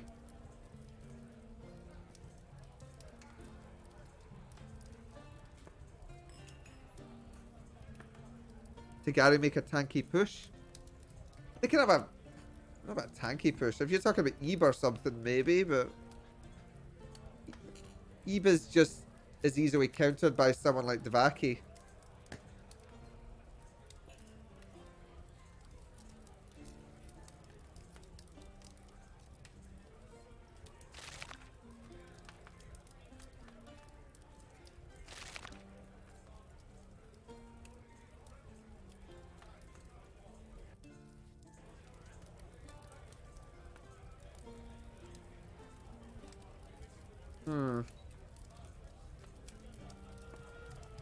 Yeah, I'm just trying to figure out something that would mean...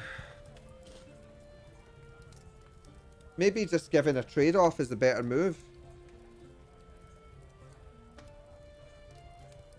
I actually think trading leaders would probably be a decent move in that game.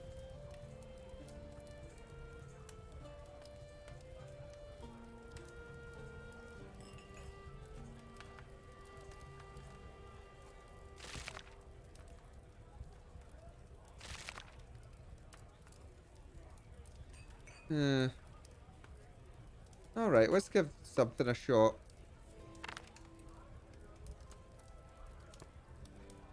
The patch isn't actually tomorrow, Erbo. It's been changed. It's going to be next week some point. Instead the reveal's going to be tomorrow.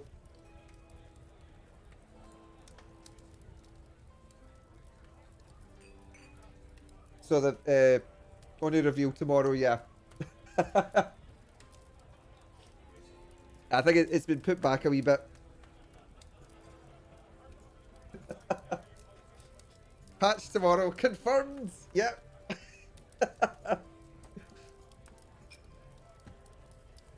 Developer lies. Doesn't release on time. Bang, bang, bang. It happens. I said it at the time. I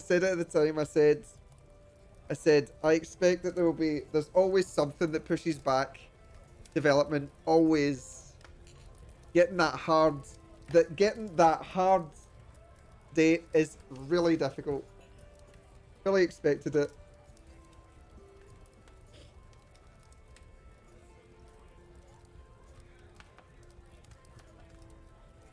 And I bought that card.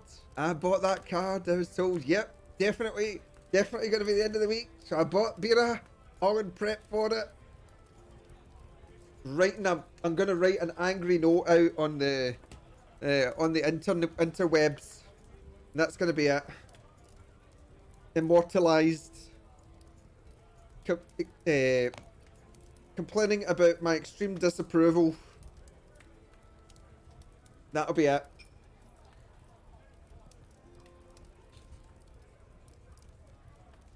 Maybe a 2 is a nice start. I don't know.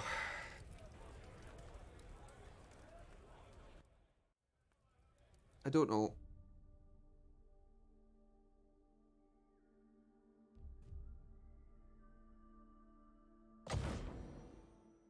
Let's see.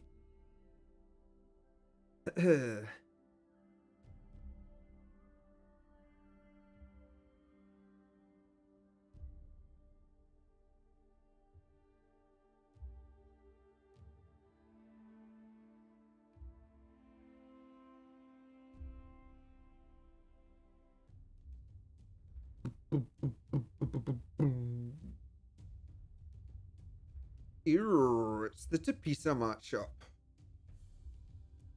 Someone's wanting to let me experiment. Let's try this. You don't see Tapisa very often, unless it's unless it's someone having an experiment or someone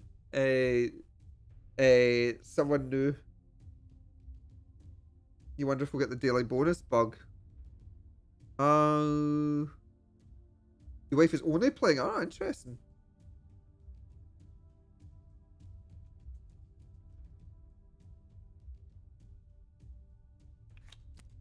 See, now I've got no threat on the table, so... Eh.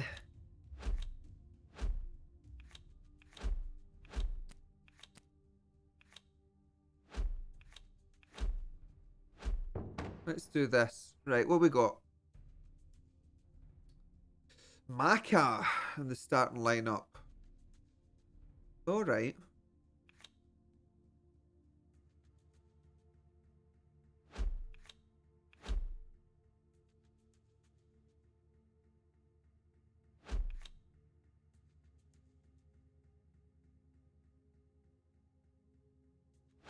See, I see the Kanama there. I was running the Kanama, but I was running the Kanama and the Nera. And obviously that's not great.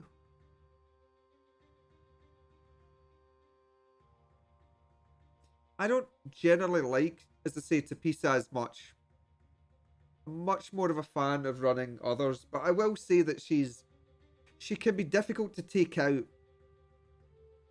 Honestly, in that last game, I should probably have traded. I should have let Nuka kill me along with Mojang, because I would have been up on morale points at that, and it would have reduced. Basically, I would have lost no movement 3, and he would have lost 2, and it plays more into the way that I like to play it.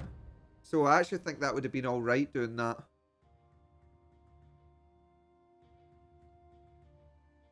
So I don't actually dislike what I did with that as much. 13 still there. Well, yeah, the back off killed me more from a standpoint of instability and not being able to right myself in the combat. That was pretty much the main thing that caused me problems with it. It was, you know, I lost all inertia. That's the word I'm looking for. I lost all inertia in the game. I was constantly unable to perform basically because of it. What we're basically doing here, and I expect this will go on for a little while, we're going to be sitting here waiting for our high movement cards at the moment. Or in KS's case, he's waiting for his Lapu to be able to start moving up and putting some threat around.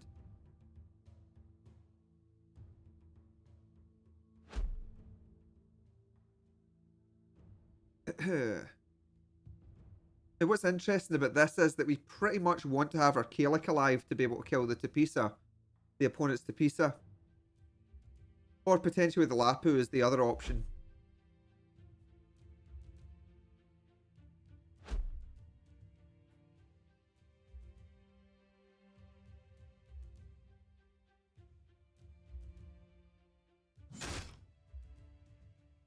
Yeah, I mean, this is reasonable. It's not really a shocker to me. I'm not generally a huge fan of getting rid of Ehos for these guys, for the Spatas, but it makes sense again from a sort of setup standpoint.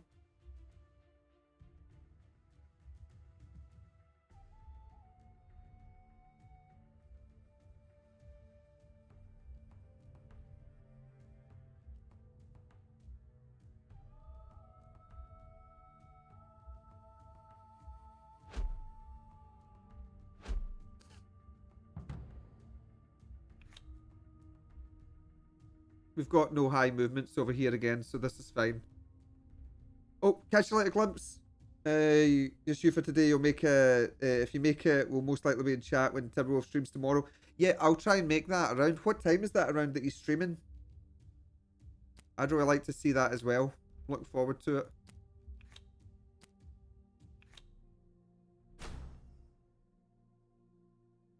C6, 10 damage, but he would lose 2 for it. He needs to do it that way as well because he can't actually do it in another way. So that's good. We're going to trade here. Happy at this. I don't mind losing Kalik for Kapu in this fight. I'm also relatively happy with getting rid of the Maka, because the Maka is one of the other high threats that's potentially going to be able to kill Tapisa in the late game. So losing that is good for me.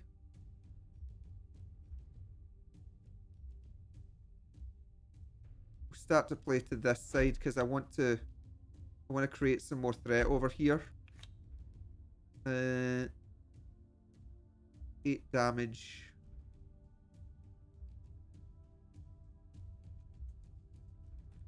I can wait there. Nera's gonna die here. Again, it's alright. It's a 2 for 2. Nera for Maka is really good.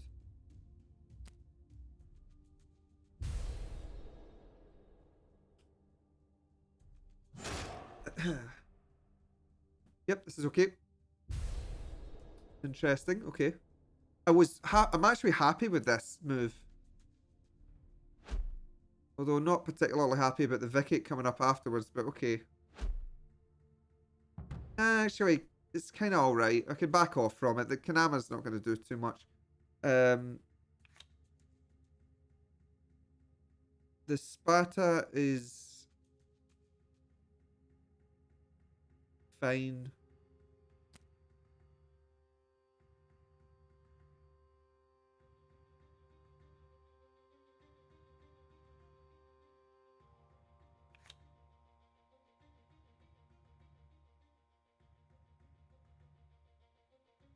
It's a hard one. I think I want this here. We want this here. Maka can move to here. Kelly can move to here. Actually, this is dead anyway, so that's alright. Could kill that, but that's not going to help me too much.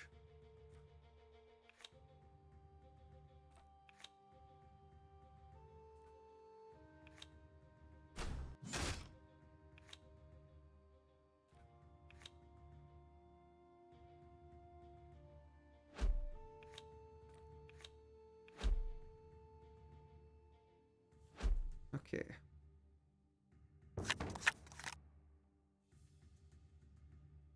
It's maybe a mistake getting rid of the Sparta at that. Ah, sugar. Just realized something else here. It's alright. Yes.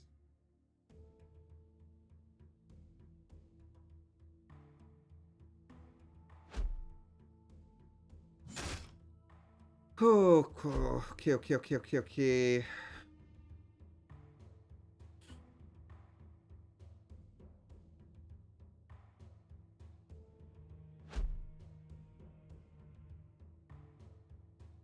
Am I that exciting? How the games? Yeah, I mean, they've been alright. We've been some up and downs. I think that was a mistake, actually. I would have used Kanama to kill Viho here. Because, well, there's a very good reason that I would have done it. So let's see, what we got? 6. 8 damage. 10 damage. Right, we've got 10 onto there right now.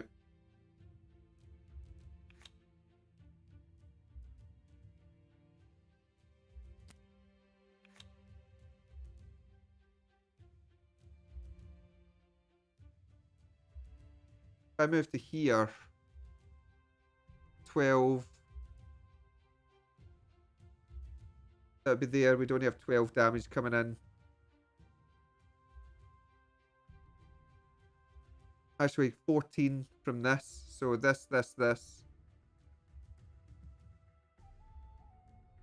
So we can stand there. That's all right. No, it's not. No, it is because we then lose this one. This isn't in the fight anymore. So Tapisa can move to here fairly comfortably.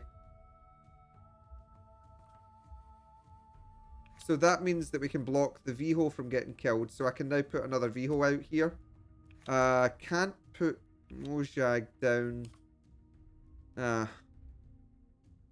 Although he is getting the +1 strength.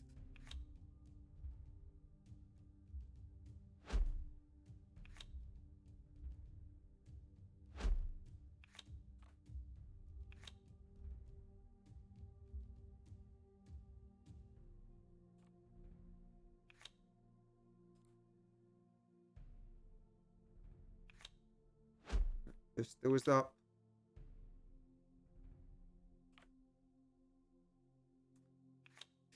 Devaki can move to there. You can die between these two, but I don't think that's worthwhile. Now we can get Kel onto the front line. Good. Mark is fine there. Okay.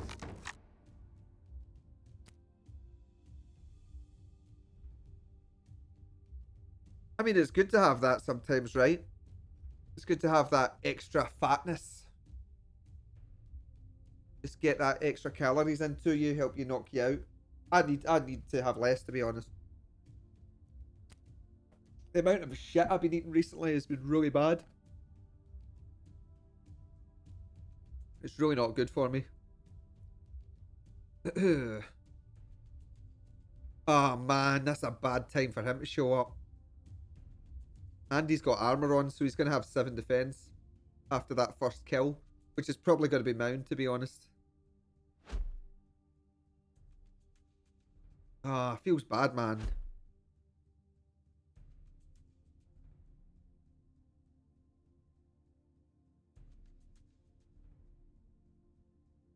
Now, Mound needs to move to here. If he goes here, he dies. Or does he actually? There's not a lot of other units disappearing here. So Mound actually could probably stand there relatively safely.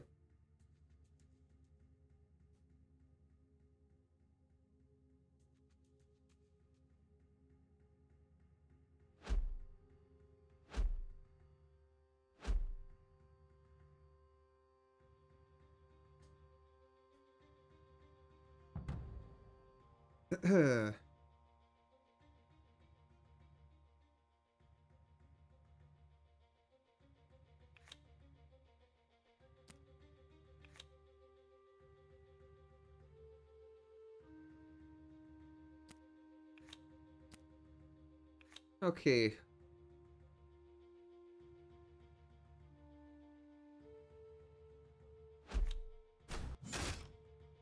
We'll kill that.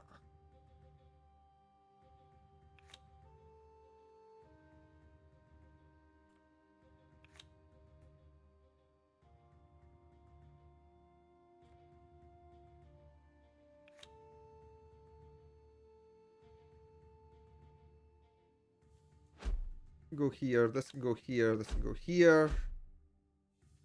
These can...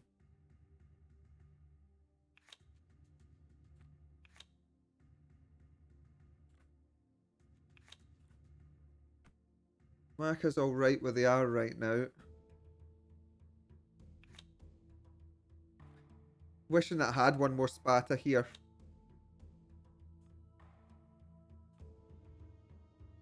I really want Devaki's space to get up in here to put threat into Lapu. But it wouldn't work anyway because they could just come and kill me. And I can't really afford to leave this slot right now. So I think instead...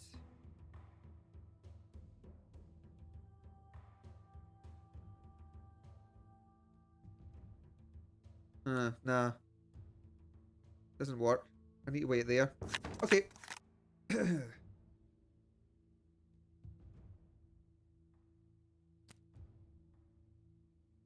We're going to lose quite a lot here.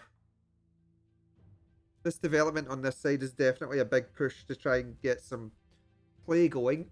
Put some reduction onto my side of the field. I think it plays into my hand though.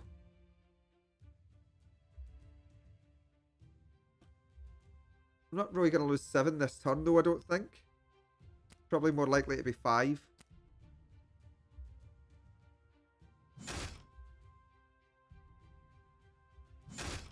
Wait, was Viho able to attack there as well? Alright, okay.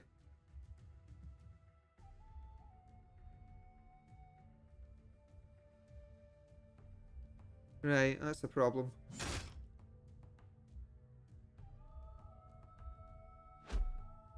I didn't think that was possible, but alright.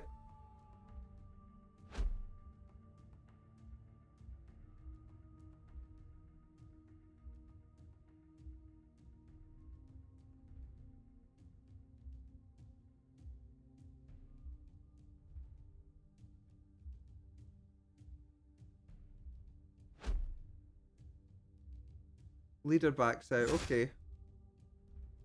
So giving up on that push essentially.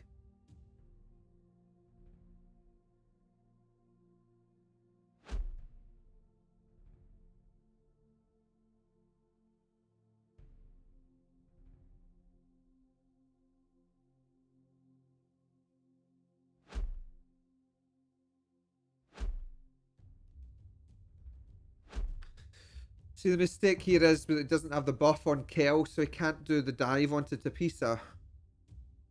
It doesn't have the +1 attack on Mojang either. So, fine.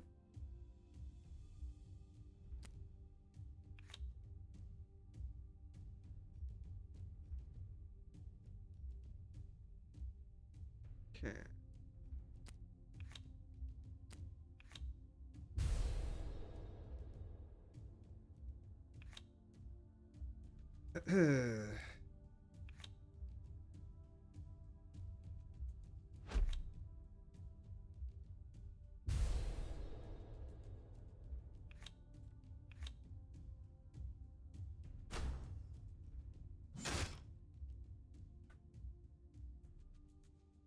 Viho can kill nothing at the moment.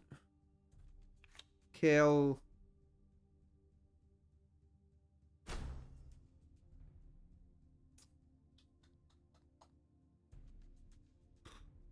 Kel trade for Kel. Yes.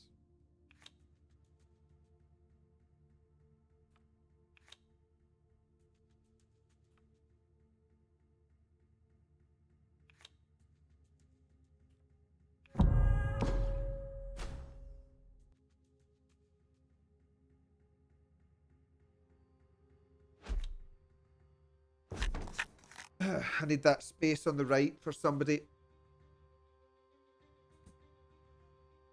Capo needs to go in on the left here, because that's the main place that they've got their 2 ranged units. So...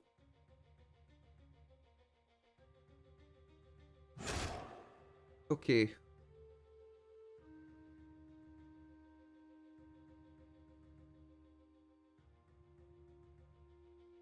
I think I made a mistake here that I had a Sparta as a bait at one point and I shouldn't have.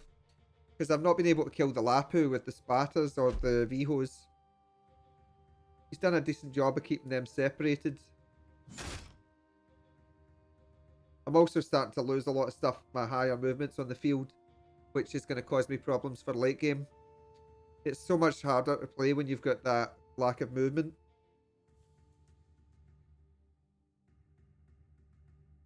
Yeah, empty decks. It's fine. 3 for 2. I wondered if he would do that.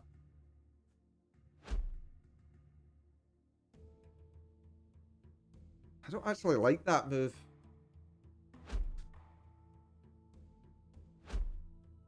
But he's trying for the ender next turn, I think.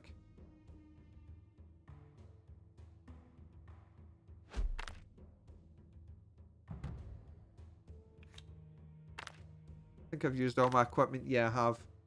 Okay, we can only place 1 unit basically at a time now. So...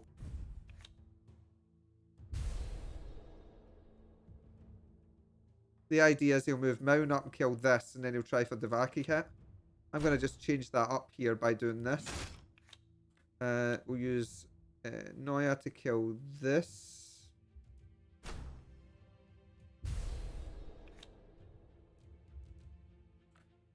Maka waits with the R.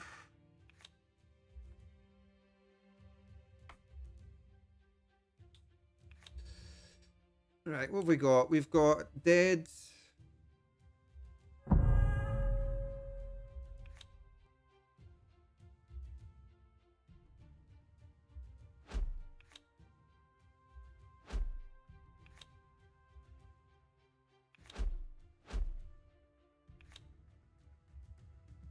Right, okay.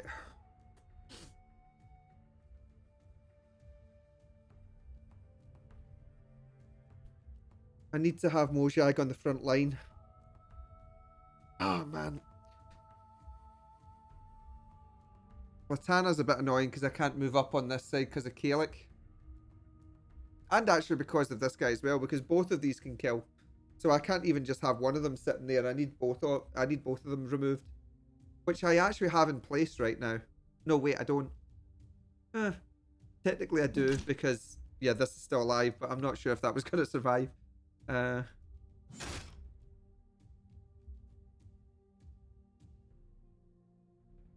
Wait, what? We've only got 3 units that can die here.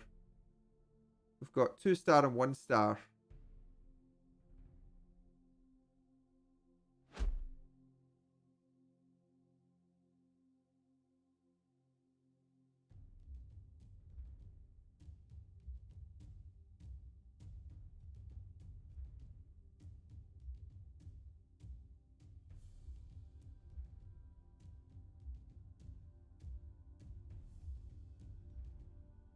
One,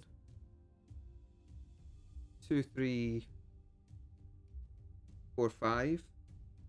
He has lethal, does he?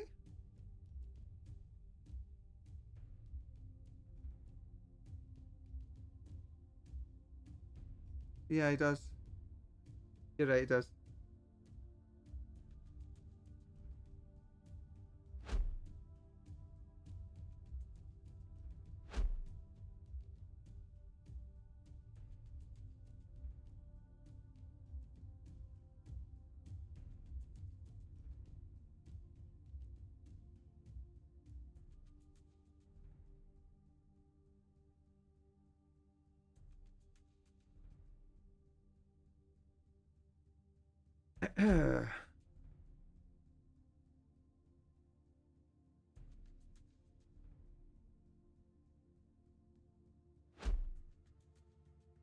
Doesn't anymore though.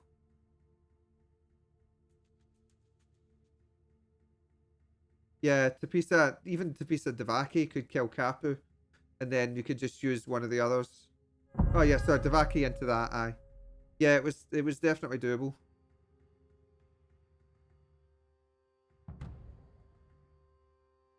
Right, let's see. 3 is the so I've got 1,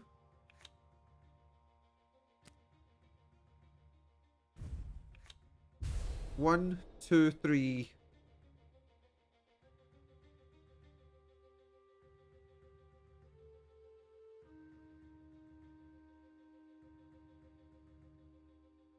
12 here.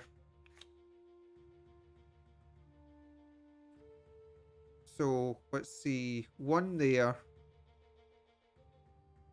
Oh, wait, I've got it.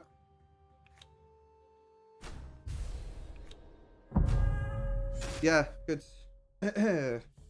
Yeah, I do have that. That's unfortunate. Because yeah, he did have it. He had it sitting there. GG case. Yeah, he actually had the kill there. Oh yeah, don't say to me about my thingies. Let me lose them I won't. Right, okay, cool. That actually went on. We got the 6. You definitely did have it, KS. Nah, you could have killed Kapu with your leader and one of the units, and then you could have used the other one just to kill a 1-star. So you did have the stuff sitting there for it.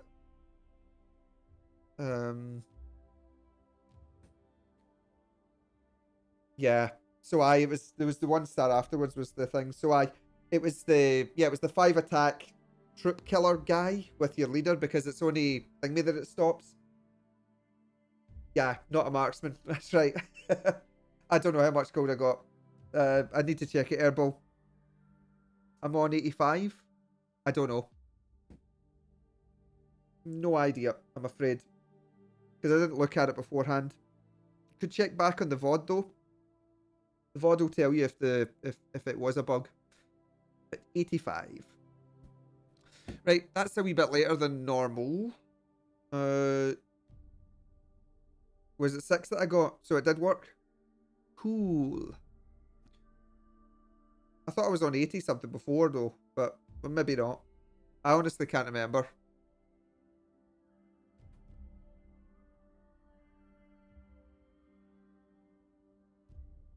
You need to check before the thing. I'm going to finish up just now though, folks. So thank you all for watching. I will be back on that time. I'll be back at 3 p.m. GMT time.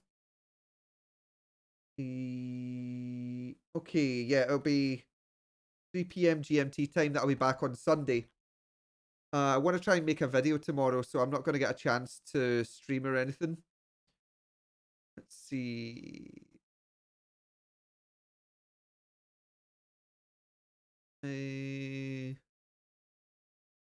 Let's see. I'm trying to find who to pass over to here. That was good tonight. We had a lot of up and down games, backwards and forwards. I got 2 gold. All right, okay. So there was a bug with it. Right.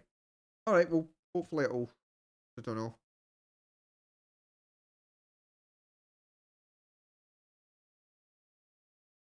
Right, we can sort something out.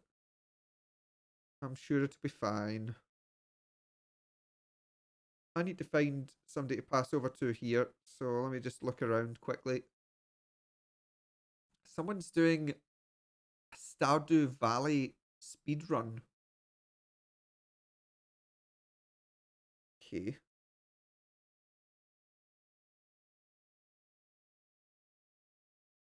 Let's see. Star Citizen, Mech Warrior Online.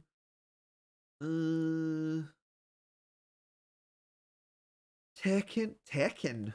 Whoa, I've not seen Tekken in a while.